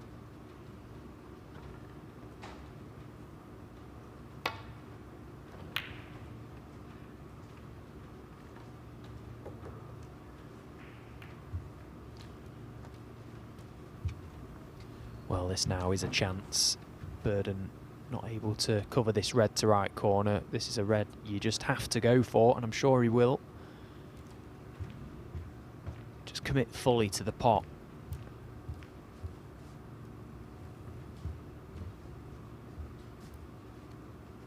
This is where I think Reves could maybe look at his game and try and solve this little part to his game.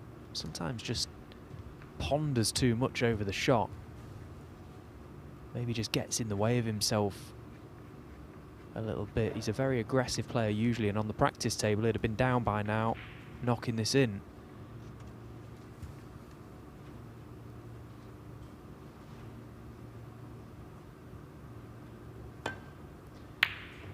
And again there you see, chose to play the more difficult red there purely for safety reasons, bailing out of the shot. Did a few of them against Robbie McGwigan, not for me that. Yeah, he seems to be two different players actually. When he's got any indecision, then yes, he can be ponderous. In amongst the balls, he's okay. So, two different approaches really. Yeah, look, he's young and he's only 18 years of age, isn't he? And he's no doubt finding his feet on the tour, and we've all been there at times where just that little bit of indecision, it can cost you, and ultimately rhythm is everything in this game. When you're in and you play the game how Reves does, you rely a lot on instinct, and quite often, as I've mentioned previous, the first shot you see is quite often the one you should go for. And I think at times Reves almost just convinces himself out of a few shots. He did it against me in the World Championship, and I clicked onto it very early on and just sort of chipped away at the whole match and ended up winning convincingly. I did say to him at the end though, you're a much better player when you're attacking and you're staying aggressive and positive, because he's got this air of confidence around him that he certainly backs himself, but I think he just lets himself down at times with some of the decisions that he makes.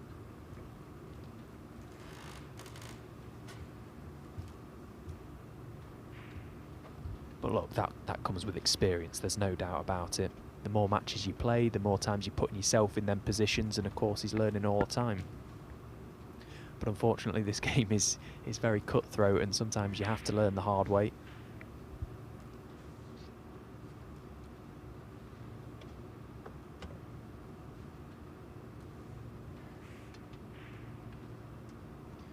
Burden's career high ranking 38.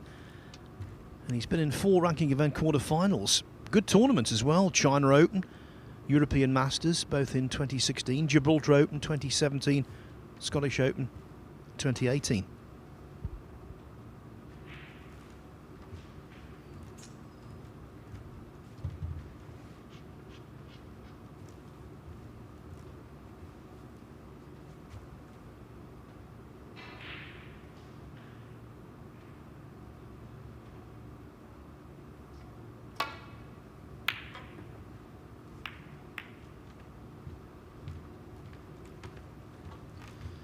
Those reds have been avoided, but not on that occasion. No way through there. So already with a 30-point advantage, Reves here has the opportunity to equalise.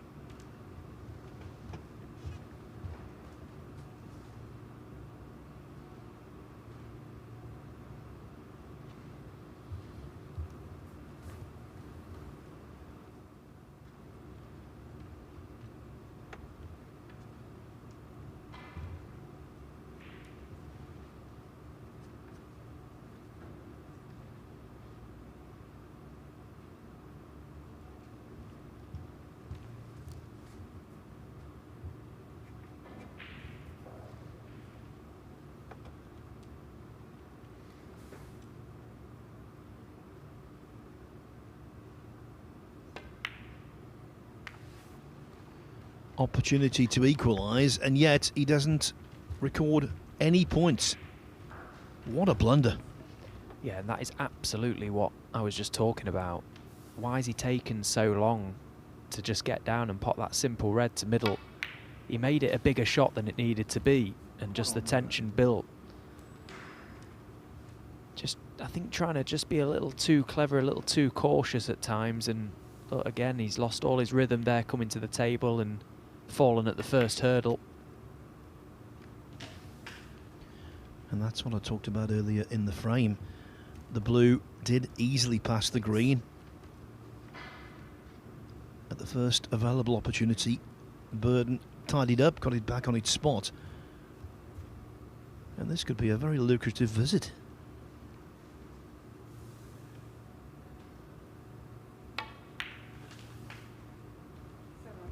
Yeah, at the very least, Burden should have his nose in front come the end of this visit. There's a couple of little problems to solve. The first being getting that black back on its spot, because that's restricting a number of reds there.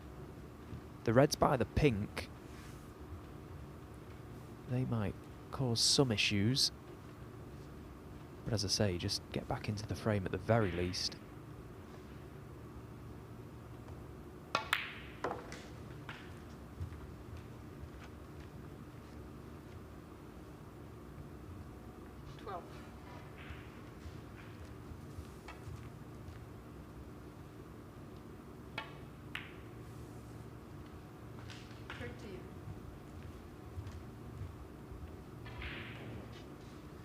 Getting well ahead of myself here, guilty of that, but if Burden could win this match 3-0, I'll tell you what, he would take some stopping, but that was a poor one. Yeah, and he knew as soon as it struck that, he was up very, very quickly there.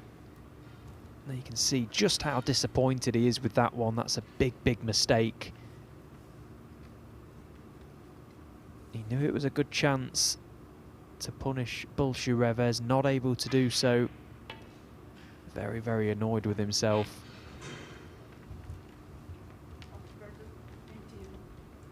And that was the issue there, trying to play into a very small area, trying to be too cute. Needed to get that black out of the way quickly. Just couldn't quite find a way to do that.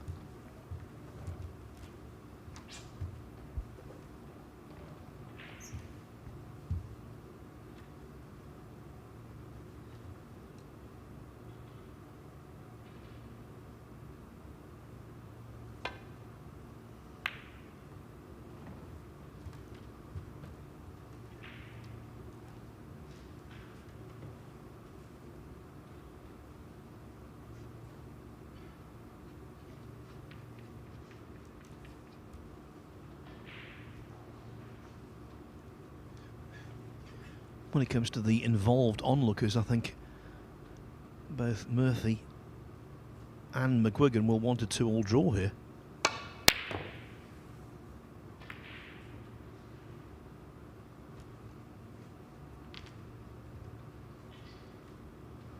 And with both of them feeling it, I think that's a distinct possibility.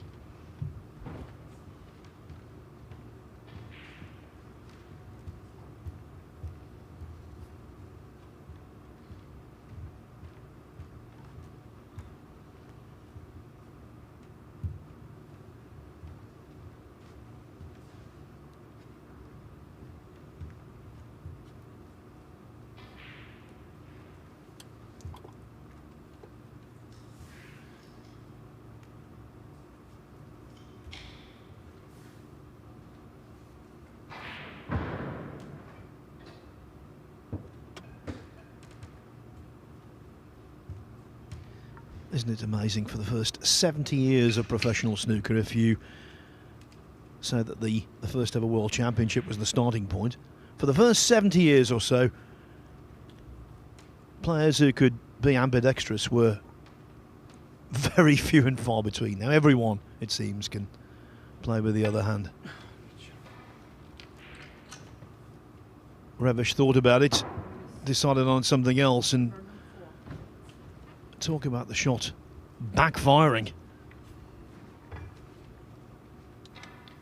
Yeah, it was obviously very thin, that red, but he didn't have to play it to the middle. He did have it into the corner pocket.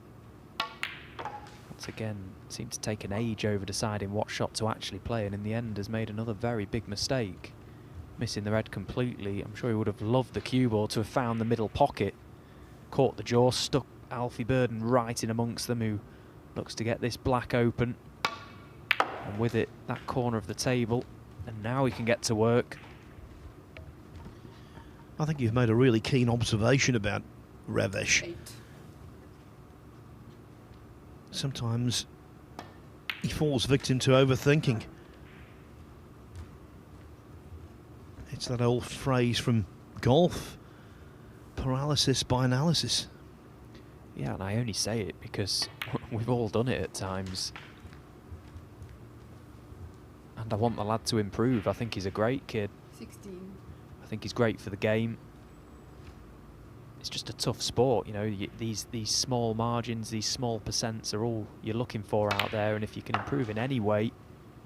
But I think ultimately you have to play to your strengths.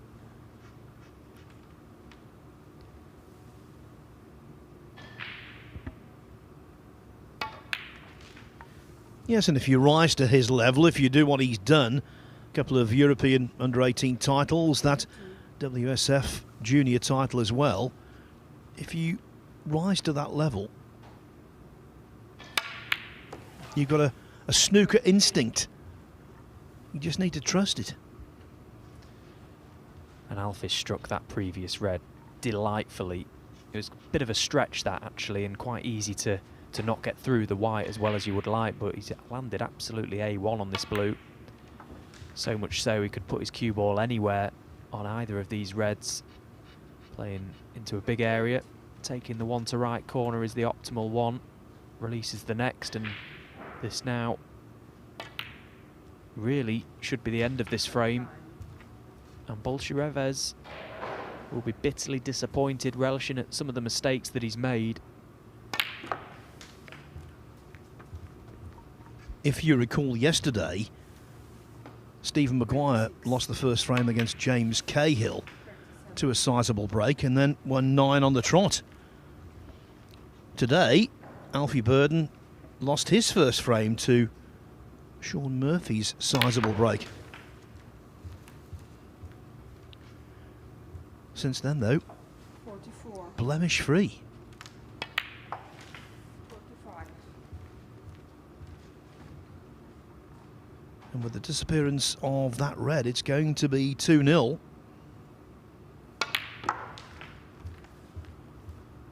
And if it is 3-0, tell you what, Stephen, he's in the mayor's office.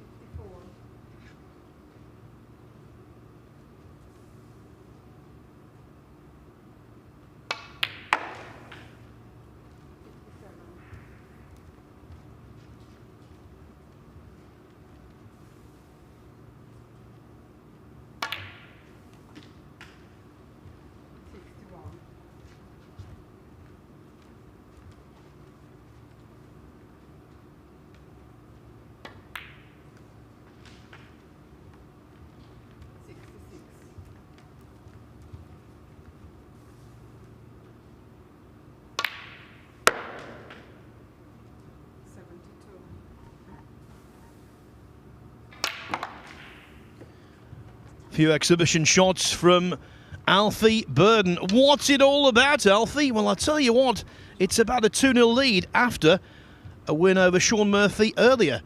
Here's the amateur from London going to top the group. Right now, it looks that way, but more snooker to be played after the break.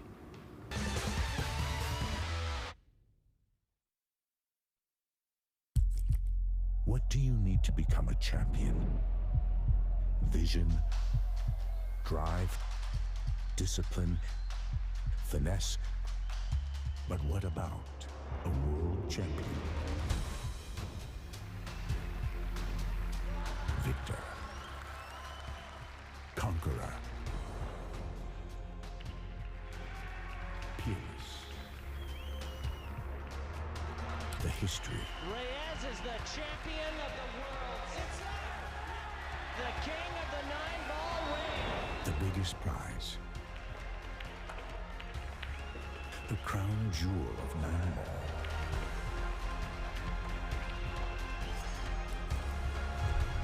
A return to the kingdom where a champion will rise.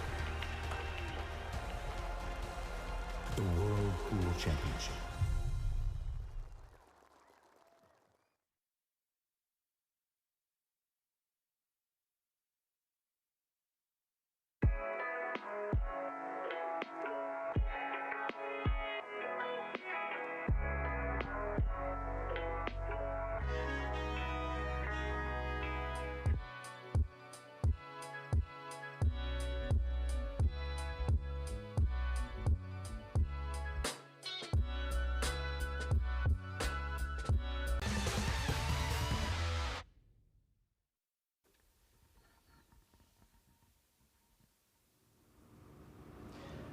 It has been quite a few months for Alfie Burden.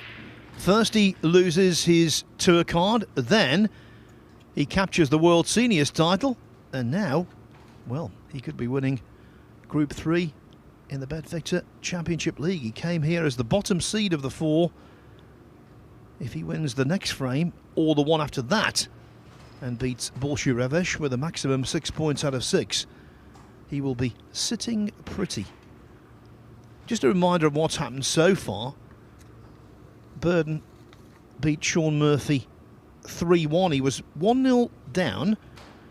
He missed a red early in the second frame. The reds went everywhere. He enjoyed an outrageous fluke, made 97. But I think the most memorable aspect of that match was the way he cleared up to win the fourth. The balls were not easy. He was 42 points adrift, and he took them with great aplomb. So then, Reves wins 3-1 against Robbie McGwigan. And this is the third match of what's been quite a lengthy session, actually. As for table 2, well, Matthew Selt with a couple of centuries and a 90-plus break. He beat Uma Dickma 3-1. Then Scott Donaldson had a 3-1 win over Fergal Quinn. And in the third match of the session, Donaldson and Dickma drew 2-2. So Donaldson top of Group 22 over there on table 2.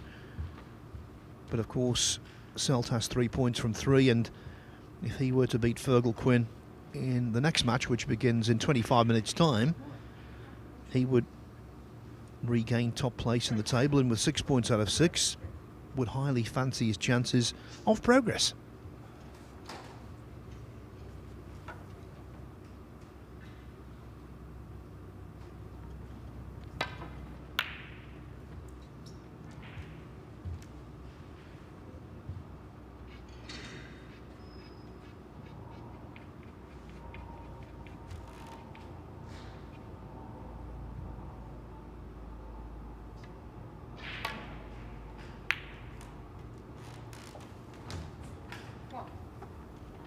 How about that?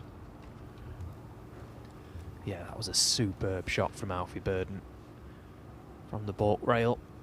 Floating that red in. No signs of the table deviating there. Straight in the heart of the pocket. And straight amongst the black spot where he wants to be now. Key little shot coming up here. May choose to pop this black and play a little holding cannon to some reds. Doesn't want to contact the red directly above the black.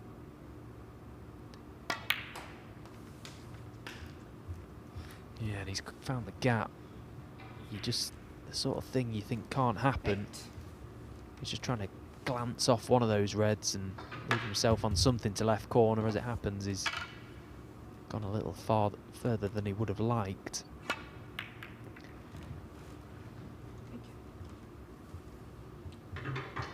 Won't be pleased with that safety, failing to get the cue ball into baulk and tying the black up in the same shot.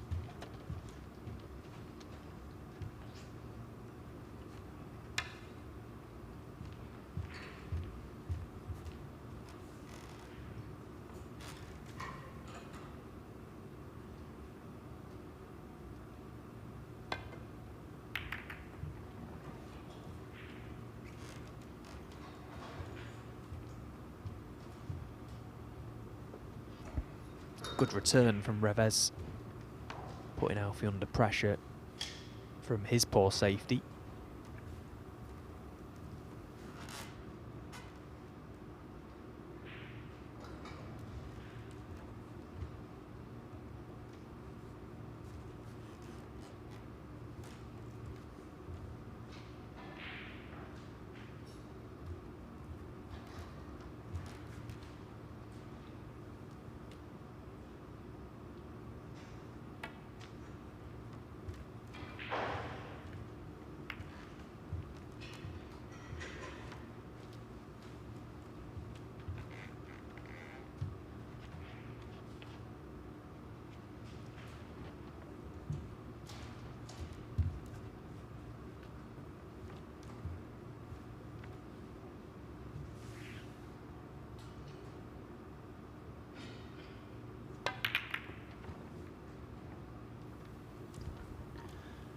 the scenario is pretty clear, actually. If Burden were to win this match, either 3-0 or 3-1, a draw against Robbie McGwigan in the second match of the next session would be sufficient for him to top the table.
Given what he's shown here, given what he's shown throughout his snooker career, I think it would be advisable for Burden, because I think there's some good stuff left in the tank. I think it would be advisable to go onto the Q Tour and try and gain his card that way.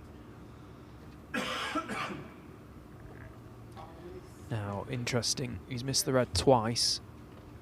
Presumably he can see it full in the face, which means Natalia Gradinari will issue a warning.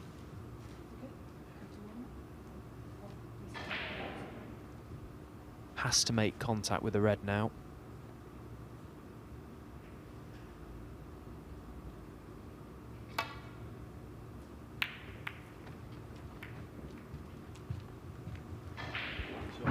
Oh, what a rub.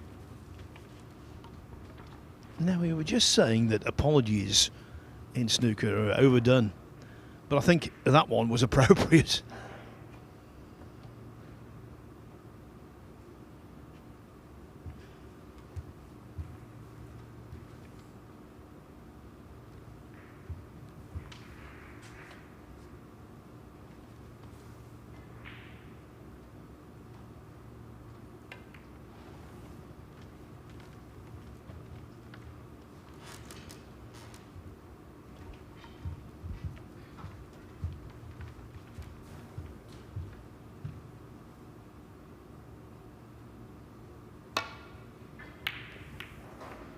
Yeah, just on your point regarding Alfie Burden, I completely agree. I don't see any reason why he wouldn't play on the Q Tour.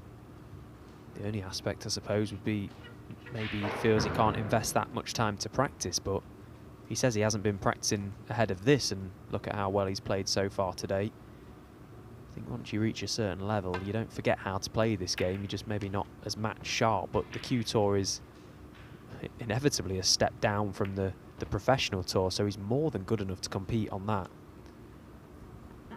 Yeah, he's got several ways he can get his card back. The Q Tour, the World Snooker Federation Championship, and of course Q School next year, but that's the last resort. Yeah, and the way that the Q Tour is actually structured now, you'd favour someone like Alfie Burden. You know, even if he didn't top the rankings come the end of the season, like as a bare minimum, he's surely going to get in the top 16, which means he would progress through to the Q Tour playoffs, which is how I managed to get back on the tour, and playing over the longer distance, the best of 9, best of 11, and then finally a best of 19 to turn professional. Like, Alfie's got so much experience that there's probably not many players on the Q Tour that would beat him over a best of 19.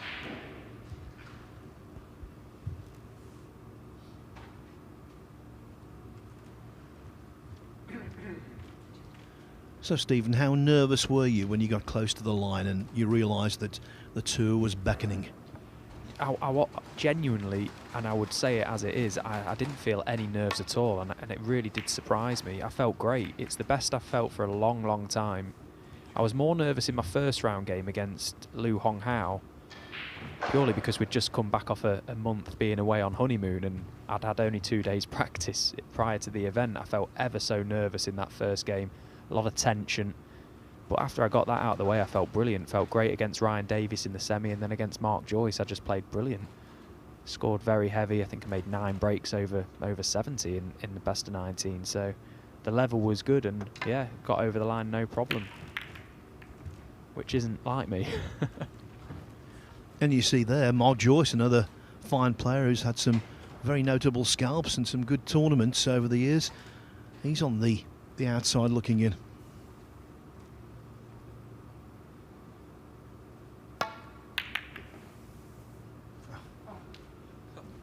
Well, that was a massive foul shot. He moved the brown a ridiculous amount. I don't know what's happened there. When he's pulled his cue back, has he caught it with his hand? He must have done. He's nearly potted it. Now decision time for Bolshe Reves. Does he put him back in? He's got a pot available, and there's certainly a safety return available. Well, he has put him back in. Let's see how this decision pans out, because it's a big target up in that corner of the table by the brown and yellow. And as I say, there is a pot available, but it is fraught with danger. I'm not sure he's made the right choice there, Bolshe Reves. We'll see.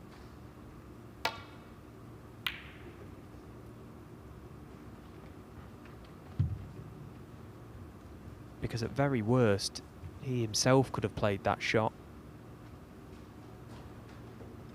And now finds himself with a spot of bother here to try and solve.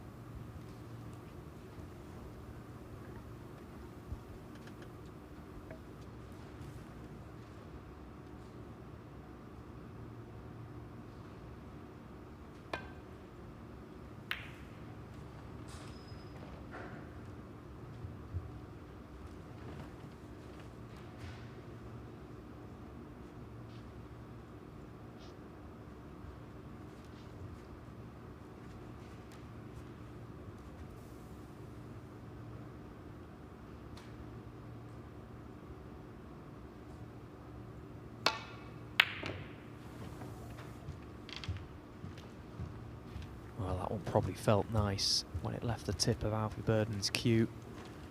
Probably looked good. Now, what's the damage? At first glance, nothing straightforward available for Bolshe Reves.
Well, to make 3 from that opening was criminal.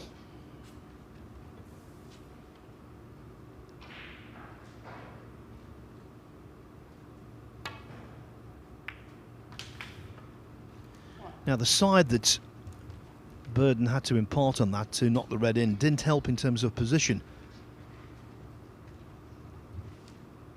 So this is a knee knocker. Yeah, I just wonder if he'll be tempted to go in and out of baulk, just try and pop this black, drift across the face of the green, back down the table.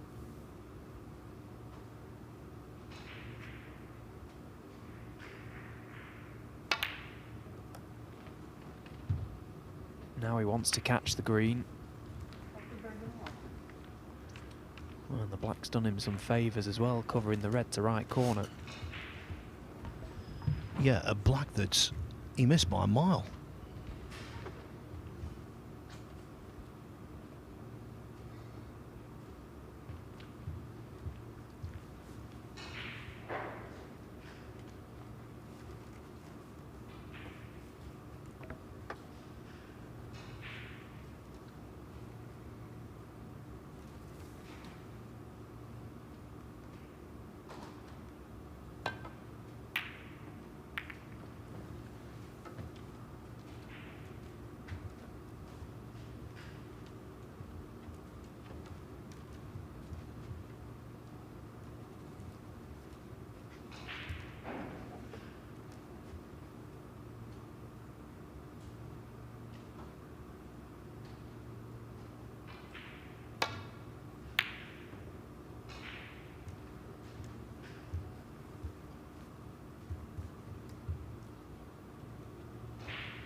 Well, given the time and the fact that this third frame is some way from conclusion, I think it's fair to say that we are going straight through today. No break between sessions. Match 4 will start immediately after this. This is a big shot for Alfie Burden. If he gets this, surely he'll have a great chance. Cue ball going into the reds. Well, he's got the pot. Now he's trusting to luck, and he deserves to land because it was a brave shot to take on. What an opportunity he's got now.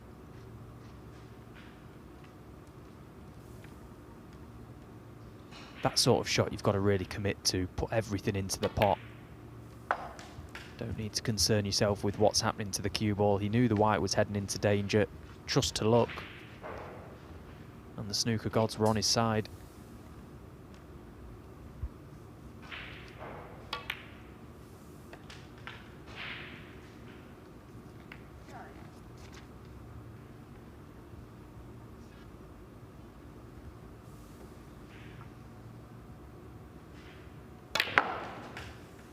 Alfie Burden right now going down a path from relegation to elation, but he's still got to get this job done. 14. Yeah, you can't really see that many stumbling blocks here, to be honest. The reds are quite nicely spread. The black's available into both corner pockets. 15.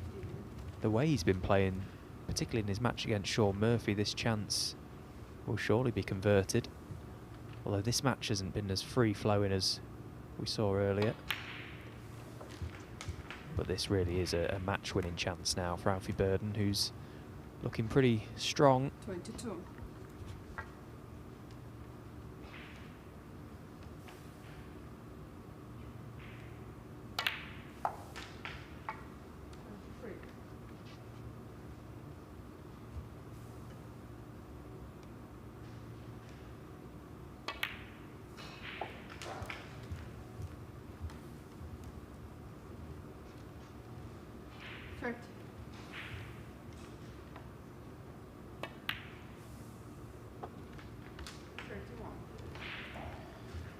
He beat Jimmy White, Tony Drago, Hassan Kurdi, and in the final, Aaron Canavan to win the World Seniors Championship at the Crucible. May the 11th was the day of his triumph. 38. A month before that, though, he'd lost his place on tour. Didn't need to pull up any great trees in the qualifying of the championship to just about stay on, but he lost his opening match 10-4 to Ian Burns. 59. What a difference a couple of months make.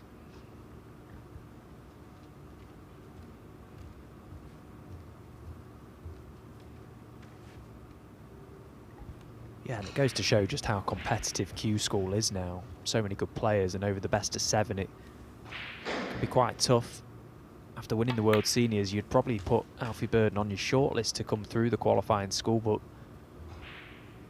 didn't do all that well, finishing down in 21st or 20th on the Q School Order of Merit. Probably will be deemed as a big disappointment from him. But a chance to put some of that disappointment to bed with a good run here, and he's looking very good indeed.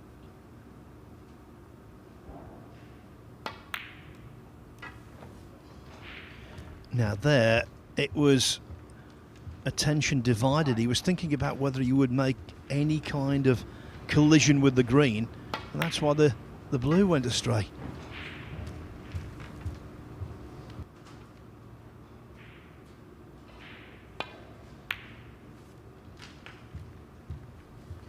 Well, let me tell you something. Bullshit Reves is well aware of this. If he can salvage this frame, I think it would be very difficult for Burden to win the next. We saw yesterday a whole group pivot on a missed blue from Zhao Han Yang.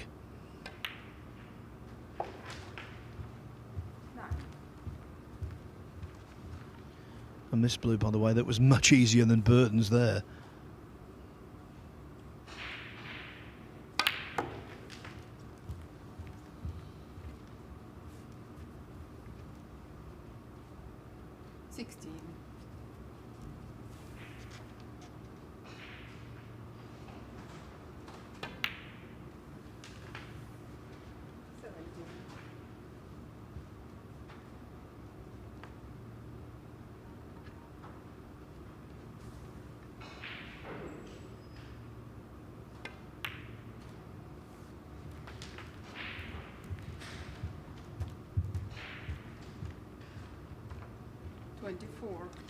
So key shot coming up now.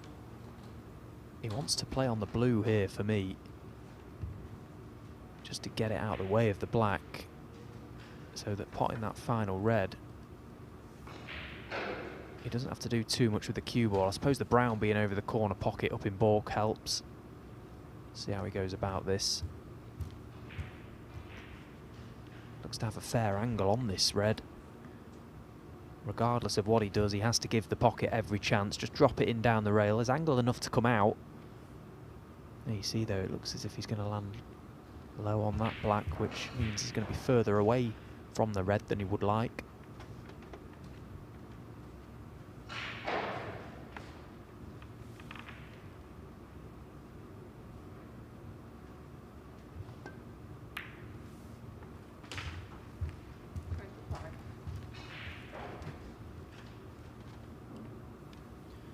Not the conventional position for the colours, but Reves can connect the dots. Of course he can.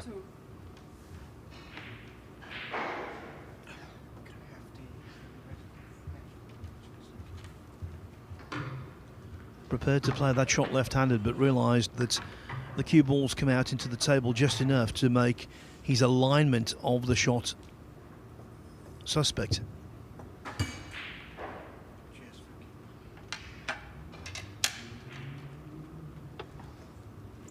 Still not out of the woods just yet. In potting this red, he'll surely leave himself the low angle on the black, but then the green is quite a big ball in terms of getting to the yellow. Doesn't want to...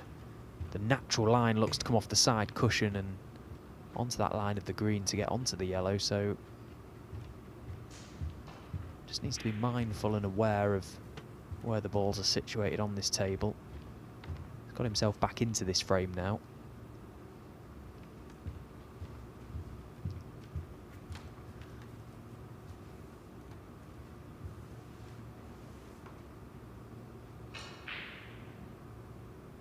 Again, he's taken a long old while over this shot, quite a straightforward shot.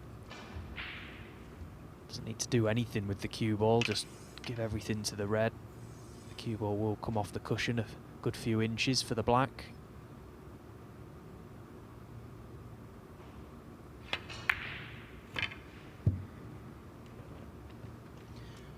The more he pondered, the more he thought about it, the more difficult in his own mind the shot became. Yeah, absolutely. Absolutely, just get down, pot the red. The white was always taking care of itself. Just give everything to the pot. He's looking at all his options, looking at the red. Just get down and pot it. Once again, has just got in the way of himself there. I've got no doubt about it.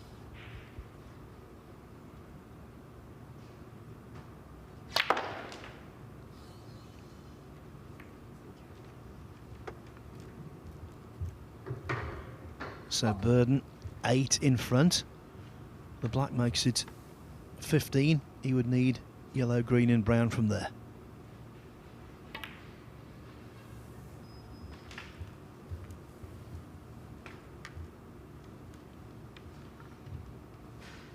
And if that is the case, you won't see any great positional heroics from brown to blue. Why would you?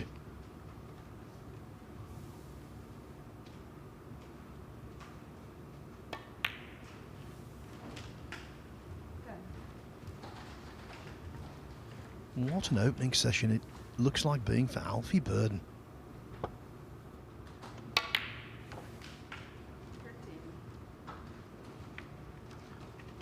Frame and match ball.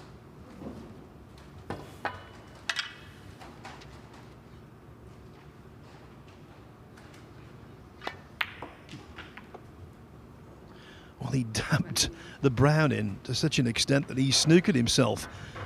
Luckily, he's 24 in front with 18 on, so he can afford to miss the blue. And still, Reves would need the snooker. Unless, of course, he makes contact with the black.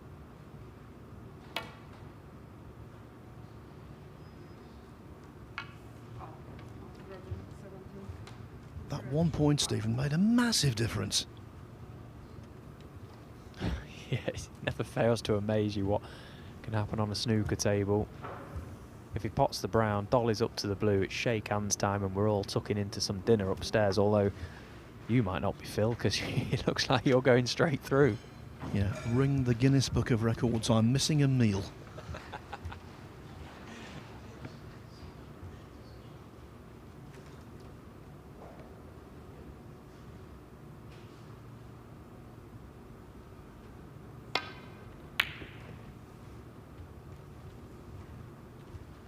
Last time that happened, Wild Hog and Mead was on the menu.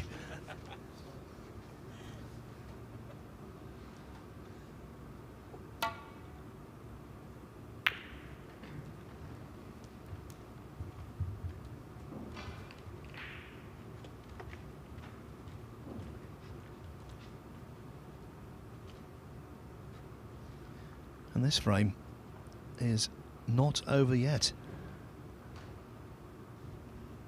Burden's given himself unnecessary angst. Yeah, there's two big targets now on the table, isn't there?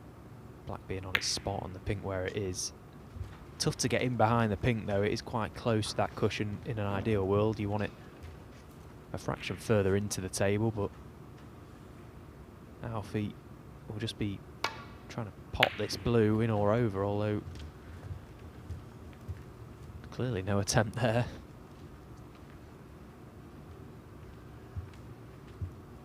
Well, I'm going to use a line that the great Willie Thorne used to use in commentary quite often. Answers on a postcard.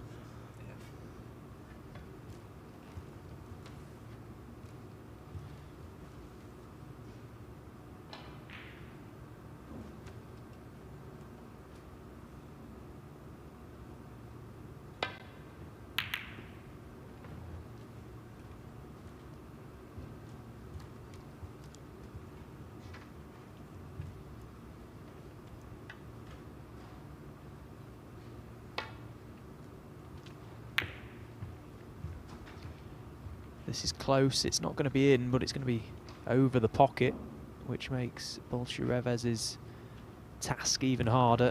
I don't think he can keep this out, so he loses one of his big targets off the table for snookers. That black is in a lovely position, though. Can he get there? Twice across. I think he chips the pink to the side rail. If he can judge the line and pace, could be a good one.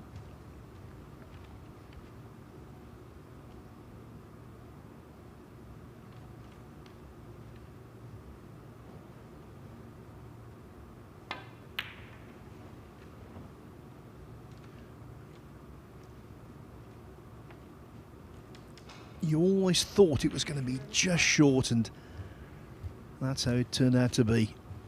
Good line, not quite the length.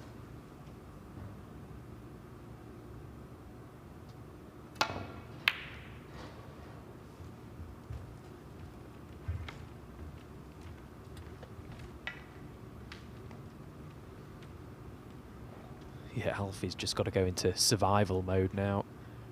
Every chance he gets, look to put that pink over a pocket. Doesn't matter to him where he leaves the cue ball on this table. It's all about the object ball now. On this sort of shot, we're looking to try and double it down the table once again at such pace that it will go close to the right corner.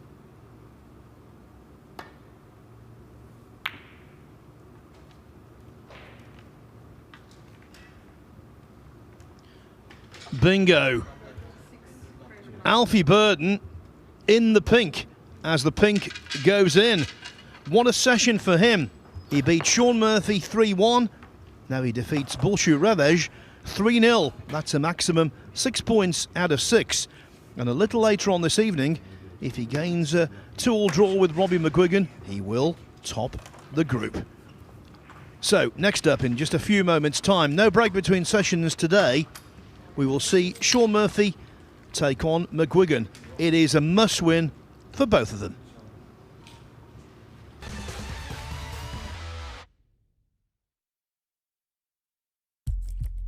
What do you need to become a champion? Vision, drive, discipline, finesse. But what about a world champion? Victor, conqueror, peerless. The history. Reves is the champion of the world. It's the king of the 9-ball ring. The biggest prize. The crown jewel of 9-ball.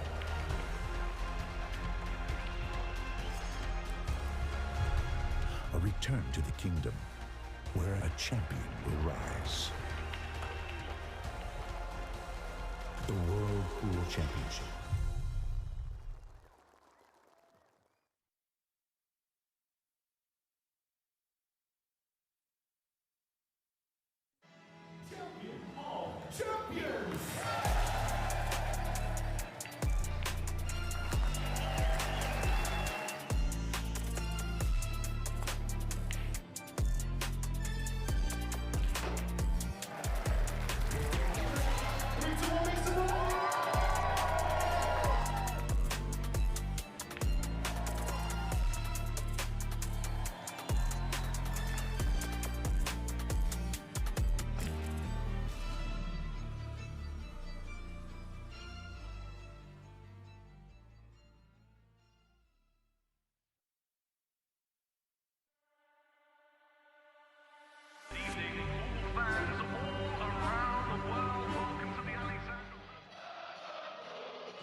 Arena looks just spectacular, and I cannot wait for you all to see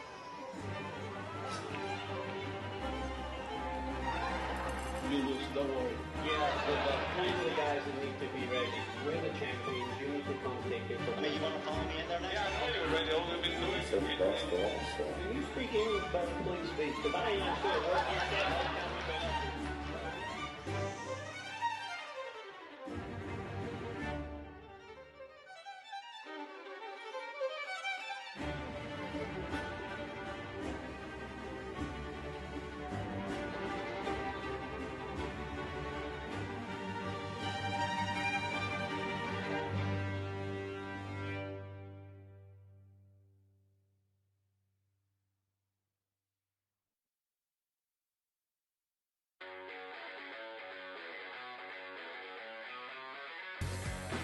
We are guaranteed 4 phenomenal days of action right here in Florida. Drama is certainly guaranteed in front of a hugely raucous crowd. The American fans really get into the spirit.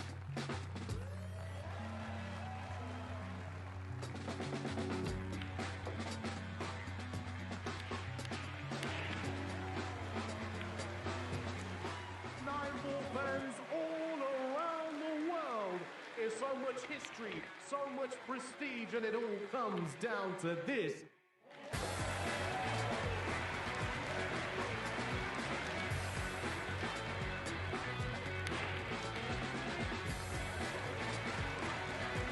So much action lies ahead at the Caribe Royale in Orlando, Florida.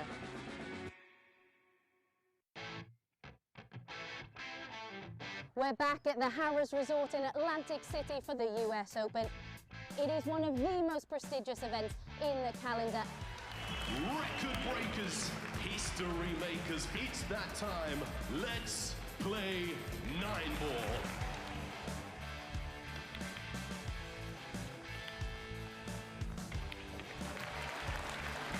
Nine-ball pulls on the growth. And the governor gets on the board. Next year's prize money in the US Open is going to be $500,000.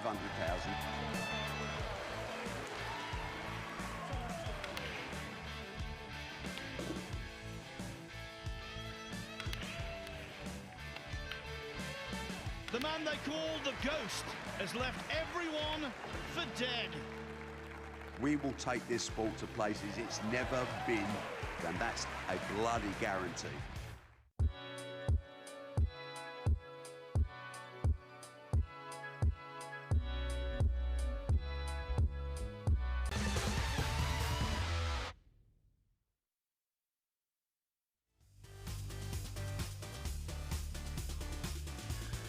Well, I promised you a short break, and that's what we've had. So the second session nominally gets underway. It's just an extension of the first, and it is a must-win match for both Shaun Murphy and Robbie McGwigan. In fact, it is Alfie Burden with 2 wins out of 2 who tops the table. Reves has 3 points. These two, Murphy and McGwigan, now playing catch-up, their second match of the day, and only a full complement of 3 points will do if they want to retain hope of topping this group table. So it's another interesting occasion for Robbie McGwigan, who's never faced Shaun Murphy before.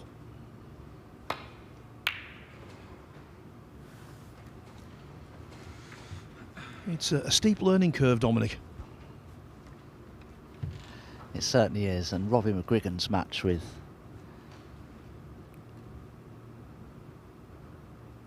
Reves just, well, a couple of hours or so ago now. It was a very, very long affair. It seemed to go on forever, and it was a very, very scrappy match indeed.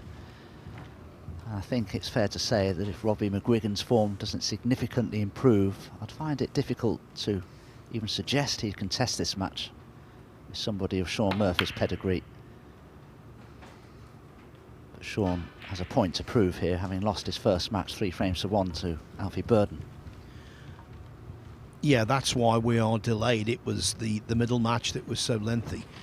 The first match, Burden-Murphy, was full of fluency. The third match of the session, well, Burden won 3-0. It wasn't a marathon at all, so to blame, McGwigan, Reves in the middle.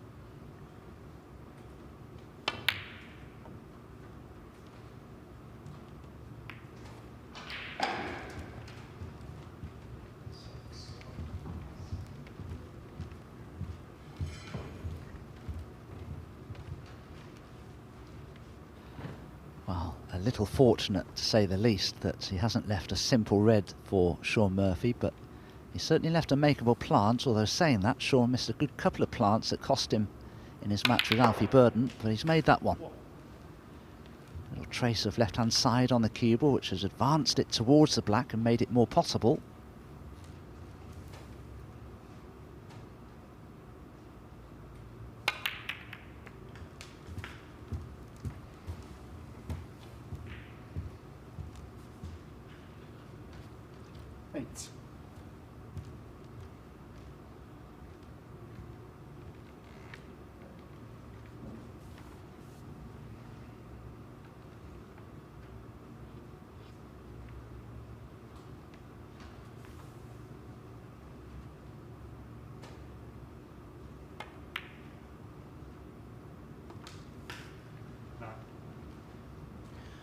So to top this group, Murphy must win this match. He must beat Reves in the last contest of the group and hope that McGwigan beats Burden. 50. Well, some encouraging news, at least potentially for Sean Murphy, is that Alfie Burden and Robbie McGwigan have played on one occasion. Robbie McGwigan beat Alfie Burden 6-4 in the qualifiers of the 2022 World Championship, so you never know. Yeah, when McGwigan was an amateur and still very much a teenager, so 20. This could still turn around. As I've emphasised before, if you lose your first match in these groups, it is a real headache. Rarely do players recover from it to win the group, but it happens occasionally.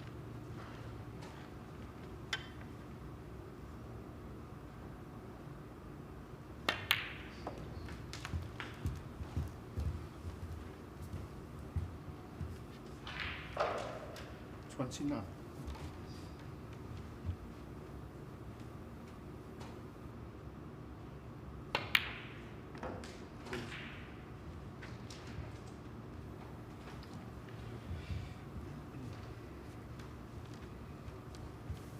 Also from Murphy's viewpoint, not just winning, but winning a couple of 3-0s would do him a favour. That would leave him on 6 points. 36. With +4 frames won. 37. Now, if that was the case, and then McGwigan beat Burden 3-0 or 3-1, Murphy would prevail.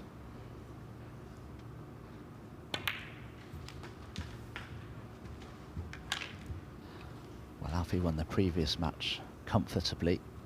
40. It could have been a different story. He could easily have been 2-0 behind. Could just be that it's going to be Alfie's day and not Sean's, but we'll have to wait to see if that is the case.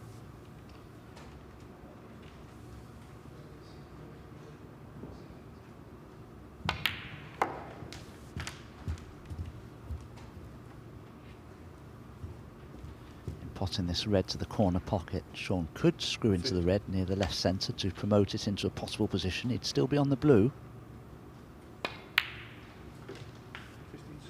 Decided against it because the frame isn't quite won yet.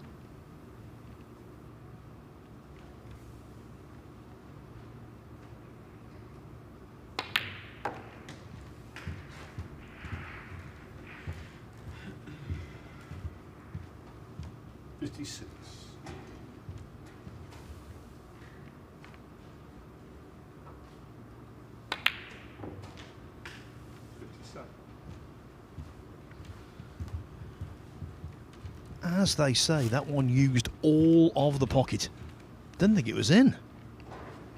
No, and it's caused a bit of a problem for Sean. He wanted to be just higher than he is on the pink to stun into the red that's below the cue ball, which would have left him on a choice of the 2 reds to the left corner. That shot isn't on now. Can't even hold the pink spot, because if he were to do so, the pink would go below the cue ball and snooker his next red, so has a bit of a problem here. Top spin and running side, and that's not worked out particularly well for Sean. Very, very awkward cueing.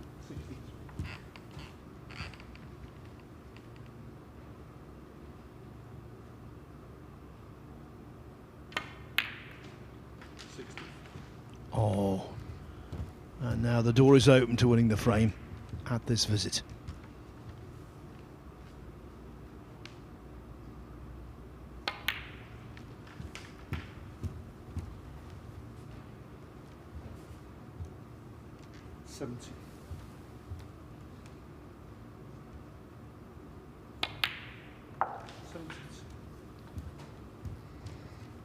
We were in danger of falling a little behind schedule.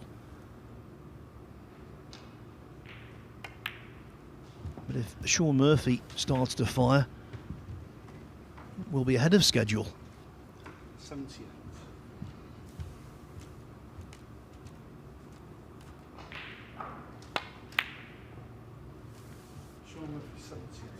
No century, but a break of 78, more than enough to win the opening frame. Murphy leads McGwigan 1-0.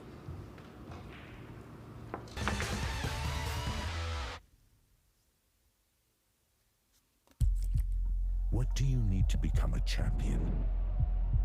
Vision, drive, discipline, finesse.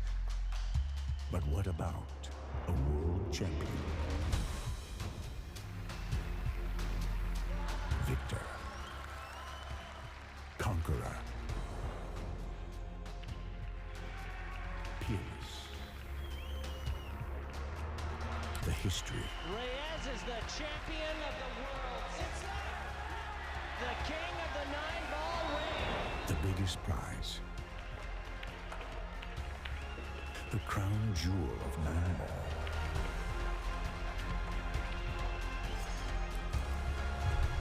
A return to the kingdom where a champion will rise. The World Pool Championship.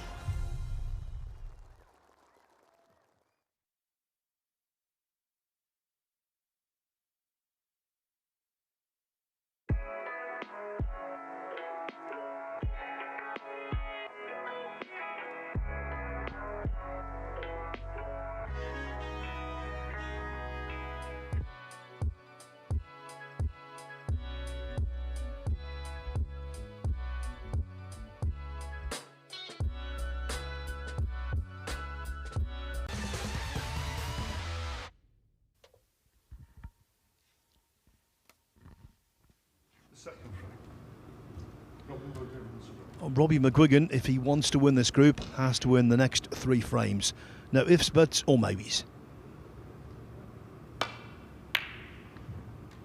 Of course, he did win a group in this tournament last year in extraordinary circumstances. Basically, Tom Ford lost his first match to Barry Pinches and withdrew with an injured foot. So it basically left the group as a 3-man group, just all of them playing each other. They all won a match each, but it was McGwigan who advanced due to getting the verdict, I think, in terms of frames won. But anyway, he got through with 1 win and 1 defeat.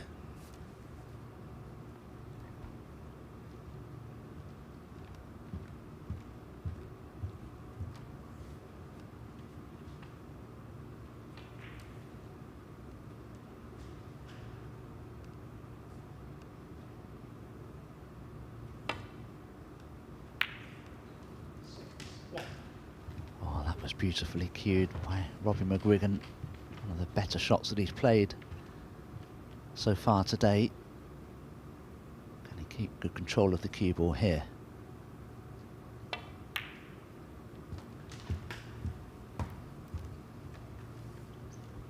Just about okay.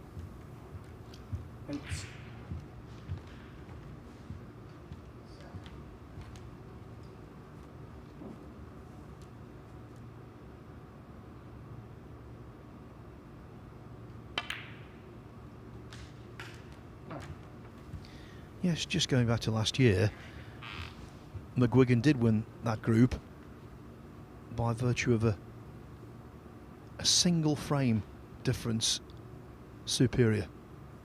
Barry Pinches was second, Sanderson Lamb third.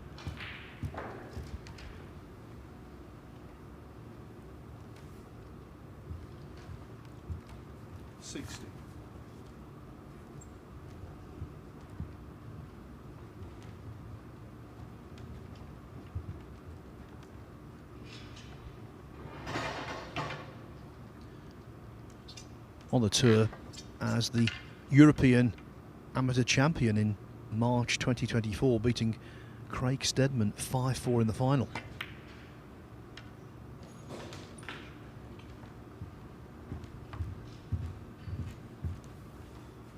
Had some good wins in that European Championship. Also overcame Florian Nursler in the semi-final and Julian Boyko in the quarter-final.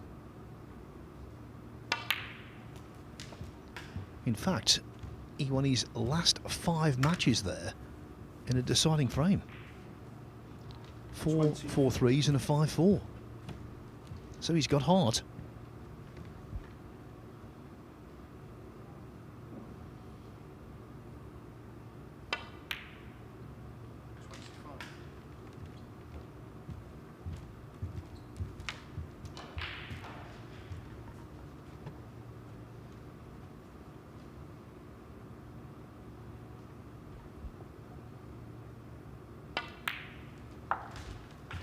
And what's more, McGwigan had a good win last week against Liu Hao Shan in the British Open qualifiers. Finished off a 4-2 win with a break of 85.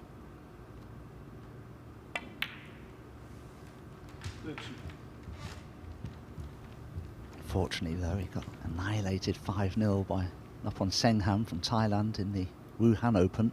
But 1 out of 2, I think, for a young professional player such as Robbie McGwigan. He's just 20 years old, still learning the game. I think it's a pretty good performance.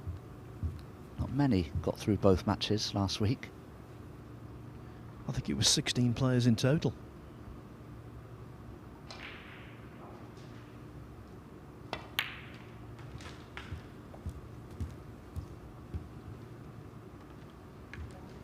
One of the 16, Rhian Evans. Congratulations to her. Really good performance.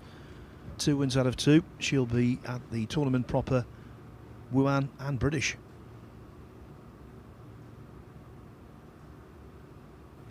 Yes, very pleased for Rhian. Great to see her doing well again. That would be a disappointment to Robbie McGwigan. Missing that fairly straightforward red to the right centre pocket. It could be that the red that's close to the left centre is possible for Sean. There's not much of the pocket sticking out there, but he's a very good middle pocket player, Sean Murphy. Such a good cueist.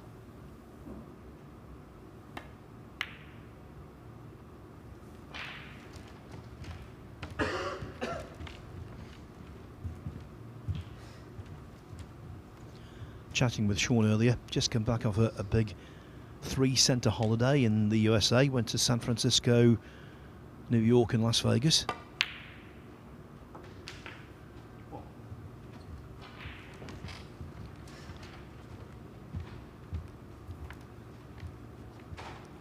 But he's in danger of missing out on a second day trip to Leicester.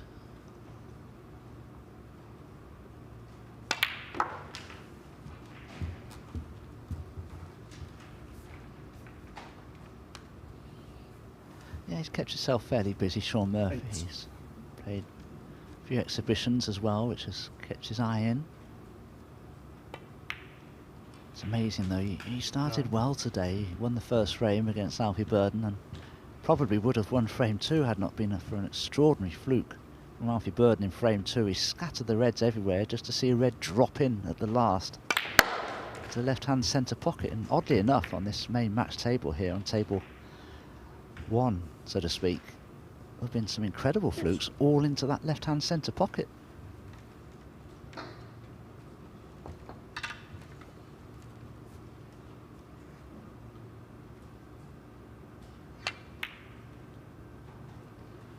Oh, that was a poor one.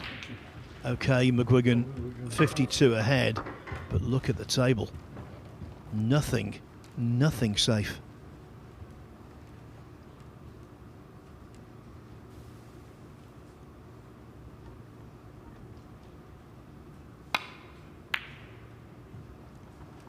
And yet he can't pot the opening red. Can you get your hat on?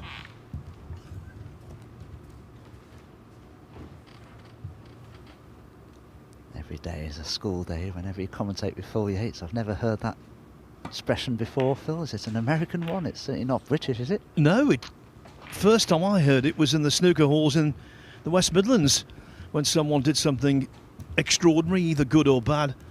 They used to say, can't get my hat on. Good heavens.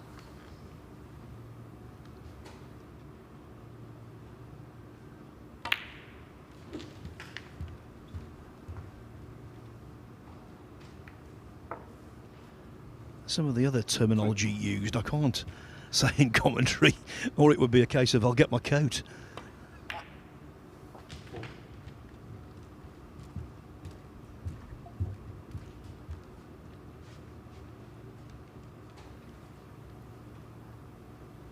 Snooker clubs are hardly finishing schools, are they? Well, maybe finishing schools in the University of Life. And talking about finishing, McGwigan should finish this frame at this visit.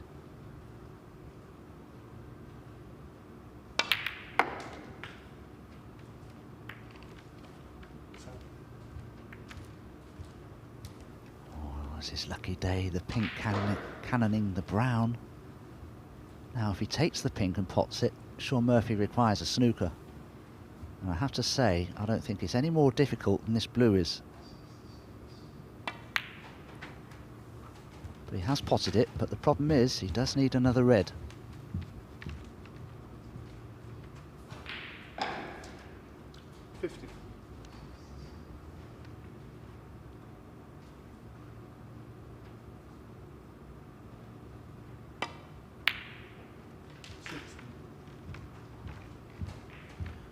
No great thoughts of position. That was frame ball.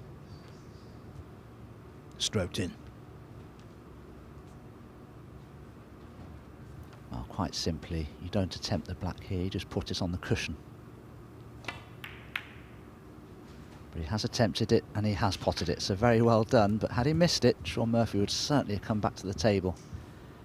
Possibly, if he'd have just rolled the black to the side cushion, he wouldn't have done.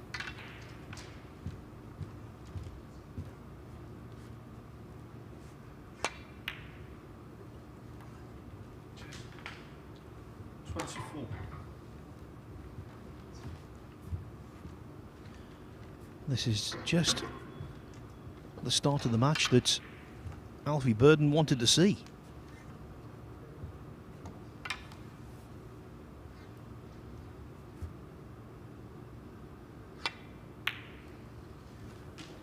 Burden would love to see the next couple of frames shared as well to eliminate both. 26. 27.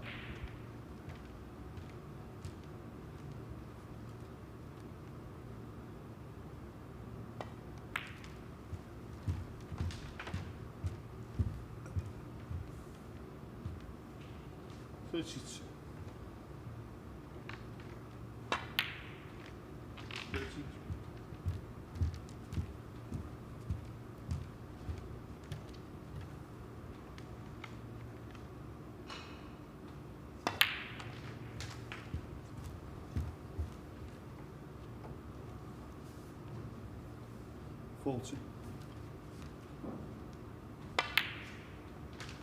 40.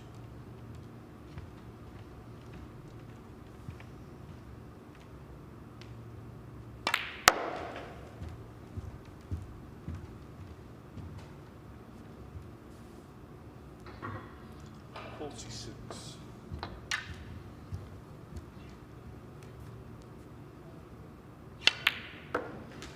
At the age of 13, 48. in a practice session, Robbie McGwigan made a 147.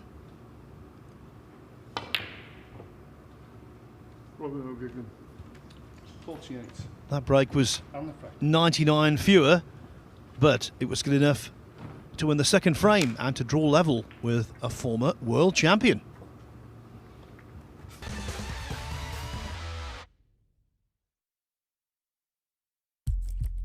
What do you need to become a champion? Vision, drive, discipline, finesse. But what about a world champion? Victor. Conqueror. Peerless. The history. Reves is the champion of the world. It's the king of the 9-ball ring. The biggest prize. The crown jewel of 9-ball.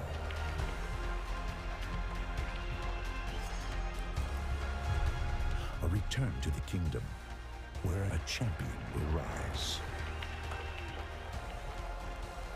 The World Pool Championship.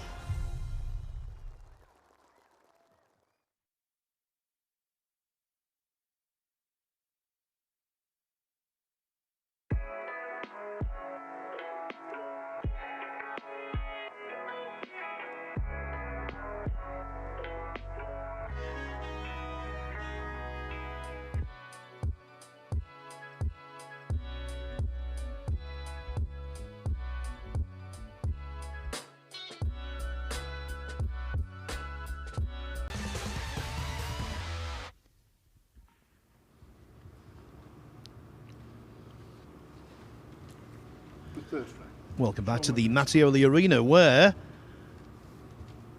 whoever loses this frame loses any hope of topping the Group 3 table in the BetVictor Championship League.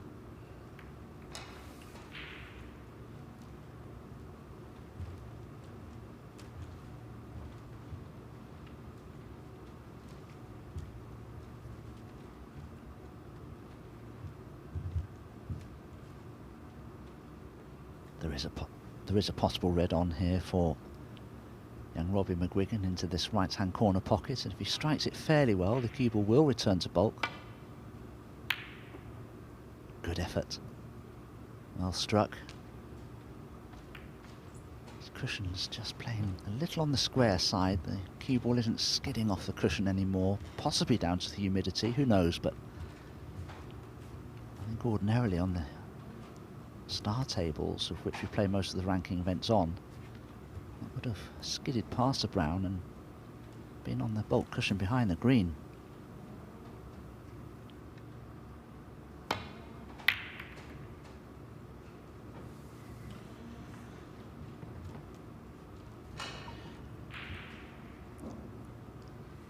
It's a matter of a couple of degrees maybe, but I think it has been slightly cooler in here today than yesterday, but it remains very warm.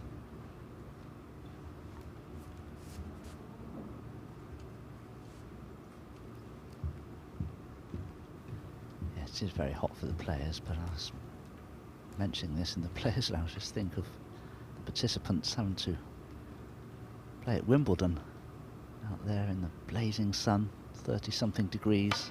That's not very pleasant. Playing such a physical sport. That could be a costly mistake, but how many times a day have I said that as Sean approaches the table only to score a handful of points? So Dom, I'll give you a few moments to think about this. What was the hottest place you've ever played in terms of actual venue temperature, as Murphy's annoying day continues with that miscue? See, even that's probably down to humidity. Yeah, well, I played in the very final year of the Dubai Duty Free Classic in 1994. Final, I think it was played by Peter Edwin and Alan McManus. The finals was 9-3 or something. Anyway, yeah, I remember, I don't know how hot it was. I think it was air conditioned, but I do remember getting lost walking around trying to find the hotel, and it's 52 degrees centigrade. But I was only 20 years old myself, or something like that, 22. And I was okay, really. It was very dry heat. So certainly Dubai, the hottest place I've ever been to. Certainly in terms of outside temperature. So we have a look at the 56 degrees Celsius at what the table heater is set at. 56 degrees Celsius. Goodness me, that's warm. 6.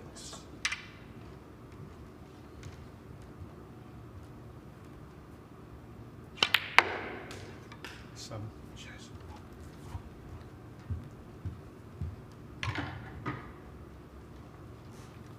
I always smile when I see these under-table heating systems, because fundamentally you don't heat up with Trojan, you know, the slate bed, because it will warp. It'll behave similarly to wood. And of course, the periphery of the table, the cushions, are made of wood. 40. You don't want to introduce too much heat into that material.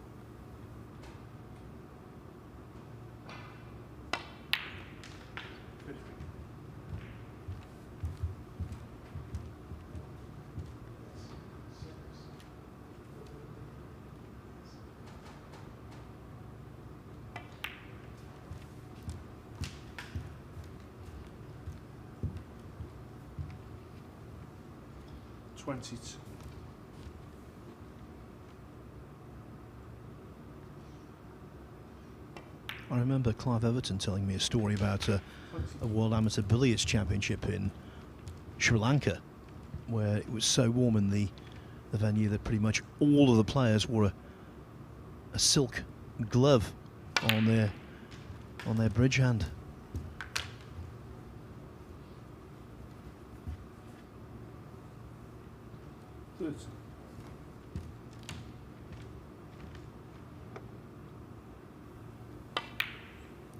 I think snooker's a fascinating game. I mean, Sean Murphy is just a couple of shots here and there away from walking this group, you feel, but that fluke from Alfie Burden, just a couple of things have conspired against him, that miscue.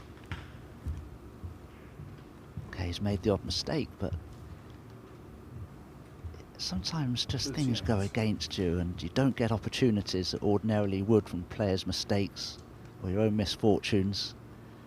And all of a sudden, instead of winning a match 3-1 or 3-0 even, you draw 2-2 or lose 3-1, and all of a sudden you're out the group and you're finished.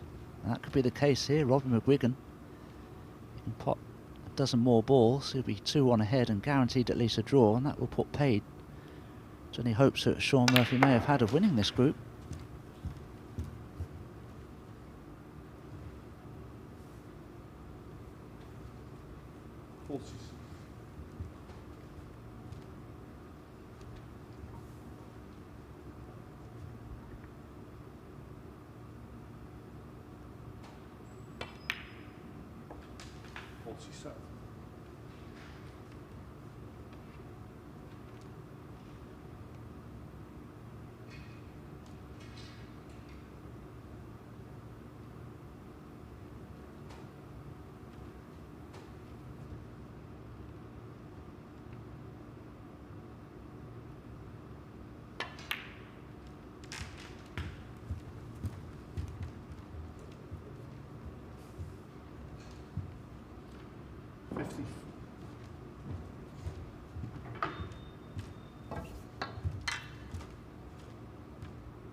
And this is a real surprise when you consider that Sean Murphy is the third highest ranked player in the tournament.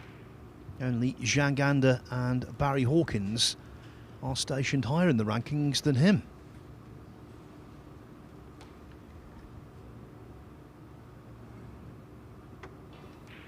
And when you consider the way Bobby McGwigan played in his opening match, well, yeah, I mean, this is a complete contrast. Where's it come from? Well, you couldn't fault his preparation. He was here yesterday from early on, getting some practice in on the tables.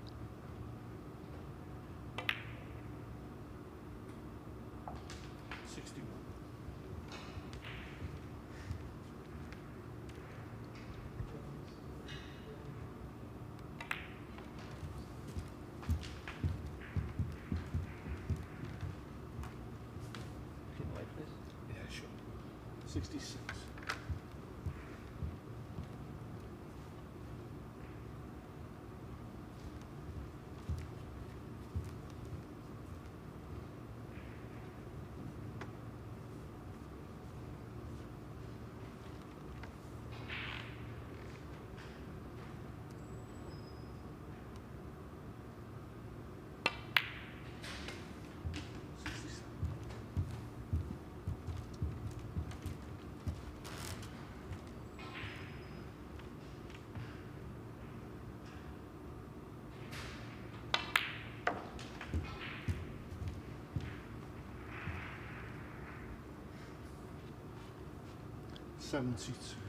Now, could possibly establish a personal best here. Highest break in pro competition on the tour, 106.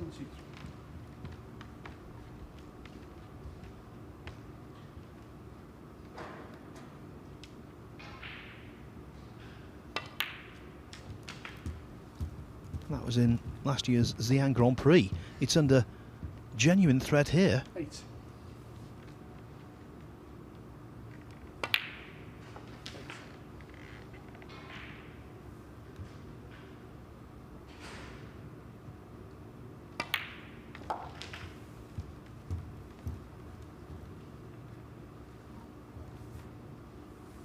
$88. 18.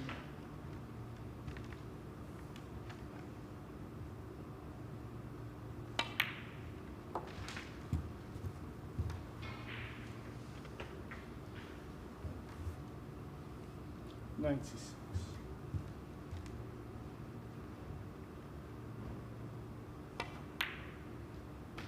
97.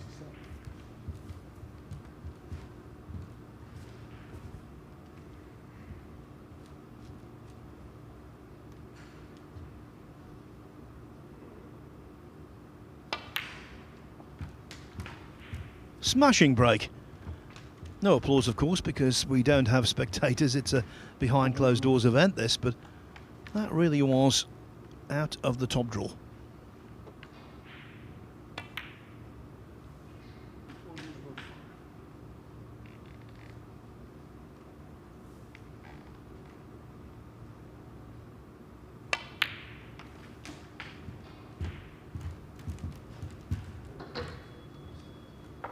So, Dom, a new PB. Yes. Always nice. Raise the bar significantly with the clearance. Possibility of 132 total clearance on here.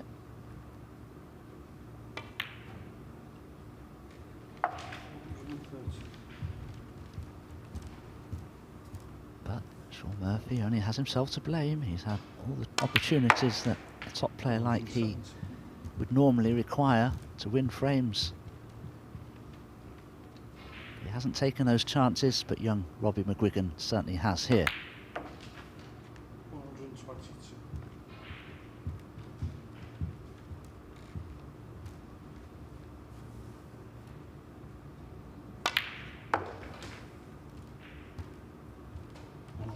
Played with side, and in fact he imparted far too much. So no total clearance, but that's being really pernickety. A break of 128 of the finest order, and with that Robbie McGwigan takes a 2-1 lead, and with that Sean Murphy's hopes of topping the group have disappeared.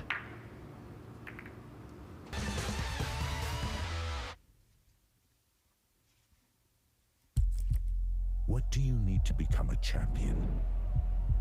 Vision, drive, discipline, finesse. But what about a world champion? Victor, conqueror, peerless.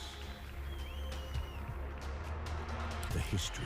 Reves is the champion of the world. It's the king of the 9-ball ring. The biggest prize. The crown jewel of 9-ball.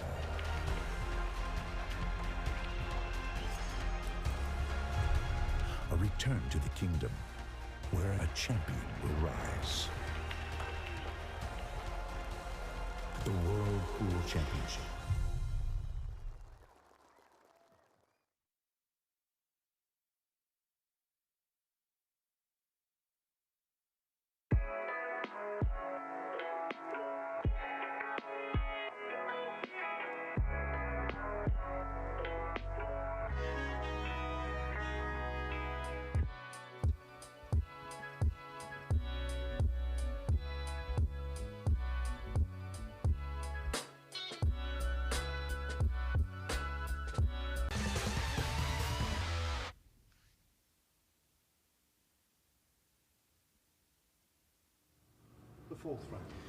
In the short time you've been away, Dominic and I have been number crunching. We reckon that if Robbie McGwigan can win this frame and then beat Alfie Burden 3-0,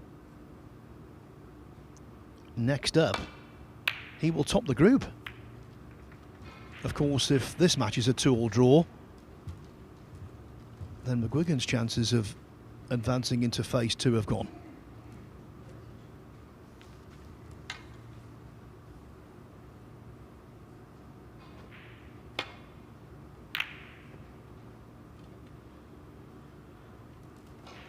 So it's all about concentrating on this frame for the youngster. Get this one and then work out the permutations.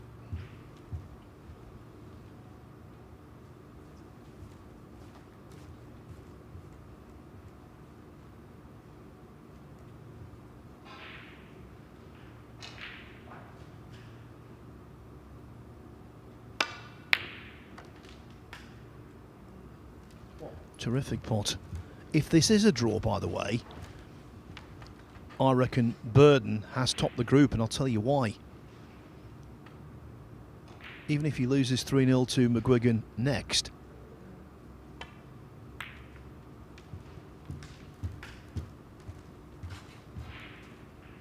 he would be on +2 frames won. 6. Even if Reves then beat Murphy 3-0, he would be on +2 frames won also. But Burden won their head-to-head 3-0.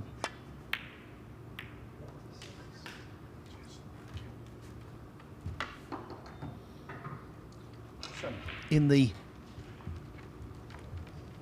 Invitation BetVictor Championship League, you got 7 players in that group.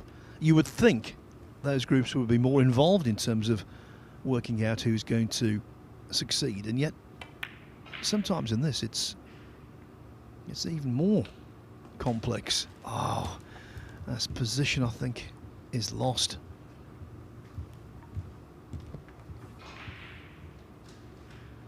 Well,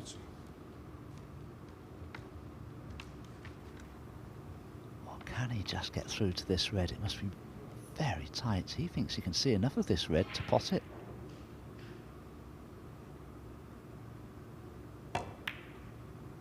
He was right. Well, I can scarcely remember a more contrast in performances from one match to the next than I've seen in Robbie McGwigan here. His match with the Hungarian Reves was dreadful in terms of its quality, and both players would admit that, I'm certain of it. He's played superbly here. He's been given secondary opportunities, it has to be said, in most frames, but he's beginning to take them and look quite the part here.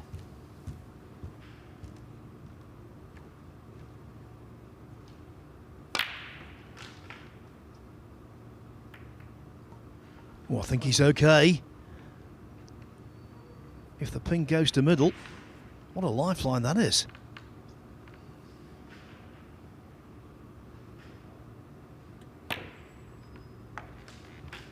It did. Bear in mind, of course, Robbie McGwigan won the Northern Ireland Amateur Championship for 3 successive years as a teenager. That's how good he is.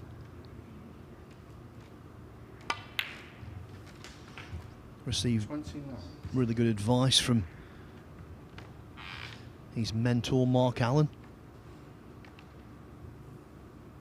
And it's really good to see him actually showing his true colours.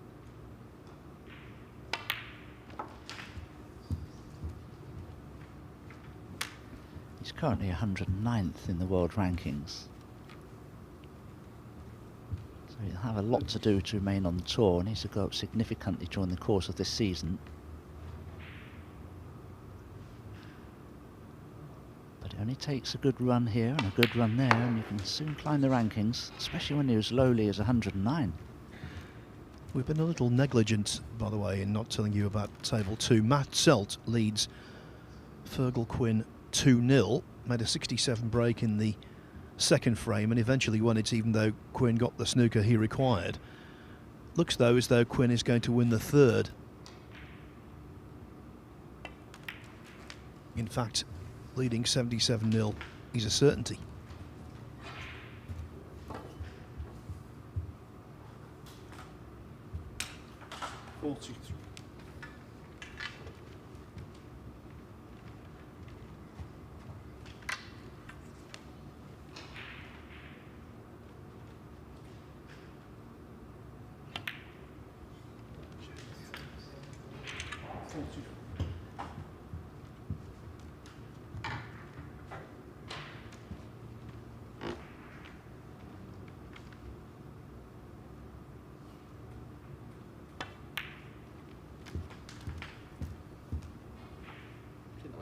Yeah, sure.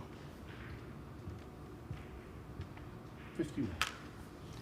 If you think of the name McGwigan and you're a sport fan, you'll think of the great boxer Barry McGwigan. And we were talking about the heat in here. That was nothing compared with the heat that McGwigan had to deal with when he Lost his world title to Steve Cruz in Las Vegas all those years ago. But before that, to win the title, I think he delighted so many people.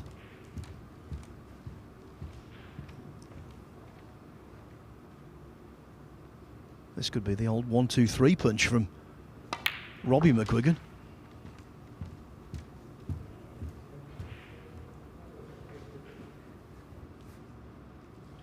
$59.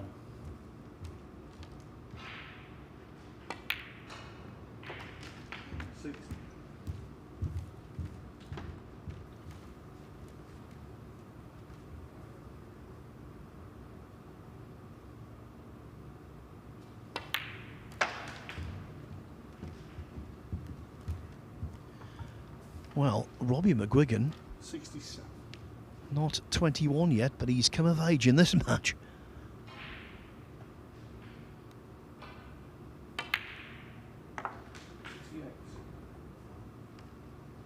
And as I said in his previous match, whenever you keep making mistake after mistake, it just breaks your focus, breaks your concentration, because you keep dwelling on the mistakes. But when they're going in, as they have been in the last couple of frames, your focus, your concentration are automatically there.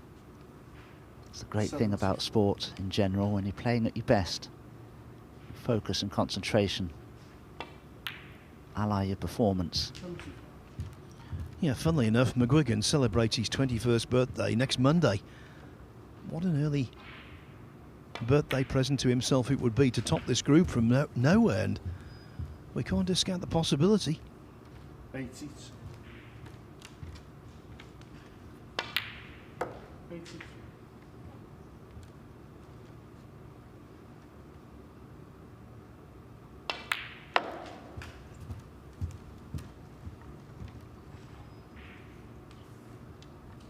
$88. 89. Well, he's only made 3 centuries on tour, including the one in the previous frame. So how about 2 in as many frames?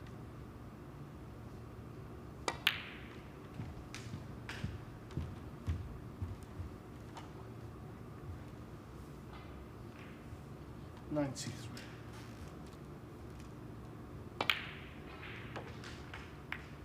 94.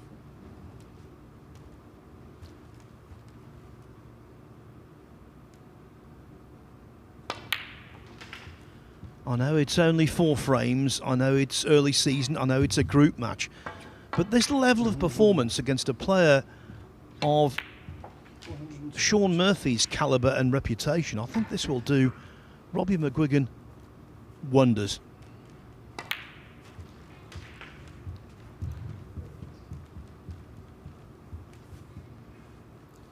$109.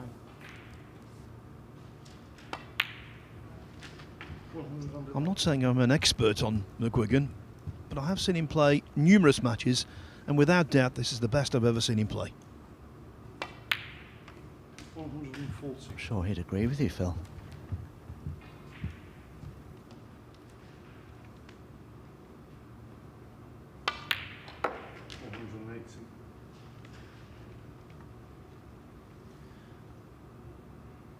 So we're talking about a PB in the previous frame of 128. It might not last more than 10 minutes or so. 129.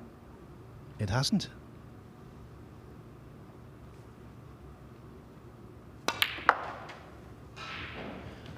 Well done to Robbie McGwigan. Very well done. Shaun Murphy sportingly shaking hands and saying, well done. It most certainly was.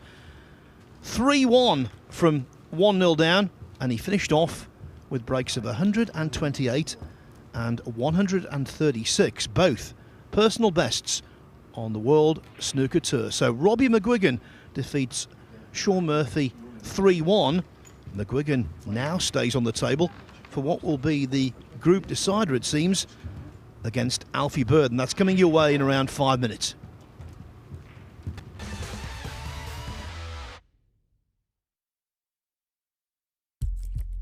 What do you need to become a champion? Vision, drive, discipline, finesse. But what about a world champion?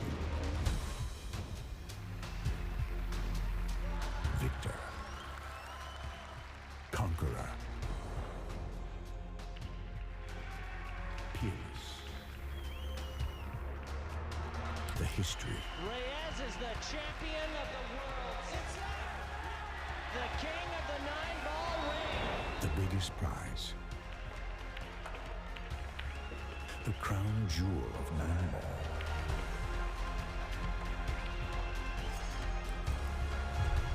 A return to the kingdom where a champion will rise. The World Pool Championship.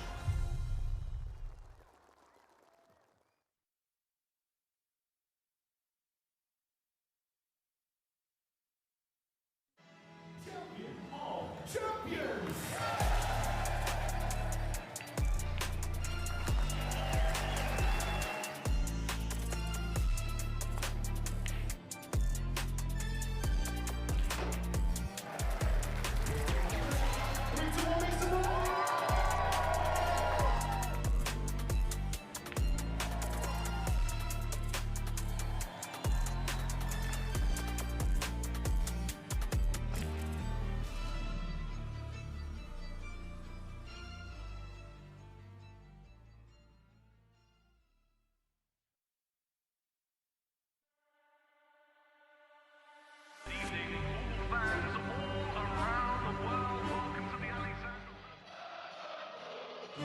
Arena looks just spectacular, and I cannot wait for you all to see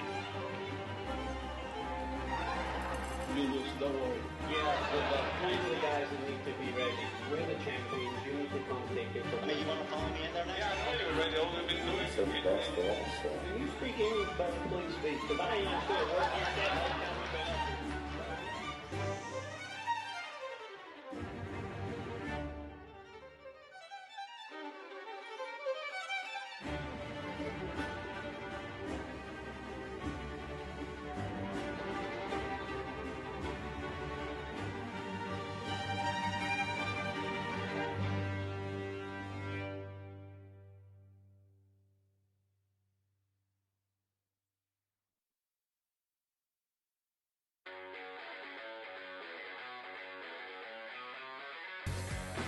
We are guaranteed 4 phenomenal days of action right here in Florida. Drama is certainly guaranteed in front of a hugely raucous crowd. The American fans really get into the spirit.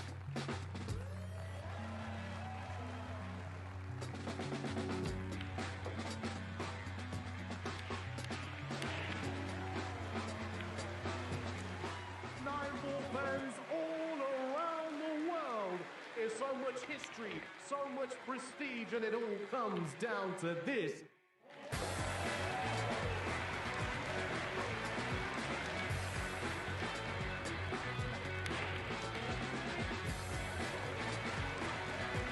So much action lies ahead at the Caribe Royale in Orlando, Florida.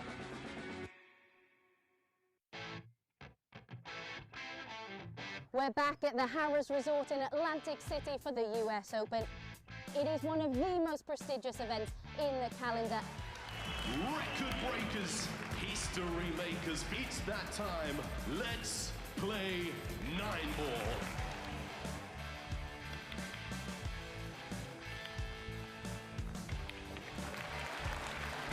Nine-ball pools on the growth. And the governor gets on the board.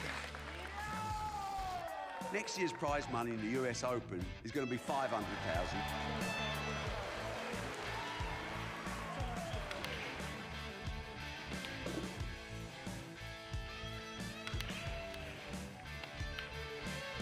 The man they call the Ghost has left everyone for dead. We will take this sport to places it's never been, and that's a bloody guarantee.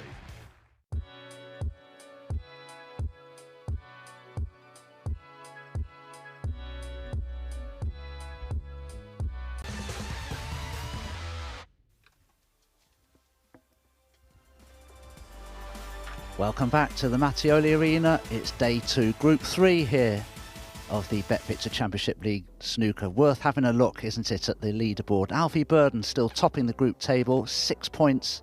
But look at that, Robbie McGwigan, courtesy of that tremendous performance just now over Sean Murphy, defeating him 3-1.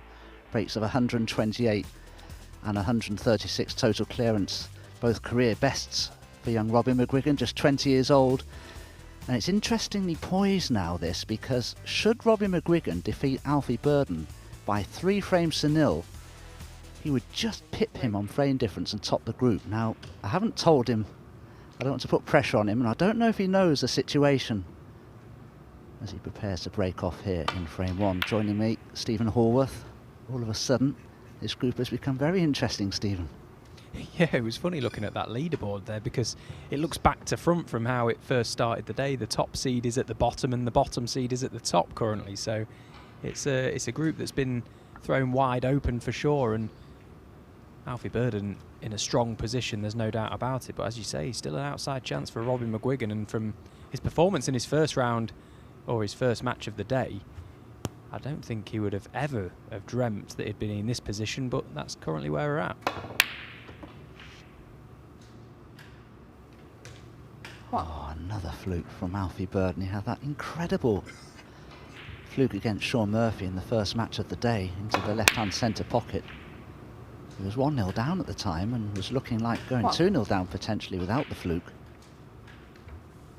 Just needs 1 frame, Alfie Burden. I wonder if he knows that. They have played each other before. It was in the World Championship qualifiers in 2022. Now, Robbie McGwigan was still a teenager then. He was an amateur player, but he did defeat Alfie Burden by 6 frames to 4. He's reverted back to a best of 19 format now, but back then, it was just the first of 6.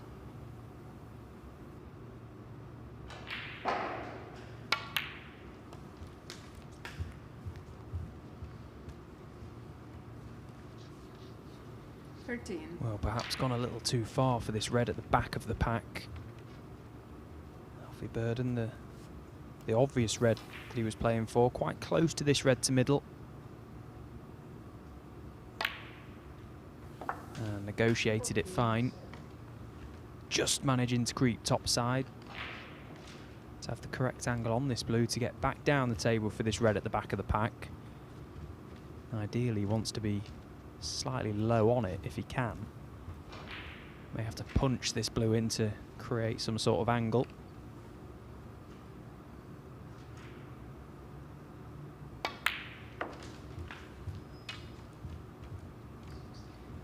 Yeah, there you see, didn't quite 19. Get enough on the cue ball to widen that angle off the blue, and that red right in amongst them won't pass to this corner pocket.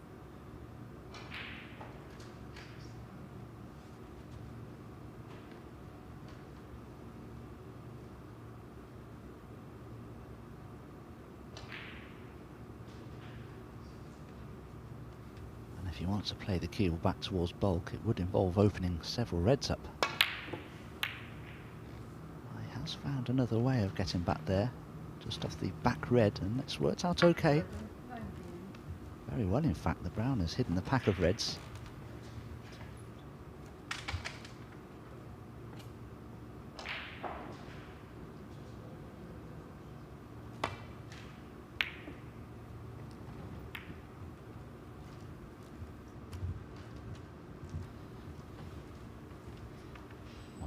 In this tactical exchange, I'll just tell you that Matthew Selt has completed victory over Coal Islands Fergal Quinn over on table 2. He's won that match by 3 frames to 1. Fergal Quinn on a very unlikely 3rd frame, which kept his hopes alive, but Matt Selt has done the necessary. Played some very, very good snooker today, Matt Selt, to be happy with his day's work.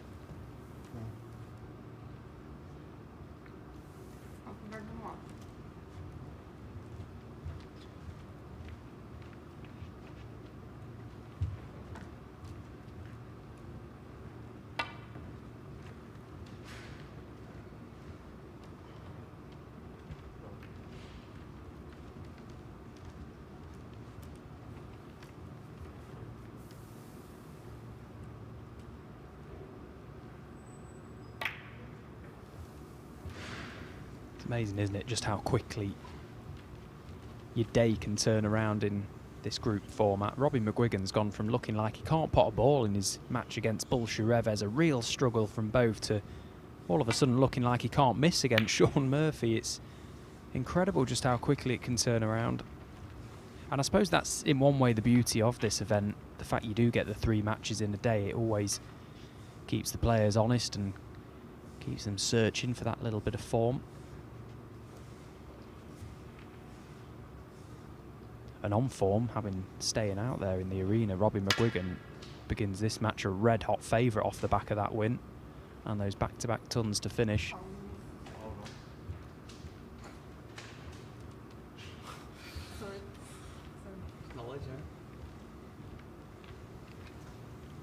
Honestly, now the humidity is causing these miscues, I'm certain of it, just causing a lack of adherence of the chalk to the tip of the cue. But what are the chances of miscuing there, coming in and out of bulk and resting against that red and leaving everything completely safe? Yeah, it was that outrageous. Even the referee, Natalia Gradinari, had called a foul and a miss before the cue ball had come to rest. Alfie said, hold on.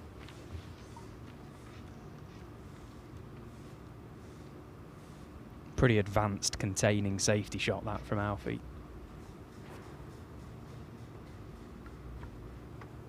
Well, if there's ever a snooker player that can control a miscue, it will spell trouble for everybody. Oh, that's a poor one from Alfie. He's miscontrolled the cue ball there. Left this red on. Now, as I say, I wonder if either player are aware of the predicament.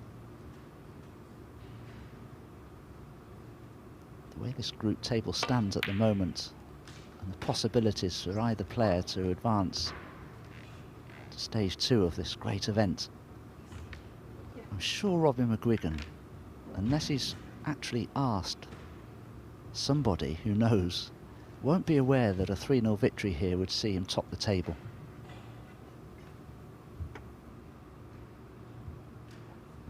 I mean, he should know, really, shouldn't he? It's his job to know. Well, the thing is, he played the last match, you see, with Sean, and I don't know that he's had a chance to speak to anybody to find out.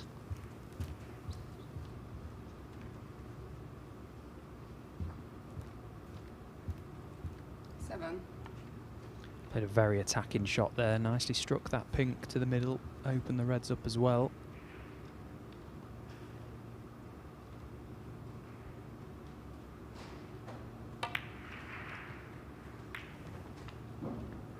Oh, but that was a wide. Didn't really threaten the pocket there with that thin cut back. Now Alfie immediately coming down to check this blackout. Does it pass to this right corner pocket? If it does, that certainly helps the positional aspect of this shot.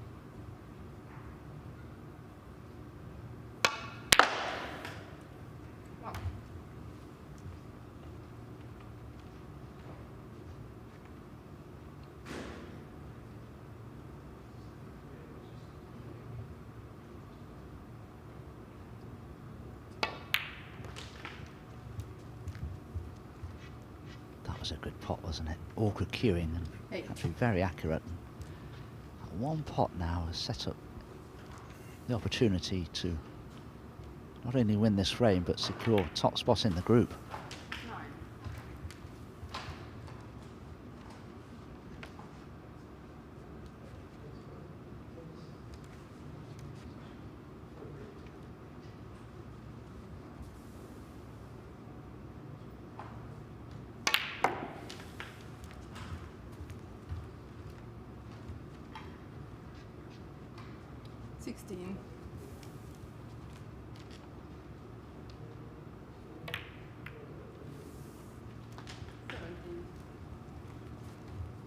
Spoken numerous times about players changing cues. Alfie had his original cue for many, many a year.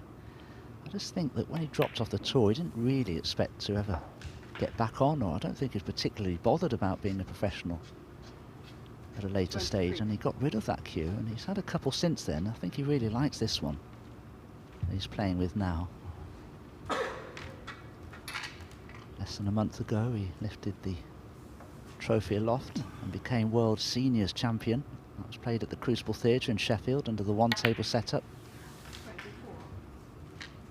First prize there was £20,000 and potentially a place in the Champion of Champions. The problem is there are so many different winners of events, he may not get the opportunity to play in it on this occasion. Quite often the World Seniors Champion will be in the Champion of Champions, but maybe on this occasion it won't happen for Alfie, but we'll have to wait and see. There are a lot of tournaments to be played before establishing the lineup for the Champion of Champions.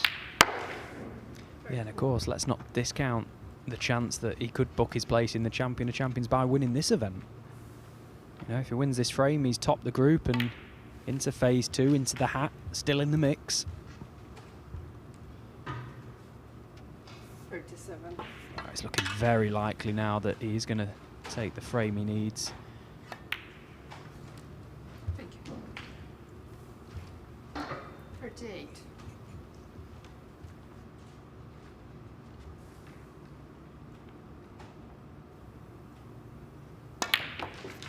He has played well today, Alfie Burden. He's been very consistent. He scored pretty well. He always is a good scorer, Alfie Burden. He's an attacking player, very capable player. When his head's right and he's confident, and he's certainly been that today.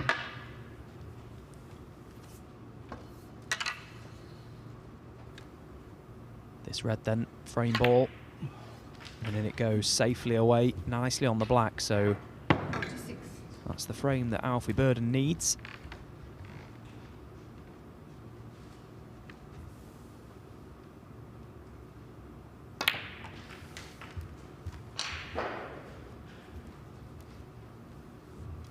$53.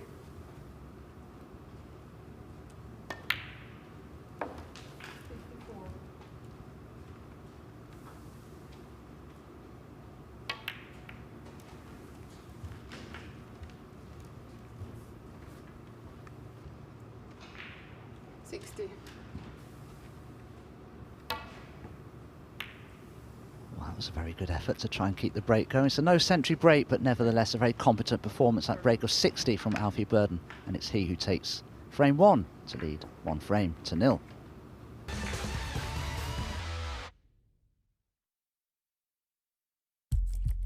What do you need to become a champion? Vision, drive, discipline, finesse. But what about a world champion? Victor, conqueror, peerless. The history. Reves is the champion of the world. It's the king of the 9-ball ring. The biggest prize. The crown jewel of 9-ball.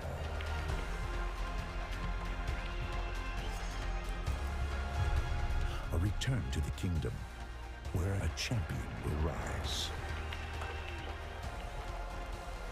The World Pool Championship.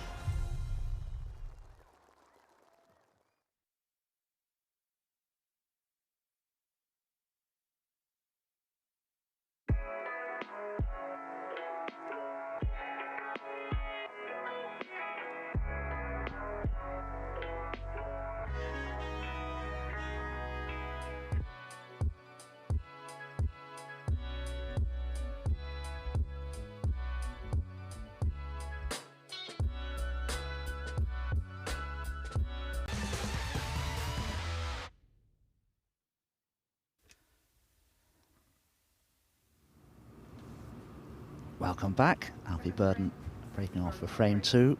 Having won that first frame, he's guaranteed to be the table topper, and he'll be back for phase 2 of the event.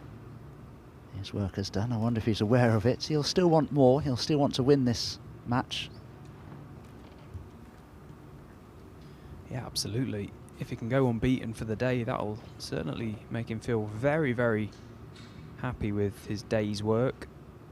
I spoke to him this morning in the practice room, actually, and he hadn't been playing. He said, barely practiced, you know, he's just opened a club with fellow player Hamid Mir and had a lot going on off the table. Didn't expect to get in maybe any events really as a Q School top-up, sitting at 20th or 21st on the order of merit. This really a free shot, I suppose, at just some matches and the potential to earn some prize money, and he's ended up top in the group. Yes, he'll probably be in the shootout later in the season. That's an event he absolutely thrives in. He loves that atmosphere. Good red from Robbie McGwigan, but the cue ball needs to slow down to give himself a chance of the green into the left centre.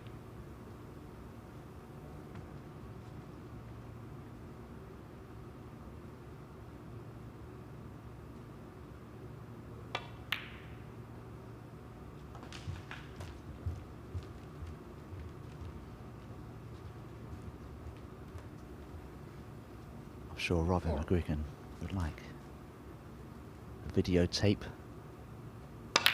Very old school, aren't I? Of his previous match with Sean Murphy.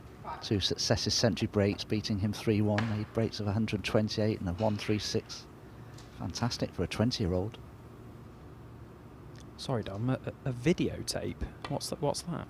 I know, you see, I still did in Betamax, you know, it's old school, the old videotapes, yes. They're DVDs now, I don't know how they transfer them. A DVD? What's that? Digital versatile disc. Have you not heard of them? I'm joking. Have we moved on from DVDs? We haven't, have we? Long time ago. To what? Netflix. Oh, goodness gracious me, that's some internet thing, isn't it? Other streaming platforms are, of course, available. Yes. None of which I'm a favourite with. Yes, my boss has just whispered in my ear to mention the multisport, I'll get it right in a minute, the Matchroom Multisport YouTube channel. I wish they simplify these things. The Matchroom Multisport YouTube channel, where you can actually watch coverage of Germany's Umut Dickmer, who's taking on Fergal Quinn. Currently, and they're in their first frame. Fergal Quinn with a 36 points advantage, but the Reds are all over the place, and Umut seems to have an opportunity here.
It wasn't straightforward, but given his performance against Sean Murphy, I think I expected him to knock it in, as I did Alfie that. But he still has done. He's walked back to his chair, completely unaware that he's fluked yet another ball. Hand up as an apology. Second nature, I think, to Alfie today. I don't think he even knows he raised his hand there. Yeah, I'm sure he's absolutely devastated to be back at the table. So sorry that he's going to do his best to try and win this frame at this visit. been some outrageous flukes, hasn't there? This event does seem to throw up some crazy flukes. Of course, one of the most outrageous flukes of all time involves a player who's been playing over on table 2 today. It happened in this very event, the Scott Donaldson fluke in Championship League.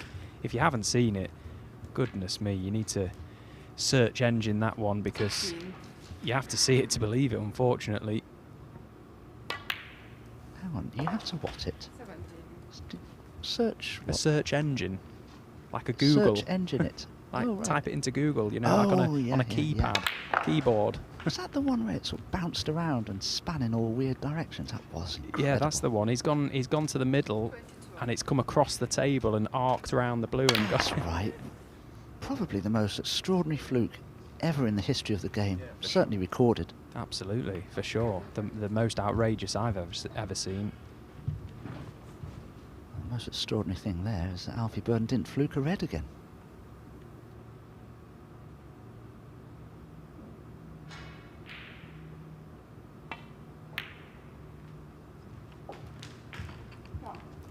Yeah, there seemed to be balls flying around all over the place there, but nothing went down, and Robbie McGwigan stepped in and knocked in that initial red to give himself this chance, and it's a very good chance now because pretty much all the hard work has been done for him.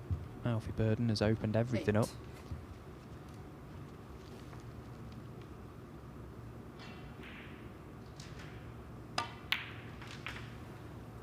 On a more serious note, sometimes you can be playing in a group stage like this where you're playing your final match and you're wondering what you need to do to win a group. You can play a frame and just leave the auditorium and sneakily just ask somebody, what's the state of position in the group? Because, you know, I'm struggling to focus and concentrate because I'm quite unsure of what the situation is. And 16. I mean, sometimes in the other version of this, a non-ranking event version, you can have the same group being played on 2 different tables, and you know, you might even sneak a sneaky glance at what's going on the other table, because that can have a bearing on things as well. But of course, in this ranking event version, 2 different groups are being played on each table. 24. Group 3 here on our main table, and group 22 over on table 2. Yeah, that's when it can get a little confusing, when the frame difference comes into play. And I personally can't see an issue with if either player just wants to go and clarify standings upstairs. The tournament office is pretty much next to where the lavatory is, so just for clear thought process really, and just to know absolutely what's going on in the group. It's a tough game at the best of times, and got to try and be as focused as possible without thinking about all the externals out there.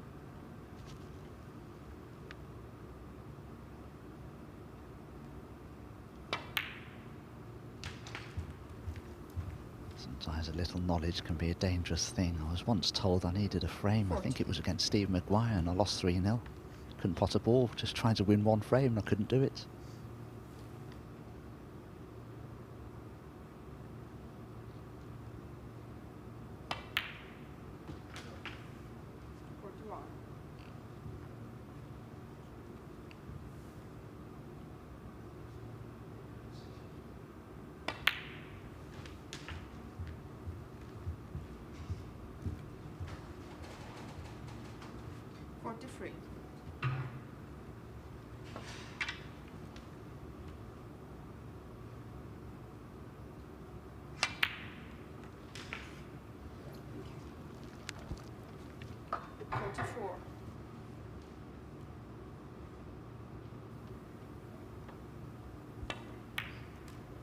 Alfie Burden needed a snooker as soon as the previous red was potted, but now the black's gone in.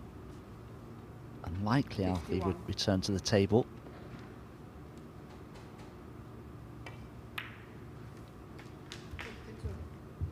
If Robbie McGwigan can begin to find this sort of consistency in his game overall, he can have a very useful career.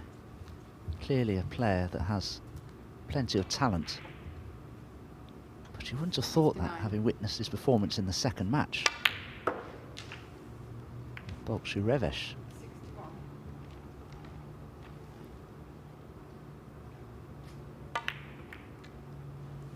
green's not in, but that doesn't matter. He's done more than enough. And Alfie Burden does indeed concede, so finally Robbie McGwigan gets his first frame on the board, and he's levelled this match up at 1 frame all.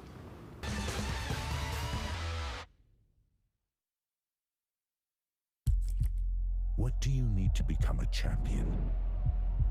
Vision, drive, discipline, finesse. But what about a world champion? Victor, conqueror, peerless. The history. Reves is the champion of the world. It's the king of the 9-ball ring. The biggest prize. The crown jewel of 9-ball.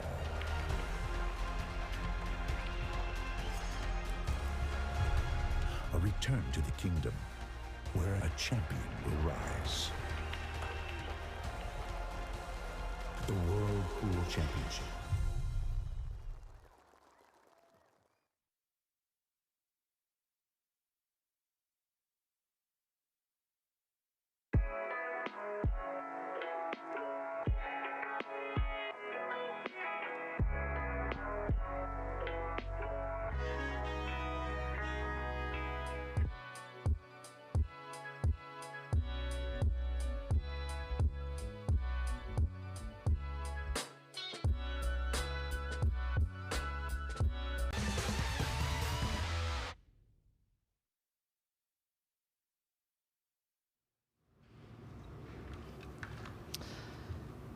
Welcome back. It's 1 frame all here in the penultimate match of Group 3 on day 2 of the BetVictor Championship League at the Mattioli Arena in Leicester. My co-commentators informed me that they were having a bit of a conflab at the end of that last frame, and I think they were discussing the group standings, and Alfie's pretty sure already that he's won this group now. We've confirmed that already. Yeah, and it's not very often, is it, that the group is decided in the penultimate match of the day. Usually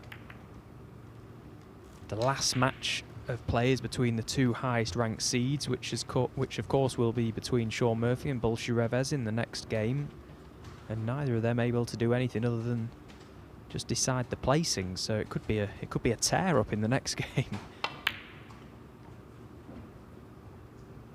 Of course, £1,000 to the player that finishes in 3rd and £2,000 for 2nd. Unfortunately, nothing for the person that finishes in last place, but a good, honest day's practice.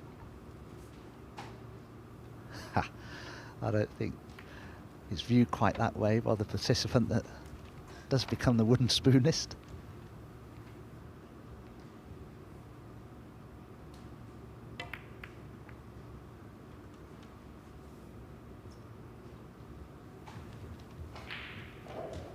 Of course, Stephen, this is your last day of commentary for a little while, isn't it? You actually are playing on Thursday in your group of the Championship League. Who else is in your group? Yeah, just as we see Alfie play a horror shot there. Yeah, Thursday I play, so back for a full day's practice tomorrow down the club and get ready for Thursday. I've got the Milkman, Rob Milkins. Oh, right, he's here. Ricky Walden and Chang Bing Yu, so a pretty tough group actually, but yeah, looking forward to it and really excited to obviously be back on the tour and playing amongst these good players again. And I've been playing good in practice, so we'll see what happens on Thursday. Yeah, very best of luck. I should be commentating on you actually. That's my last day Thursday, so I should look forward to it. I should be kind. 4.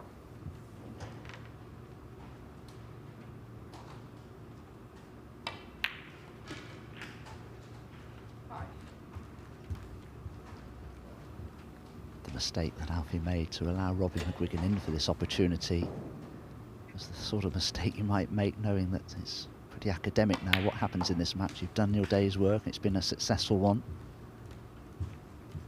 but you still want to win. 8.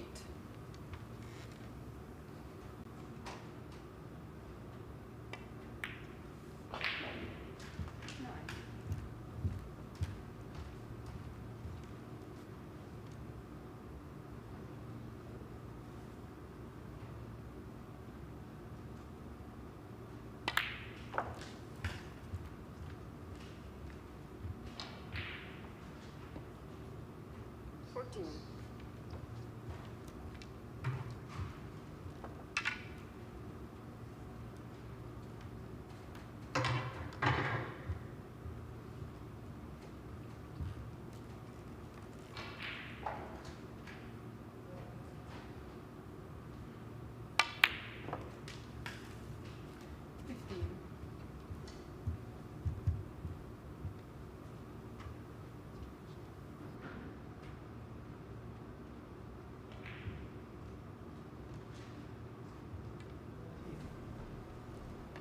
Now we're just going to have a look over on table 2 whilst we still witness the break being made here by Robin McGwigan on our main table.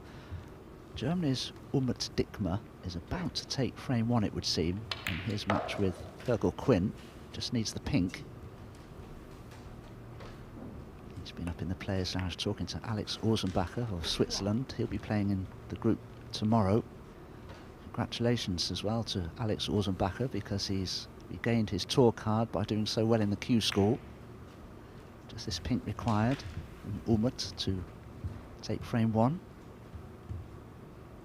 26. Oh, he's missed it, would you believe it? Wow, I can't believe how he's played that, Dom. Just needs the pink, and look at where he's put the cue ball. He's trying to play that with an element of safety, just knock the pink in. Wow, I can't believe it. Exactly. Low on confidence. That's all he can suggest. He made sure the cue ball was safe rather than making sure he potted the pink. God, Fergal Quinn was out of his seat like a whippet there. 33. Probably cannot believe he's got another chance to win this frame. Now it'd just be so that he'll probably get down and knock this pink in. Oh, doesn't it always happen? I'll honestly be surprised if he misses it.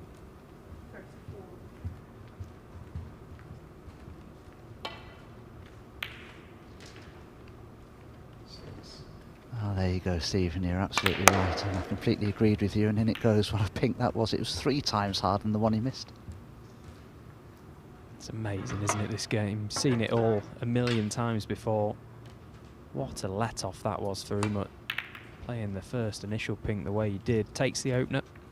Matchroom Multisport YouTube channel, remember, for all the action of table 2.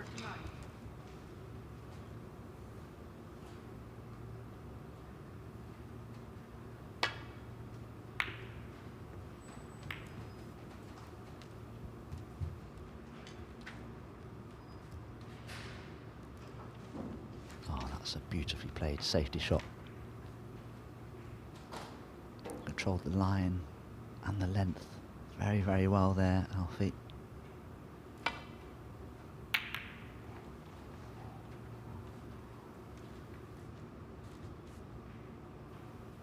And it's forced the mistake, but it would appear at first glance as though Robin McGwigan has got away with it. He's covered the potable red by the blue, or with the blue.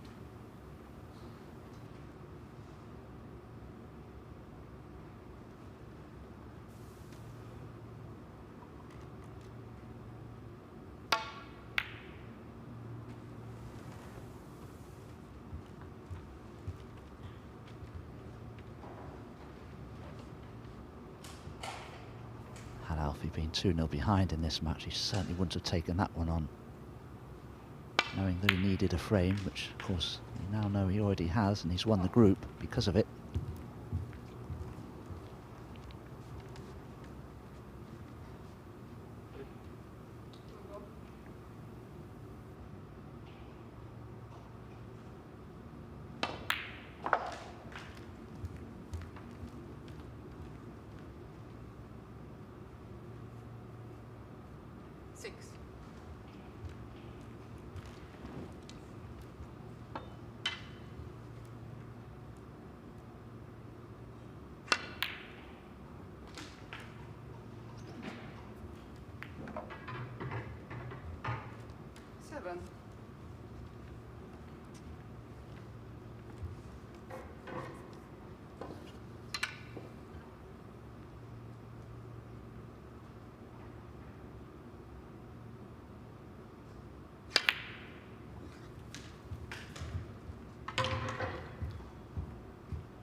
just crept in. Probably because 19. he had more of an eye on the positional cannon, which has become frame ball here. Just needs any colour to make absolutely certain of winning this third frame and to take a 2-1 lead. Guarantee at least a draw.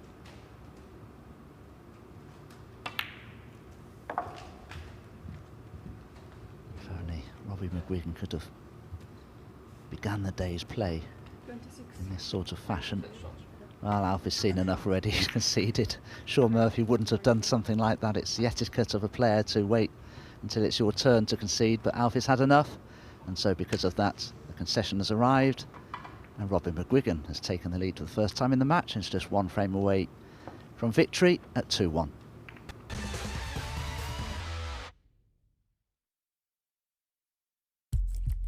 What do you need to become a champion? Vision, drive, discipline, finesse. But what about a world champion? Victor, conqueror, peerless. The history. Reves is the champion of the world. It's the king of the 9-ball ring. The biggest prize. The crown jewel of 9-ball.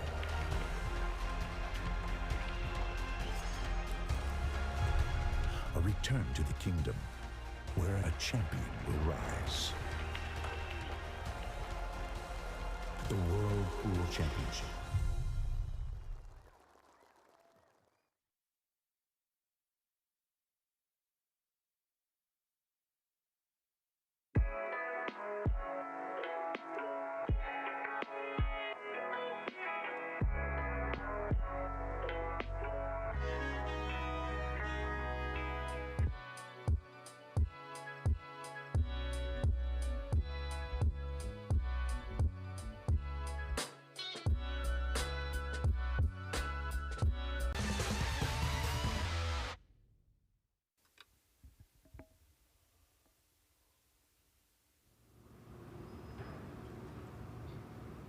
Referee just setting up the balls for frame 4. Alfie has just left the auditorium briefly. I'm sure he won't be too long. Just give you an update on table 2 as we can just pop across to have a look. Umut Dikma, you saw him win that first frame with that great long pink that he potted in the end. That's a good middle distance red that he's knocked in there, and he's avoided somehow cannoning other balls there, and he's nice on the blue. Finally, Alfie Burden has returned.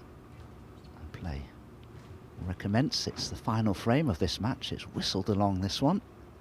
Robin McGwigan, of course, because he's 2-1 up, is guaranteed at least a draw. But could he end the day with 2 successive victories?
Or has that cue ball come far enough? Quite a big area for Alfie to play into there. Maybe just chucking a trace aside on this to turn it over. Yeah, not quite. Disappointed.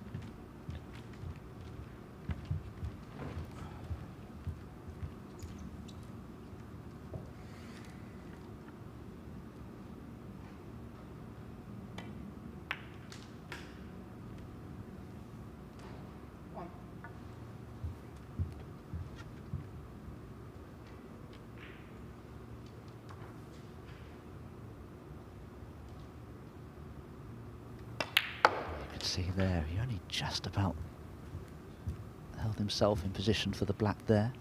8. But in potting this red now to the left corner, he could crash through the pack of reds and develop quite a few of them.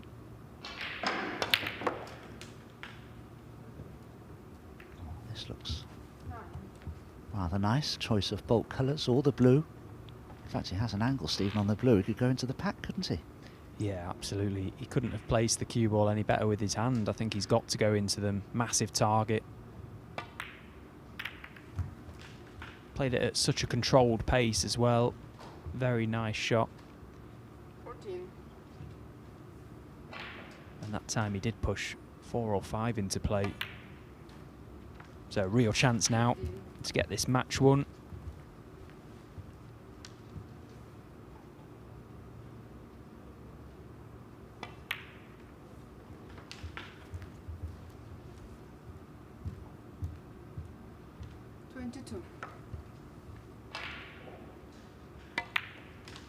He was telling me earlier he had to change apartments because there wasn't any air conditioning and it was so stiflingly hot. He found somewhere else to stay last night. Oh, he's missed the black. Oh, I wonder if he had a bit of an eye on victory there. Had that black gone in, it was just a little missable. It wasn't as easy as he wanted it to be. Yeah, he didn't play the red prior to that black as well as he should have done, really. He was under no pressure to leave himself a somewhat missable black. Still should have knocked it in, of course, but the red was the poor shot.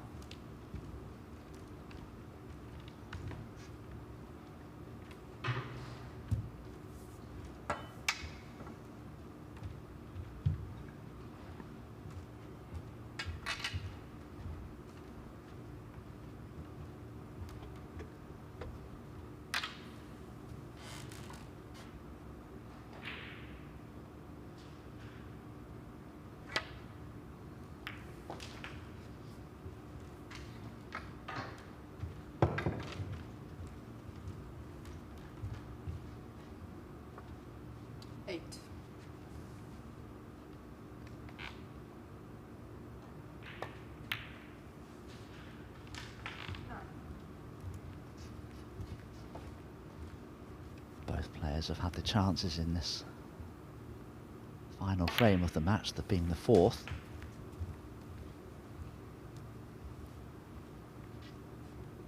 But this is easily the best chance Alfie has here. All the remaining reds are in open positions, all very potable, and he's still in A1 position here.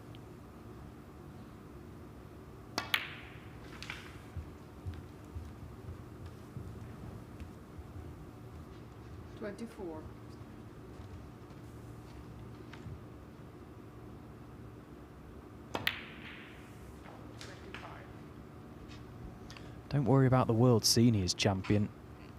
Played some really good stuff today. And he was unsure when I spoke to him this morning up in the practice room as to what to actually do this season, but there's every bit of evidence here to suggest that he's got every chance of coming through the Q Tour, should he wish to play on it. Played over the course of a season. Good platform, pathway back to the World Snooker Tour. I mean, he's playing as good as he would have hoped today, for sure, on very little practice.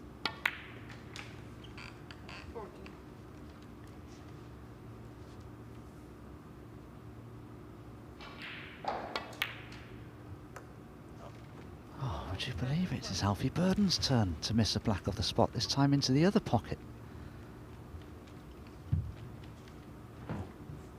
McGwigan shot out of his chair like Usain Bolt there.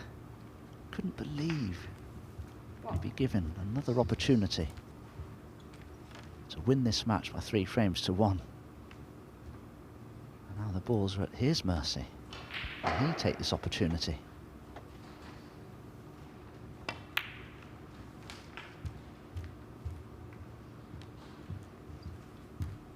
Well, if he's on the red to the left corner, he's been fortunate because he didn't control the cue ball particularly well there.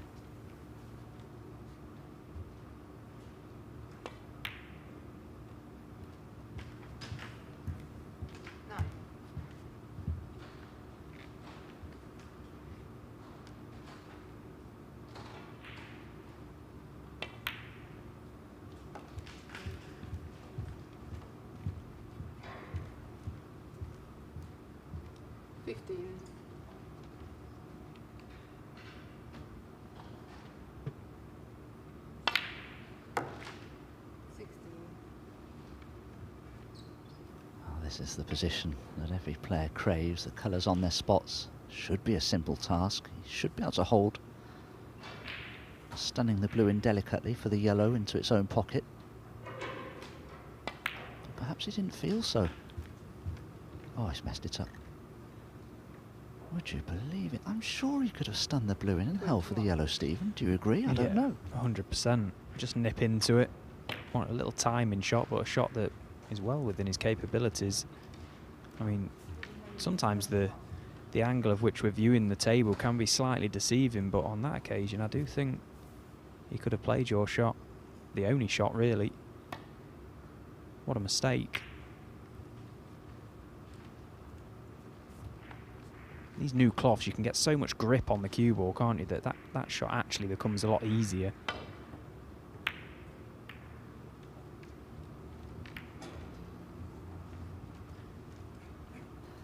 I seem to play that snooker escape without a care in the world, and look at the result.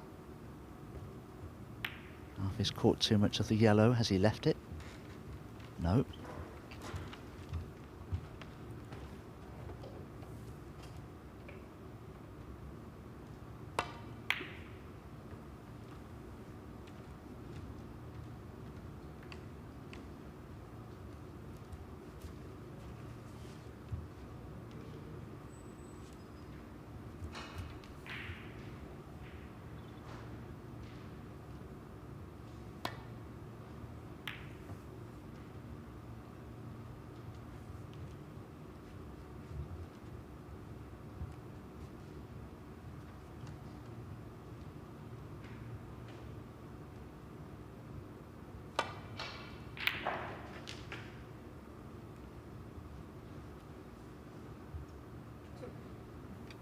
Did well there, Robbie McGwigan, to avoid cannoning the blue. He's given himself some sort of a shot at the green. Very awkward cueing though. Oh, well played. Unfortunately, the cannon to the brown hasn't worked out. But there are just 3 points now separating the players. But it's Robin McGwigan who has a chance to play a good safety.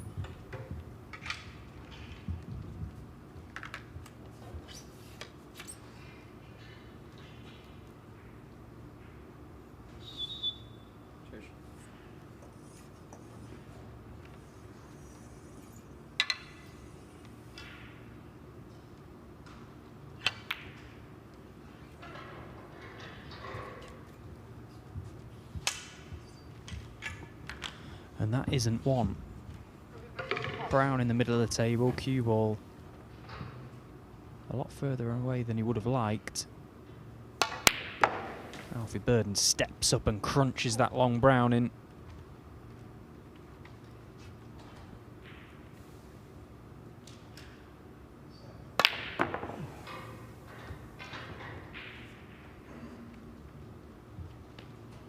Oh no.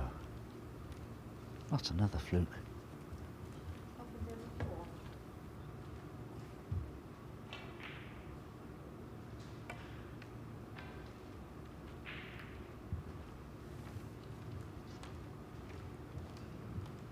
He certainly left the blue on. There may well be enough angle on it to play for the pink.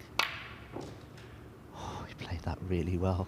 Very unlucky, but again, he's fluked a snooker. when it's your day, Dom.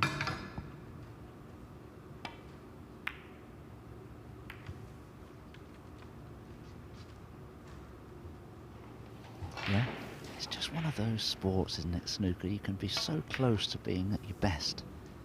And I think Shaun Murphy has been a little unlucky. I think his form's been great, but just things today have conspired against him. He had chances, though, against Robin McGwigan in his previous match. Didn't take them, but Robin McGwigan certainly did. And that's definitely a snooker. There's no gap through there. Playing a swerve between the two balls, though. And he's left the blue.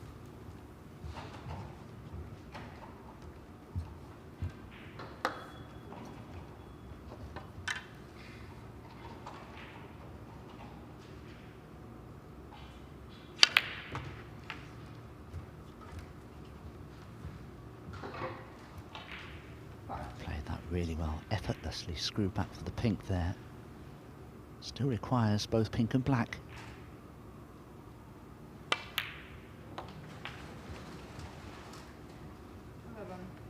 Well, he didn't begin the group too well, Robin McGwigan. He was struggling, if I'm honest, but 3-1 victory over Shaun Murphy with 2 successive big century breaks, including his career highest.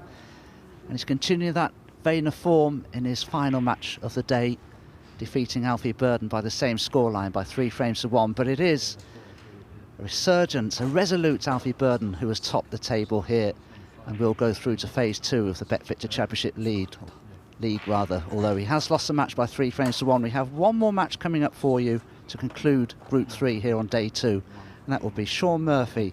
He'll be in action against Bolkshu Reves. That's coming up in about 5 minutes from now, and Phil Yates and Stephen Horworth will be taking you through it, so please stay with us.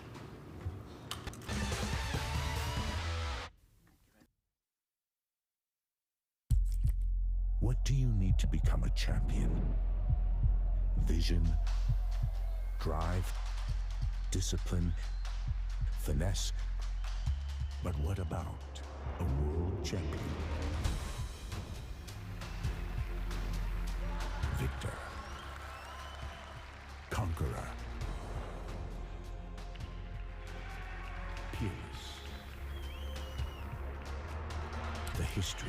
Reves is the champion of the world. It's the king of the 9-ball ring. The biggest prize. The crown jewel of 9-ball.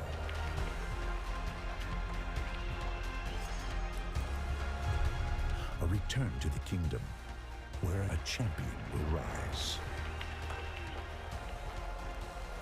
The World Pool Championship.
Arena looks just spectacular, and I cannot wait for you all to see it.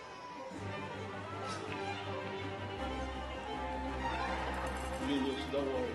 Yeah, but plenty of guys that need to be ready. We're the champions. You need to come take your place. I mean, you want to follow me in there now? Yeah, I know you're ready. All we've been doing is Can you speak English better, please speak? Because I ain't understood.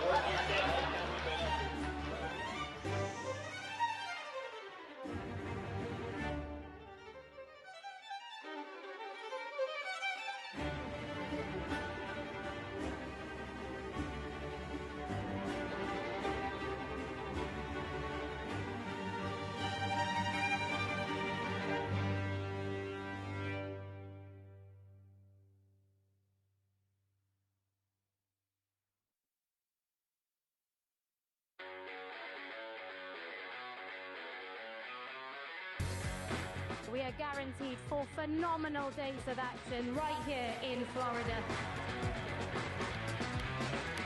Drama is certainly guaranteed in front of a hugely raucous crowd.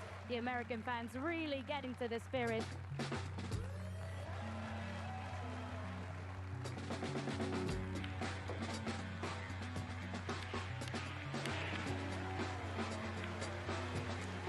Nine-ball fans all around the world. There's so much history, so much prestige, and it all comes down to this.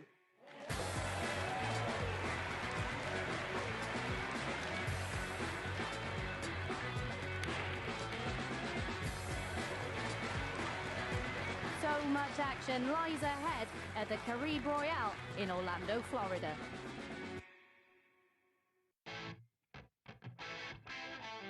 We're back at the Harrah's Resort in Atlantic City for the US Open. It is one of the most prestigious events in the calendar. Record breakers, history makers, it's that time. Let's play 9-ball.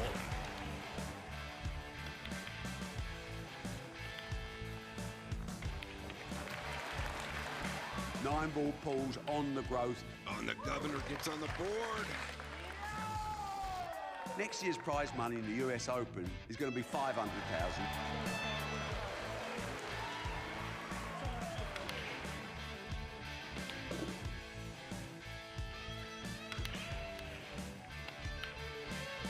The man they call the Ghost has left everyone for dead. We will take this sport to places it's never been, and that's a bloody guarantee.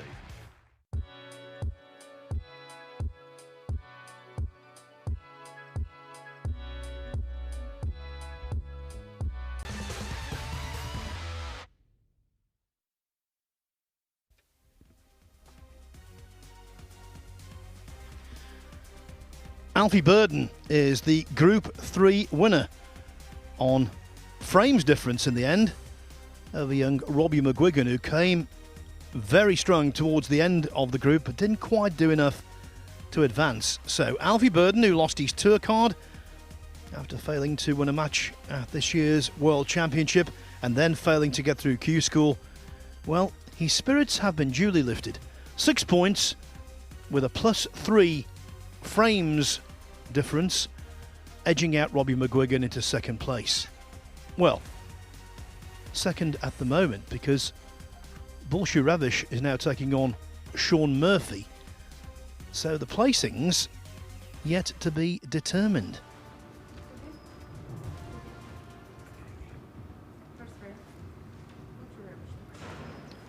It's entirely possible. Who would have thought it that Murphy might finish last in the group?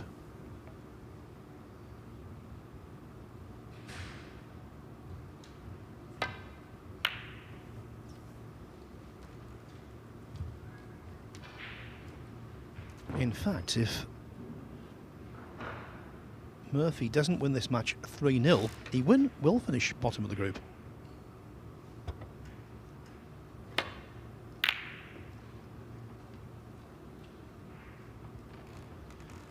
Because if he wins 3-1, he will have 3 points. -2 frames won. Reves would have 3 points. -3.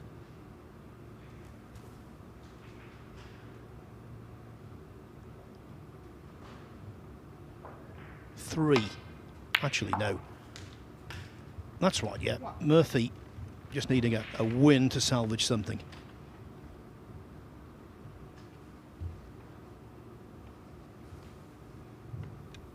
Very attacking safety shot that Shaun Murphy opted for there, and the way that his day has gone, I'm sure we're seeing a few more of them, but what it did do is present an opening for Reves. He's knocked in a really good long red there, and not just the pot itself, but really nice control with the cue ball to hold for black.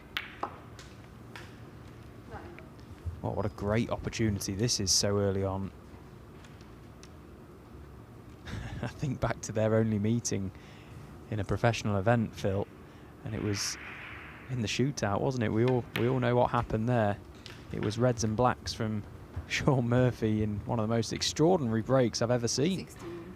I think it was, for me, the most unlikely 147 imaginable. I thought it was pure magic. To make a 147 in the shootout, I recount this story over and over, but when I went to the first shootout to cover it, knowing the format, I honestly thought no one would make a century, let alone a 147. I thought that was like going to the other side of the moon in a Mini.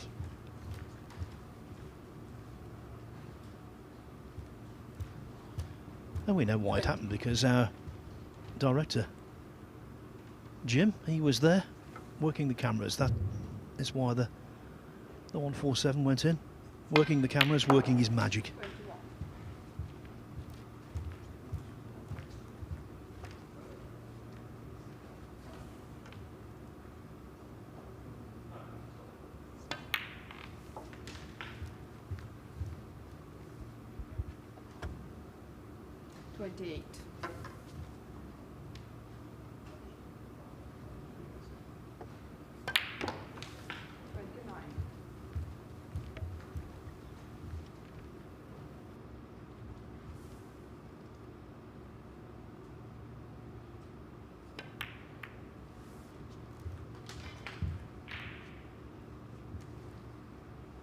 Thirty-six.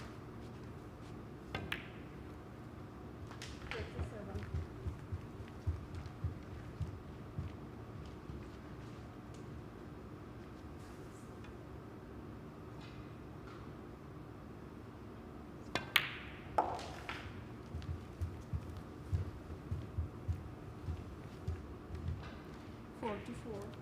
See, this is a perfect example of Reves playing his natural game, doing exactly what he should be doing. See shot, play shot. There's been a number of times today where he's been a little pedestrian for me, maybe overanalyzed situations and ultimately just backed himself into a corner and created unnecessary problems for himself. This is when he's at his best, and he can play this game. He's a great young player coming through, very good for the game, and he's showing us why here. When he gets on with it, he can be very dangerous. I suppose this is so often the case with so many players, isn't it, that sometimes you just try and be too cautious, too careful. When you're on the practice table, you just get down and pop them and knock them in off the lampshades day in, day out, but for some reason it seems to change out there in the arena. Yeah, I think he's, I wouldn't say unique, but rare in the fact he's in amongst the balls, 59. swift, but in play that's a little scattered. Certainly in a defensive mode, he can be 66. a little on the slow side. So, as I mentioned before, two versions of him. I actually think, and it may sound quite critical, but it isn't really, and of course it's just my opinion, I actually think he tries to be too clever at times, too clever for his own good. He tries to find these little cute shots that maybe the top players or much more experienced players would be able to play, and unfortunately he just isn't able to play that type of shot, and he should just play like this, just crack on, just get the balls open and do this. He's a frame ball away now from taking the opener in quick time.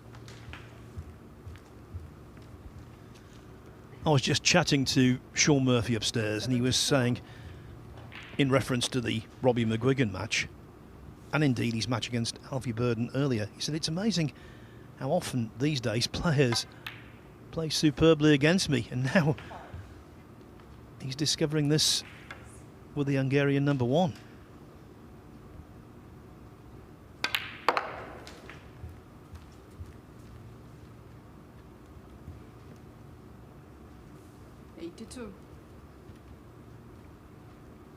And there's no doubt you can have periods in a professional career where every match you play, it seems as though your opponent is in top form. Of course, it can work the other way as well. You can have a spell where all of your opponents are struggling, and I know which is preferable. 90.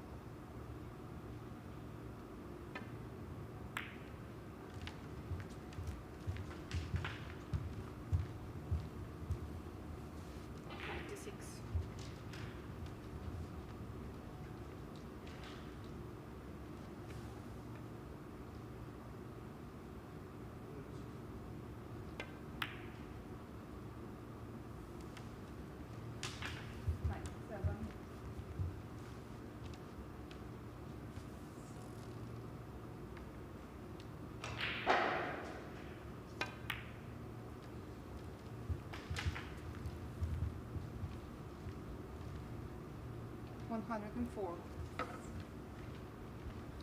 Only one century compiled yesterday on the two tables. Stephen Maguire. Plenty more today.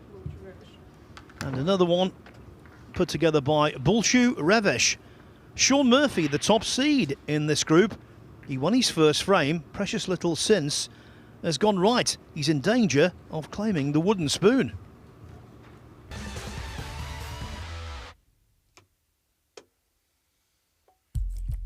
What do you need to become a champion? Vision, drive, discipline, finesse. But what about a world champion? Victor. Conqueror. Peerless. The history. Reves is the champion of the world. It's the king of the 9-ball ring. The biggest prize. The crown jewel of 9-ball.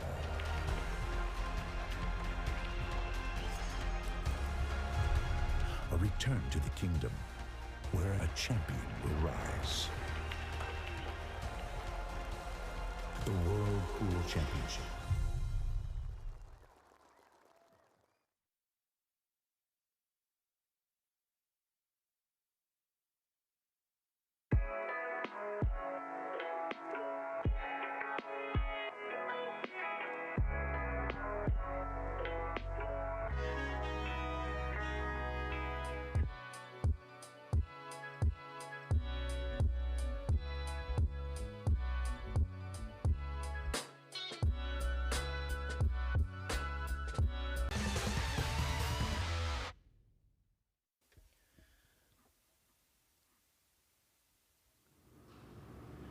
Day 2 of the BetVictor Championship League is drawing to a close. We know who will top the table in Group 3 here on Table 1. It will be Alfie Burden. 6 points proved enough, regardless of what happens in this match.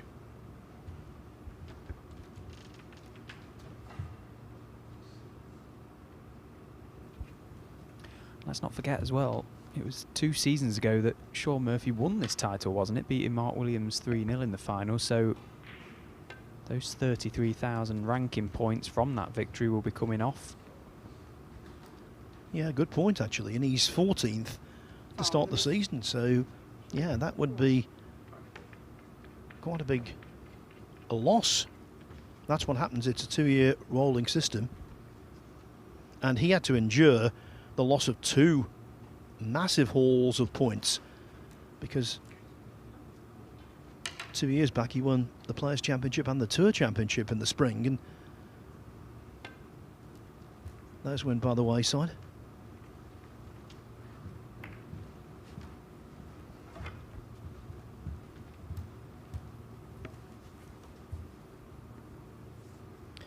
So chance at this long red to the yellow bag. Not much to do with the cue ball, just cue this red in. Just pulled it wide, Sean Murphy.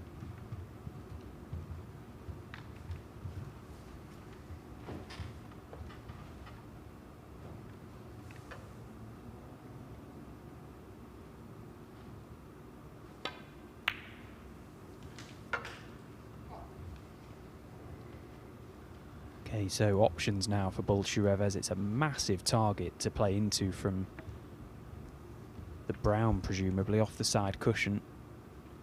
Does have a loose red to play on, though.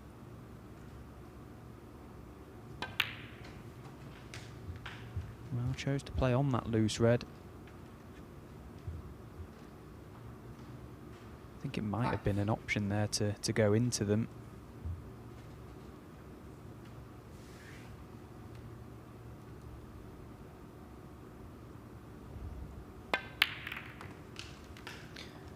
Because he had to go into them at some point, and he didn't necessarily want it to be from that red, so end of break.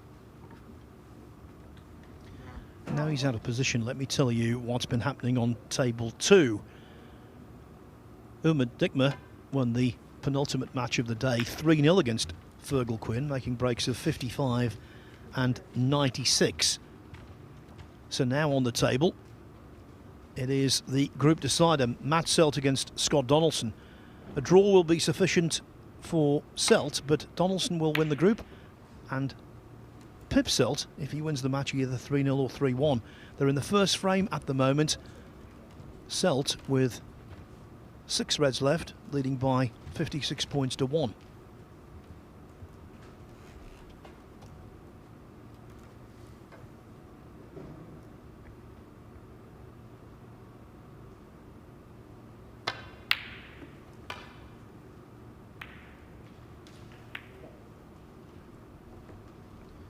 So even so late on in the group, the only things we know there, Fergal Quinn, the rookie from Coal Island in Northern Ireland, will finish bottom of the group. We know that Matthew Selt, at worst, will finish in second. But the fate of Dickmer, Selt and Donaldson still to be determined.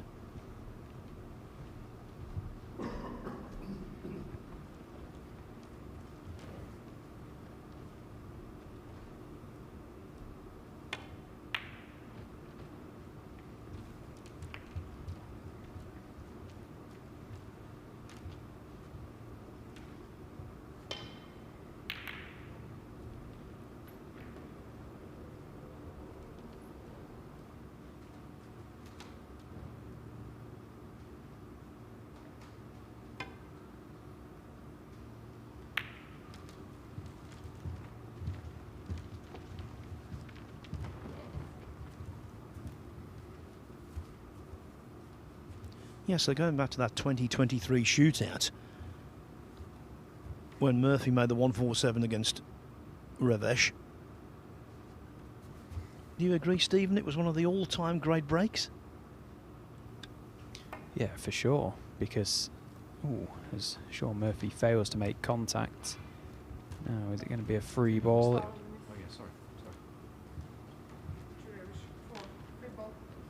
It is, but no value really, I suppose. Make Sean play from there. Yeah, that break in the shootout certainly up there for me, Phil, because as you say, there was just no chance of it ever happening really.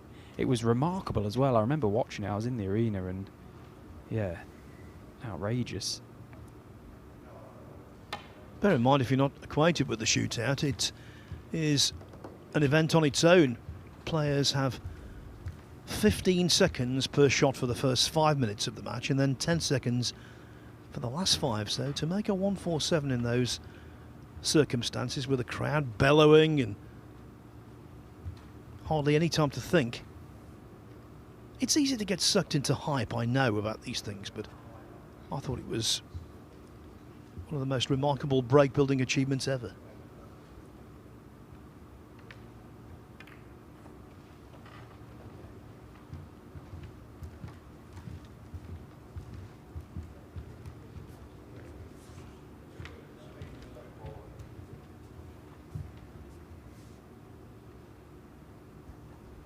I mean, it's a pretty cool thing to have on your CV, isn't it? If anything, the fact that you've made a maximum break in the snooker shootout.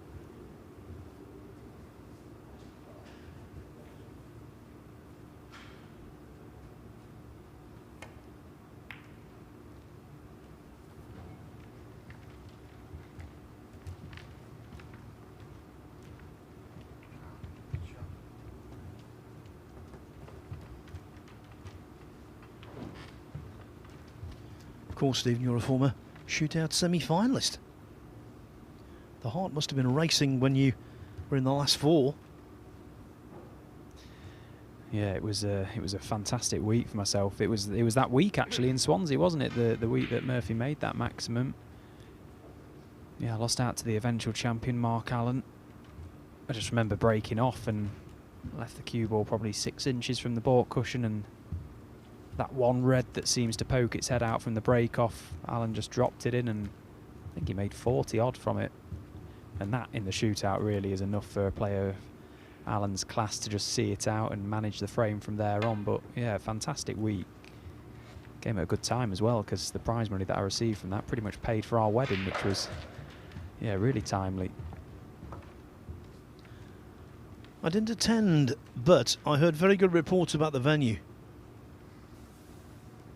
Yeah, it was a great day. It was a venue not too far from us, actually, Doddington Hall, and yeah, it was my wife's dream venue, and as I say, close to us, supporting a local business, and you know, all the food and everything is homegrown and reared on the farm. So yeah, it was a fantastic day.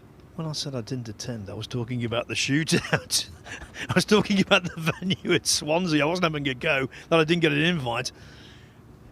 Yeah. Honestly. That's a classic. Yeah, the venue in Swansea was all right. Nowhere near as good as Doddington Hall.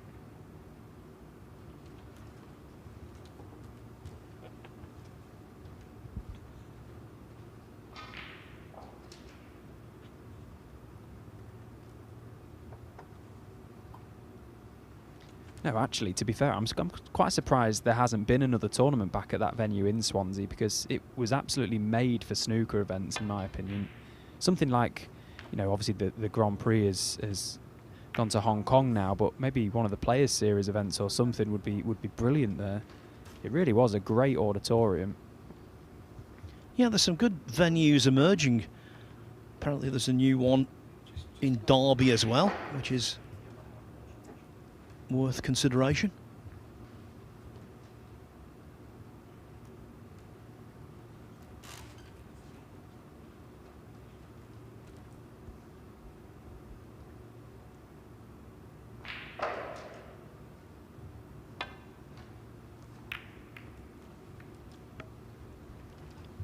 A couple of snookers required by Scott Donaldson in the first frame on table 2, so it looks as though Matt Selt is going to draw first blood there.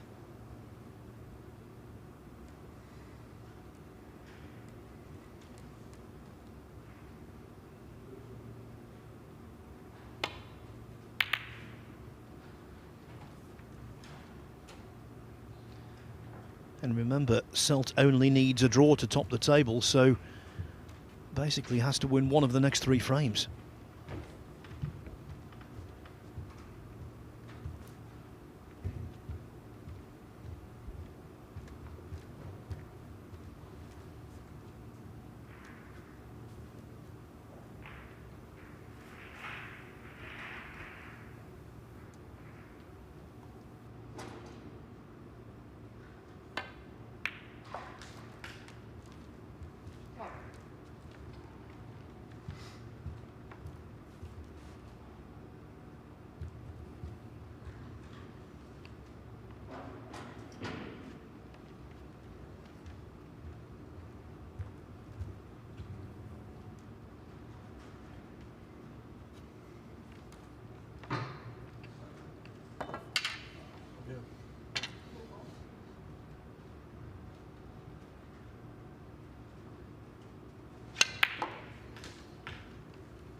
Vibrant Q Sports scene in Hungary. They've got a fine pool player as well by the name of Oliver Szolnocki.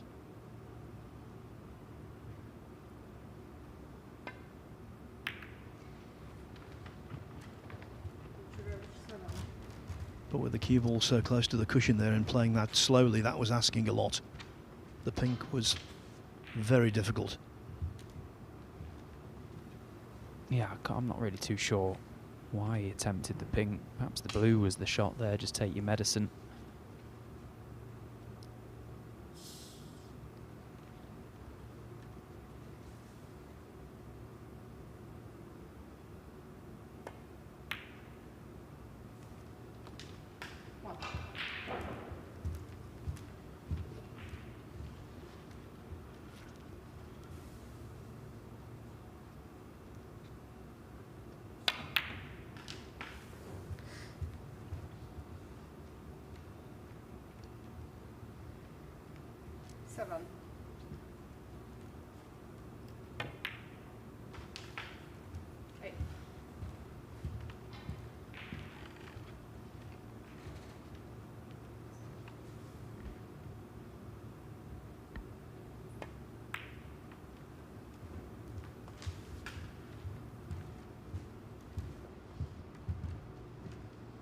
13.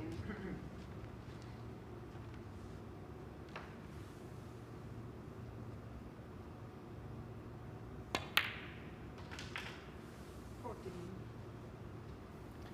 Sean attempting to push that black on, and you can see very disappointed. Not able to do so, so end of break.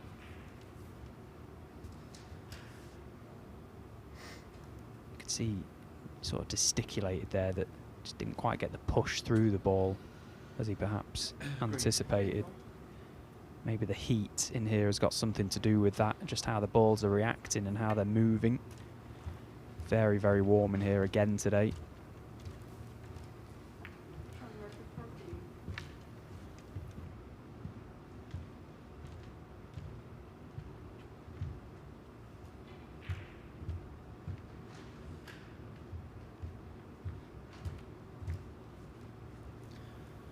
By the way, for factual accuracy, I didn't miss my dinner. They kept me one, so that was a big boost. Yeah, it was the first thing I did when I popped up. Made sure Dan plated you something up. Phil, we can't have you missing out. They do look after us here.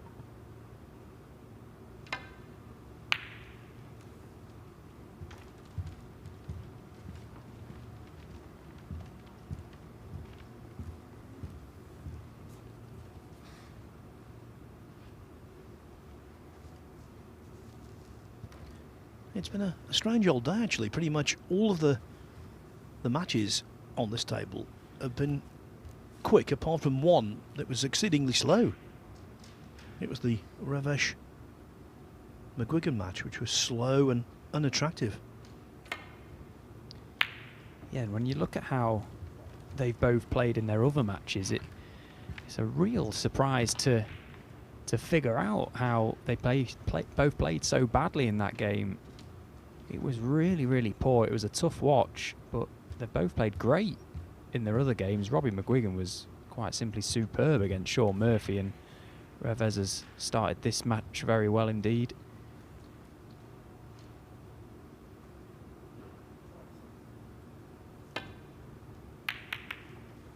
I think that's what's so intriguing about this event, is that the fact you get those 3 matches, there is always the chance of a bad match in there. It's just gutting when it happens, because sometimes you feel that that one bad match can cost you high placings in the group, potentially progression in the tournament as well.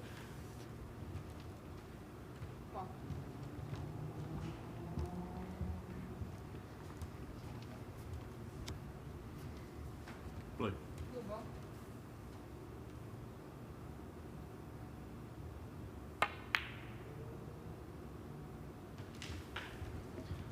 He's a real pro, Sean Murphy. Always has been. Exemplary professional, actually. And we're seeing that here. No bashing the balls around.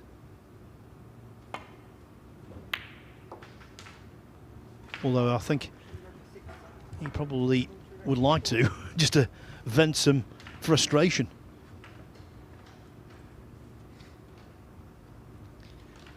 Well, there is no better time to just test your cueing.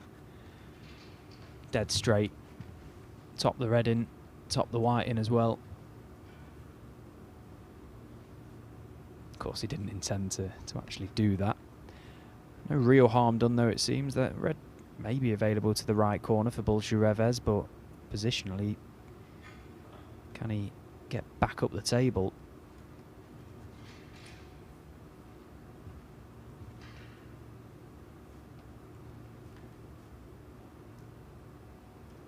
Well, it looks like he could attempt that red to right corner with possibly a little trace of check side on the cue ball. He's not even entertaining the chance of that. Surprising, all things considered.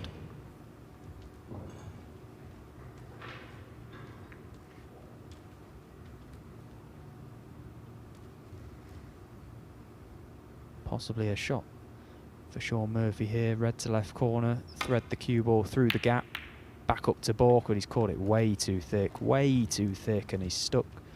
Bolshu Reves down this business end of the table with a chance.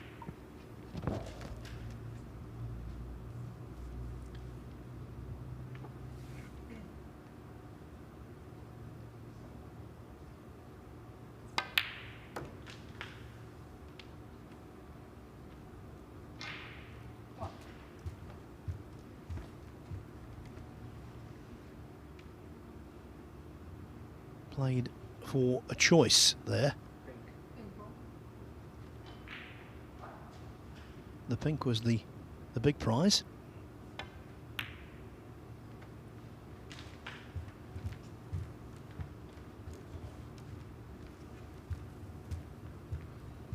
Now back on its own spot, which makes things easier.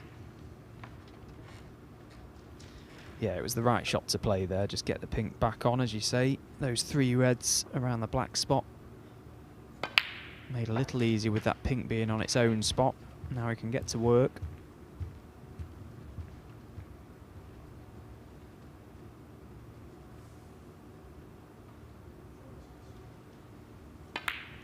He will still need that red down the top cushion. And he hasn't played the best of positional shots there. Quick switch to the left hand.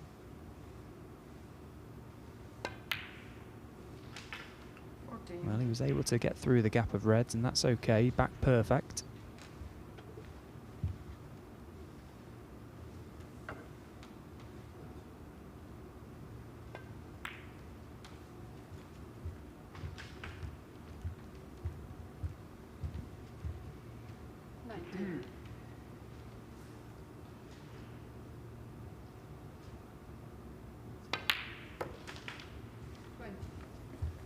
So if Reves can make the most of this chance and win this frame, he would guarantee 3rd place in the group at worst.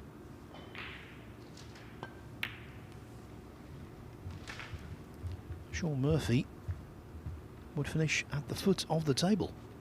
26.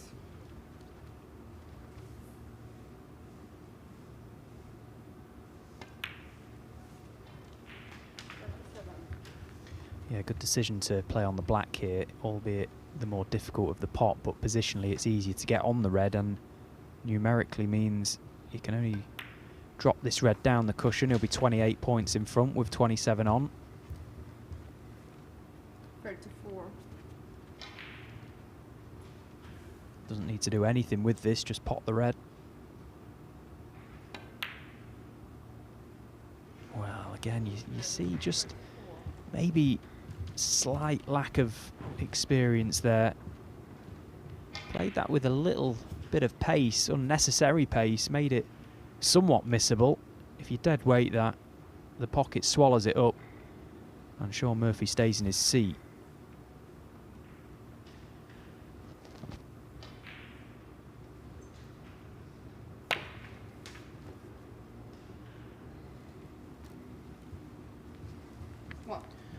And right now, Reves is hugely grateful for the green.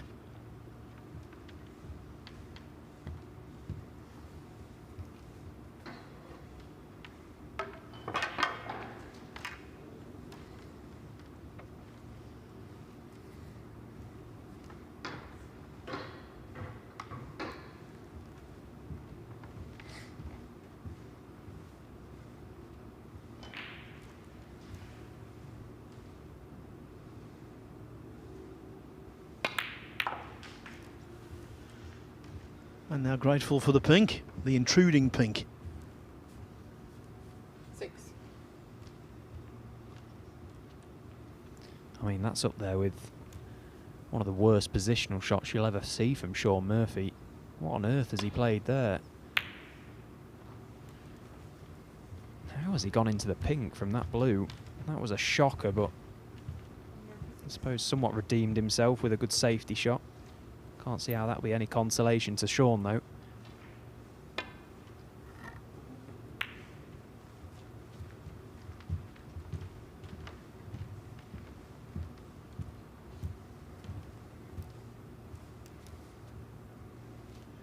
Yeah, again, Reves there playing that shot really swiftly.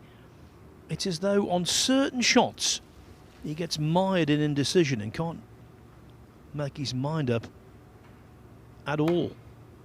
But it's only the odd shot.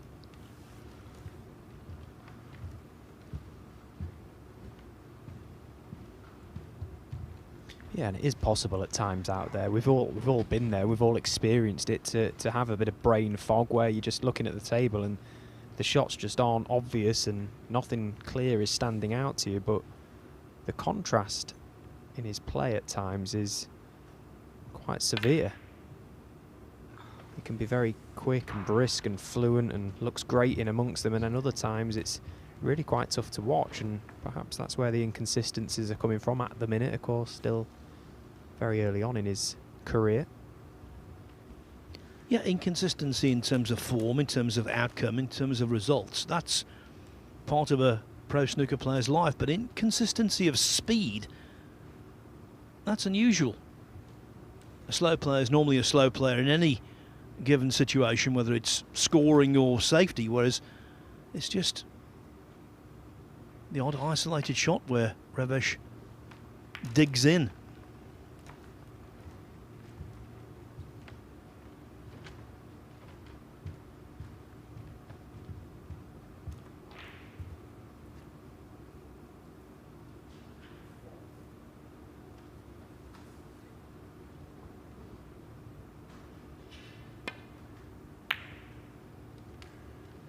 Reves 21 in front, so he needs just yellow and green. Murphy needs the lot.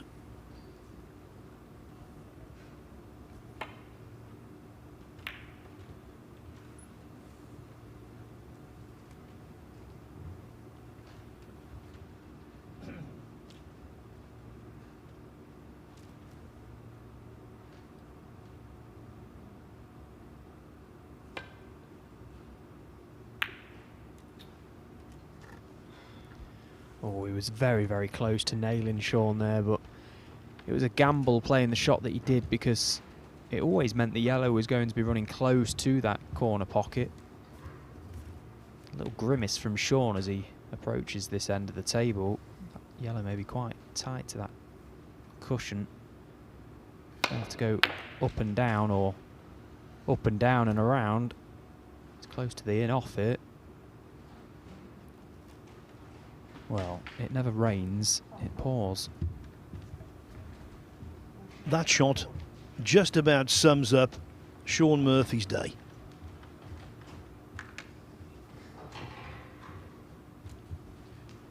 You know, in time to come, you look at this and you think, well, Murphy, early season, didn't play well, must have been rusty. Just certain things have conspired against him. Right from the very first match, he was 1-0 up, thanks to a break of 68 against Alfie Burden. Burden had an outrageous fluke in the next frame, made 97, and ever since, the game's just been unkind to Murphy. And the yellow, of course, from hand was frame ball. Murphy needs a snooker now.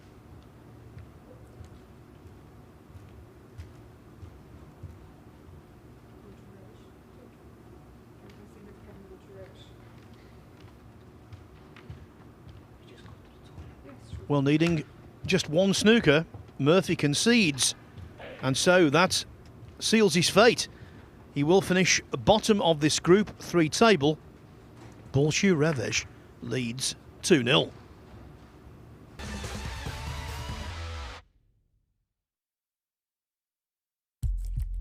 What do you need to become a champion?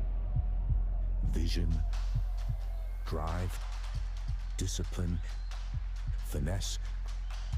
But what about a world champion? Victor. Conqueror. Peerless.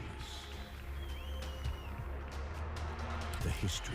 Reves is the champion of the world. It's the king of the 9-ball ring. The biggest prize.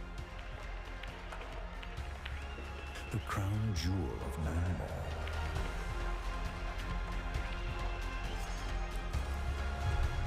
A return to the kingdom where a champion will rise.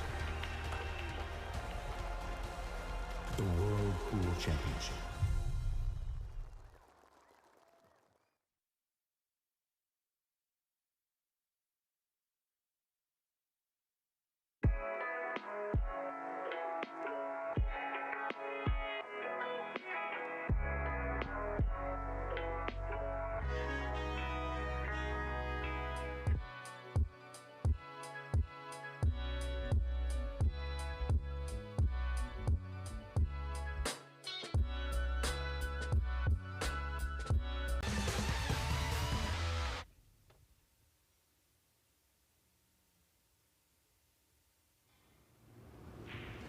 All placings in Group 3 of the BetVictor Championship League are now known.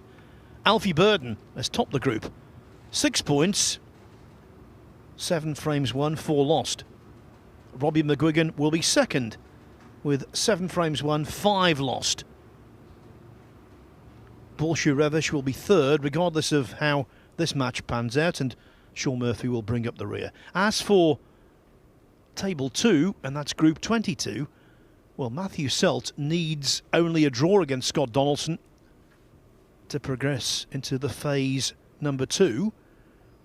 He's already 1-0 up. He's 34 down in the second frame with 35 on. He'd like to put the issue to bed right here.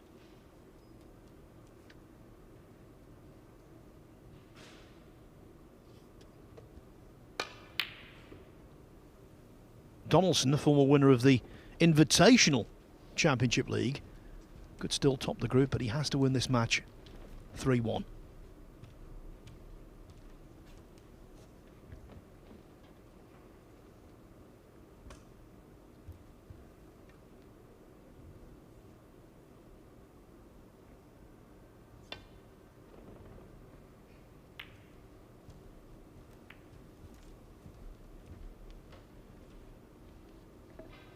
And there's another involved as well, because with 4 points, Uma Dikma could still sneak into second place if Selt wins decisively.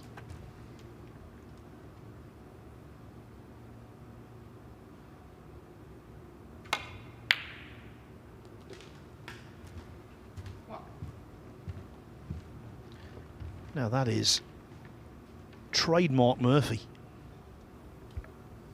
Yeah, what a pot and what a time for it to come when he can salvage absolutely nothing from today now. Absolute majestic cueing from Sean right underneath that baulk cushion. 8.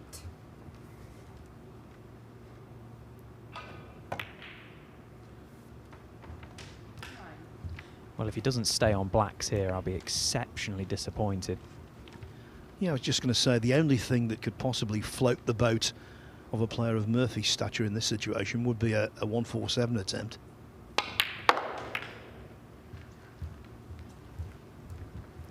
Again, look, he struck that black so cleanly. 16. Now, can he nip into this cue ball and screw back across the face of the pink? Well, he's gone into the green bag and it's in.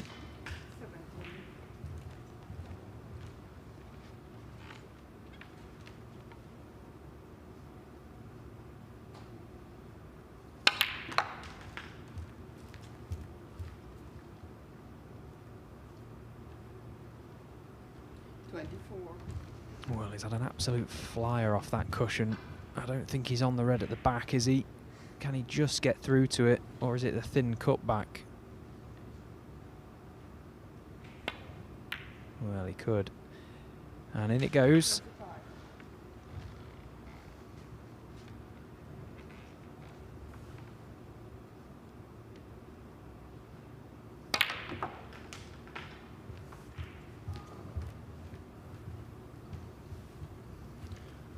Well, statistically, a 1-4-7 would mean a lot to Sean Murphy because he's a great student of the game.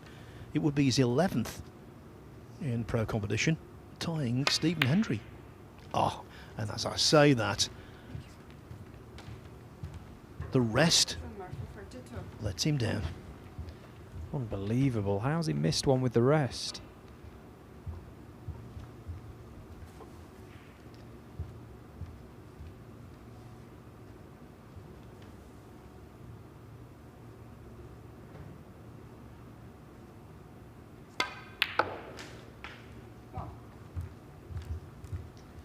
Just wants to be careful here, Reves. I think the shot is to just screw into that little pack, but not with too much pace. Quite easy, lose the cue ball up the table, and that's exactly what's happened. Didn't need to go into them with that much pace there. Was guaranteed to be on that red to the left middle pocket. He's been very fortunate if he's held up and he's still on this red to the opposite middle. For me, an absolute guarantee that going into them with that pace, he was going to skid off them. There you see, he can just get past this yellow.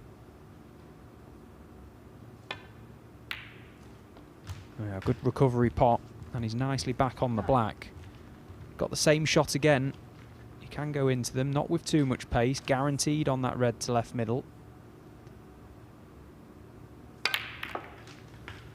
Nipped into it a bit more this time.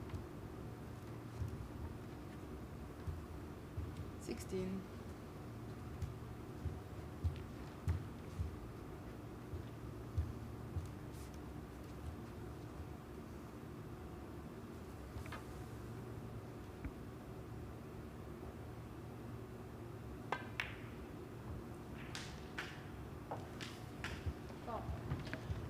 One of those unusual shots at this level where a player pots a ball and goes directly in off.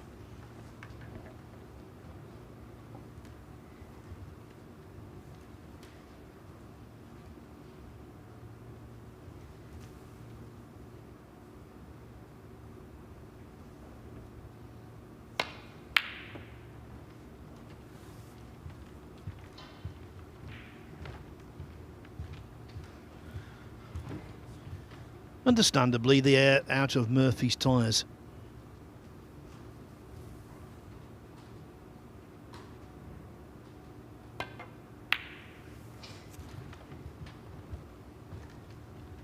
And again, another strange shot selection there.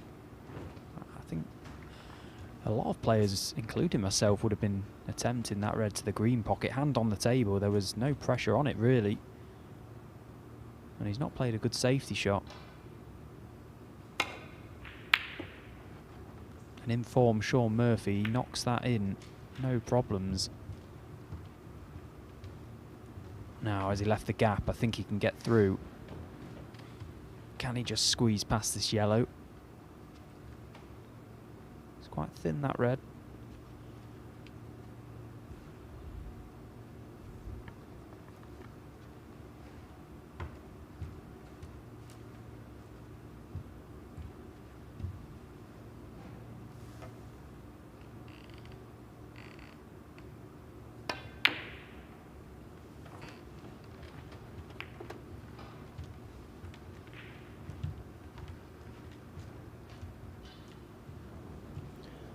Just this second gone 1-1 on the other table. Scott Donaldson equalising against Matthew Selt.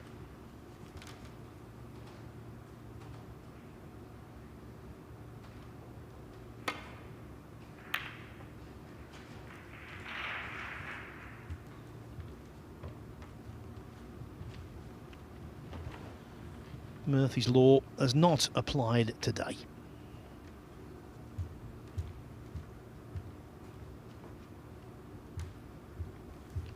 Chalk and cheese from yesterday when the top seed, Stephen Maguire, won 9 frames out of 10 and gained a maximum 9 points in impressively winning the group.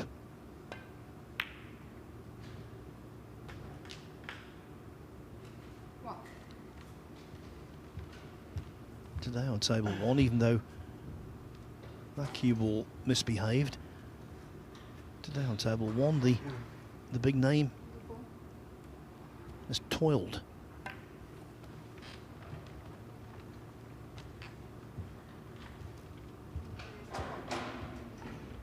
Yeah, a good safety shot that he's played, using the yellow to cut off the 2 reds, pink to cut off others. Is there a thin edge? Wow, there was, and he could get through and pot it. Deary me, that's a great shot from Sean. It's been very unfortunate there, Reves, to even leave a thin edge on that one.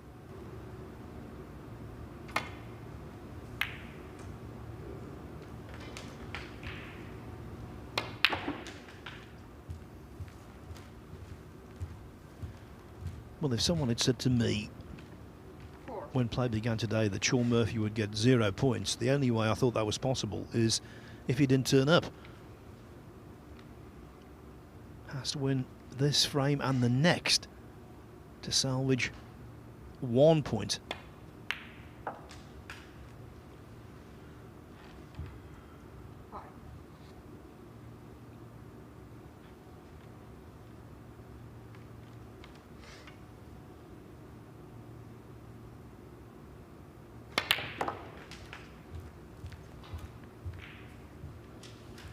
If you're just joining us, the group winner is on the motorway, Alfie Burden, into Group C in the second phase, won his first 2 matches.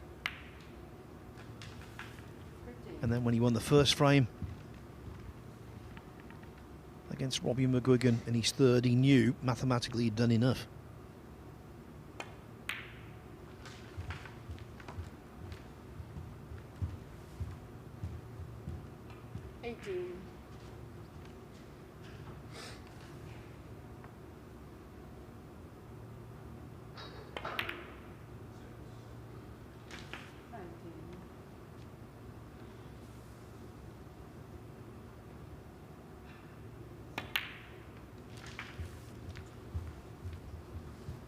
Frame ball. 26.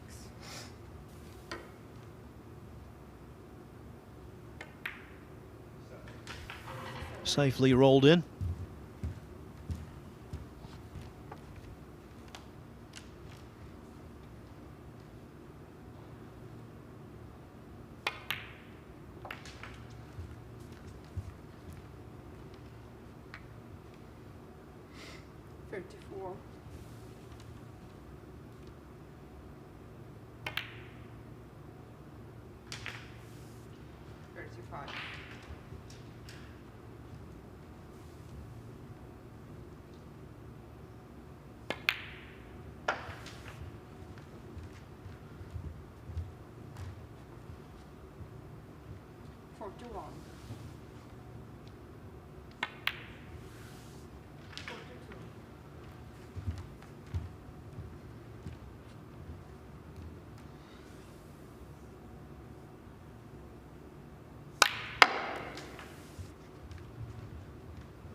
The break ends at 48, and so does the frame. So 1 more to go. Can Reves beat Murphy, or can Murphy finally get a point on the board? We'll find out in a second or two.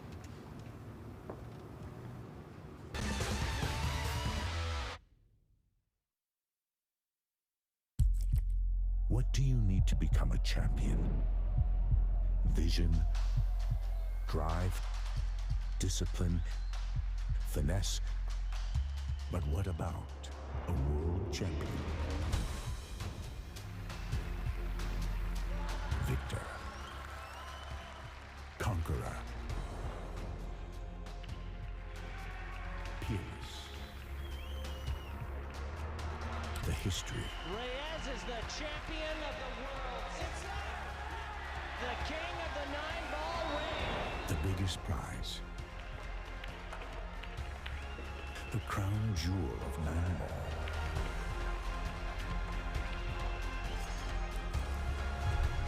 A return to the kingdom where a champion will rise.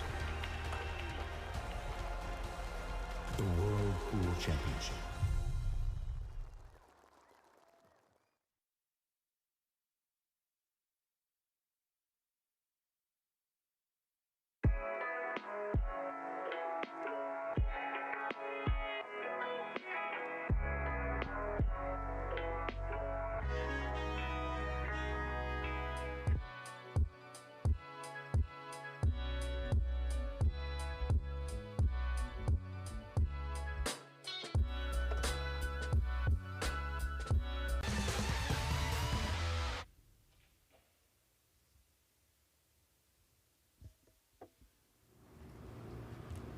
In the closing frame of the day, here on Table 1 in Group 3, both Sean Murphy and Reves are playing for pride.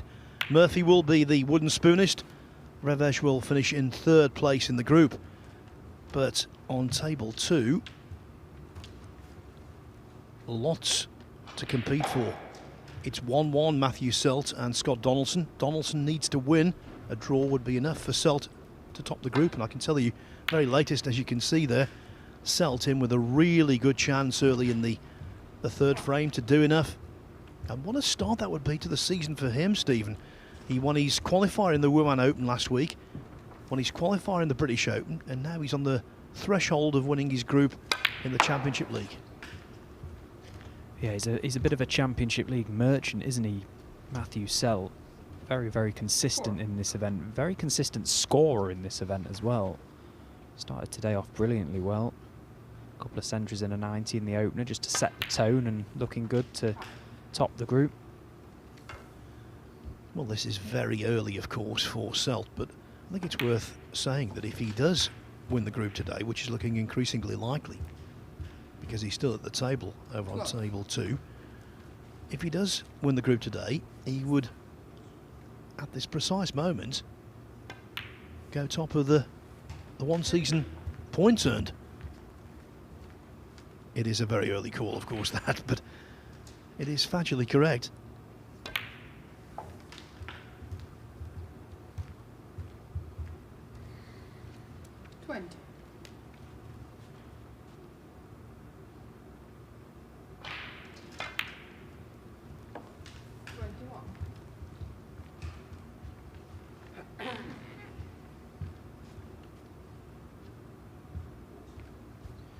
Yeah, I think, to labour a point we've been talking about earlier, in the balls, Reves, smooth. In broken play, sometimes a little hesitant. Well, more than hesitant, actually. To be fair, he's not the only player to do that, is he? There are so many. We've all been victim of that at times throughout our careers, and it's what the arena can do to players, you know. Sometimes it's hard to think clearly out there. Sometimes the most obvious of shots aren't obvious, and that's why it's such a tough and taxing game at the best of times. But he certainly showed us glimpses of what he can do, and 34. I think he's a great young player, great young prospect, and hopefully he's got a long future in the game. Yeah, I agree with all of that. I think it's just a stark contrast, his scoring pace to his tactical pace, if you like. Yeah, I think that will come the more he puts himself in these positions against the best players in the world. You know, he's improving all the time, isn't he? And the experience is invaluable at his age.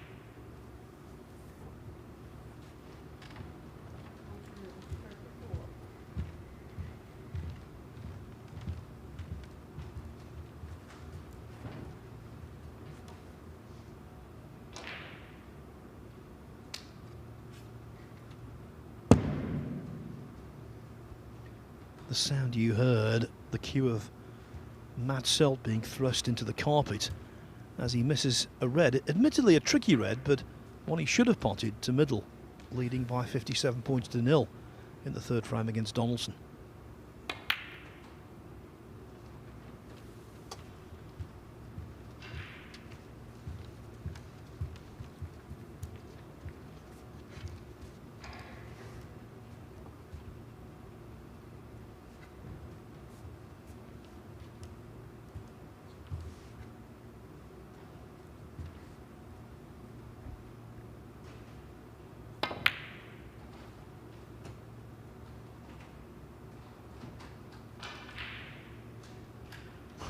How was that red?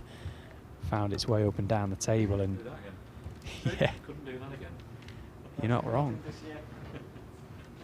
You're not wrong, Sean. I bet you can't do that again. How has the red found that line and not disrupted anything?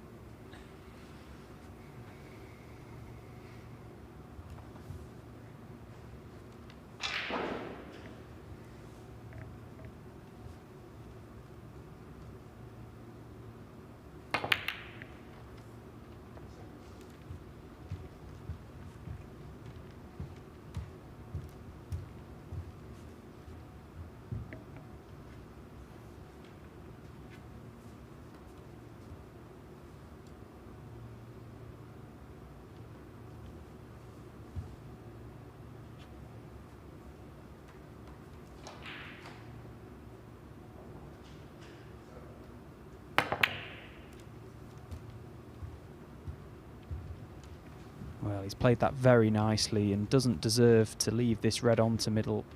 Has it gone far enough? Can Sean cut this in? Played a great pace on the cue ball to get it welded to this top cushion, limiting what Sean can do. Oh, and in wriggles the red.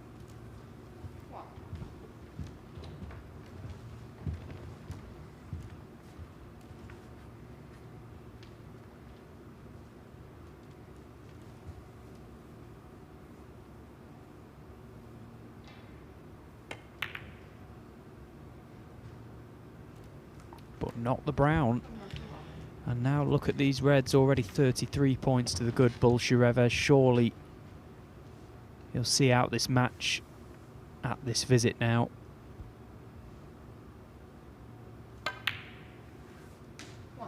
Well, talk about tough days at the office. Sean Murphy's had a shocker of a day at the office. Really nothing has gone his way. Hasn't played as well as we know he can. Disappointing outing today from the Magician. Yeah, made a 68 break in losing 3-1 to Alfie Burden. 78 break losing 3-1 to Robbie McGwigan. And a 48 break, it seems, will be the highlight of this match, which now really should result in another 3-1 reverse.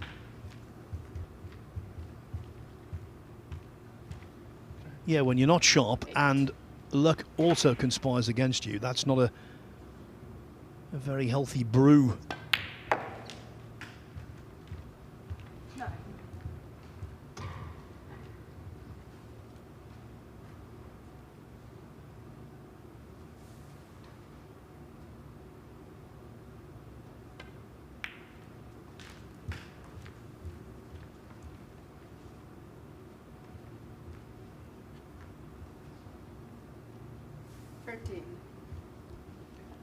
Certainly had a money's worth on table one today. We have 6 matches every day, so a maximum number of frames can be played. 24 and 23 have been played.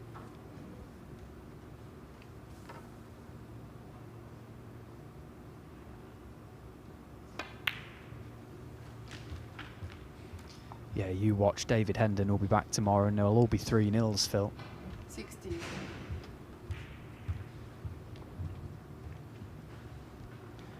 Hope he's not listening. He might hold that against you.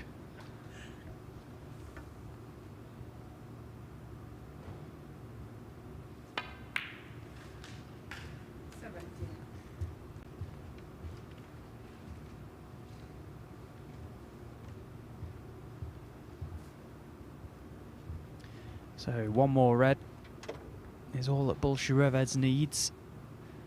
And he's got 3 in open play to play on.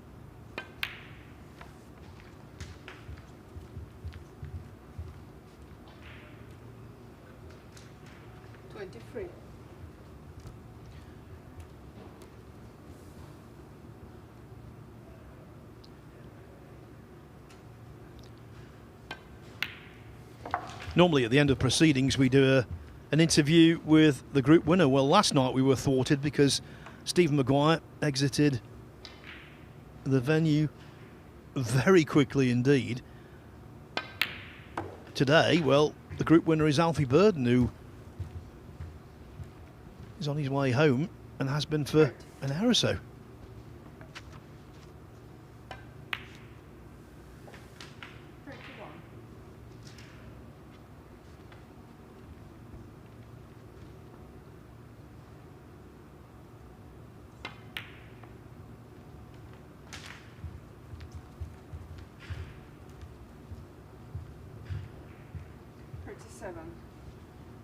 A day to forget for Sean Murphy.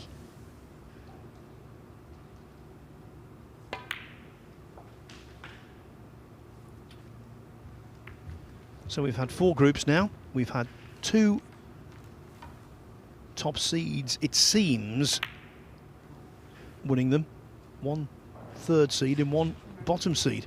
Here, play ends with Reves defeating Sean Murphy 3-1. Shockingly, Murphy, the former world champion, the reigning Masters champion, ends the day without a point, without a win, and at the foot of the Group 3 table. Instead, it's congratulations to Alfie Burden, the man who lost his tour card at the end of last season. But the reigning world seniors champion has put in a really good shift here today to move into phase 2 later in the month. And I can tell you, just this second, Matthew Selt has taken a 2-1 lead over Scott Donaldson. So, regardless of what happens in the last frame on table 2, which you can see on the Matchroom Multisport YouTube channel, Matt Selt, the top seed in Group 22, will join Alfie Burden in advancing to what is effectively the last 32 of the BetVictor Championship League. It's been a good day, Stephen. It has, yeah, and plenty more to come, isn't there? So much snooker to be played over the next few weeks, including my group on Thursday, so one not to miss for sure. Looking forward to it. Yeah, the group of death, I'm calling it. Now, tomorrow we've got Group 18 on Table 2, which is Switzerland's Alexander Ursenbacher, Sanderson Lam, Stuart Carrington and Yuan Sejun. Here on Table 1, Group 25, and it's a group full of experience. Now, Lan Yuhao, well, he's a rookie, so very little professional experience. Same for Zhu Yichen, also of China, but the other two players in the group are steeped in experience and indeed success. They both hail from Wales. Ryan Day, who is a stalwart of this Championship League over the years, and also taking part, a former Masters and UK champion, Matthew Stevens. So that's one to look forward to. Group 25 featured on day 3 of the BetVictor Championship League. So it just remains for me to sign off. Thanks for watching. See you tomorrow.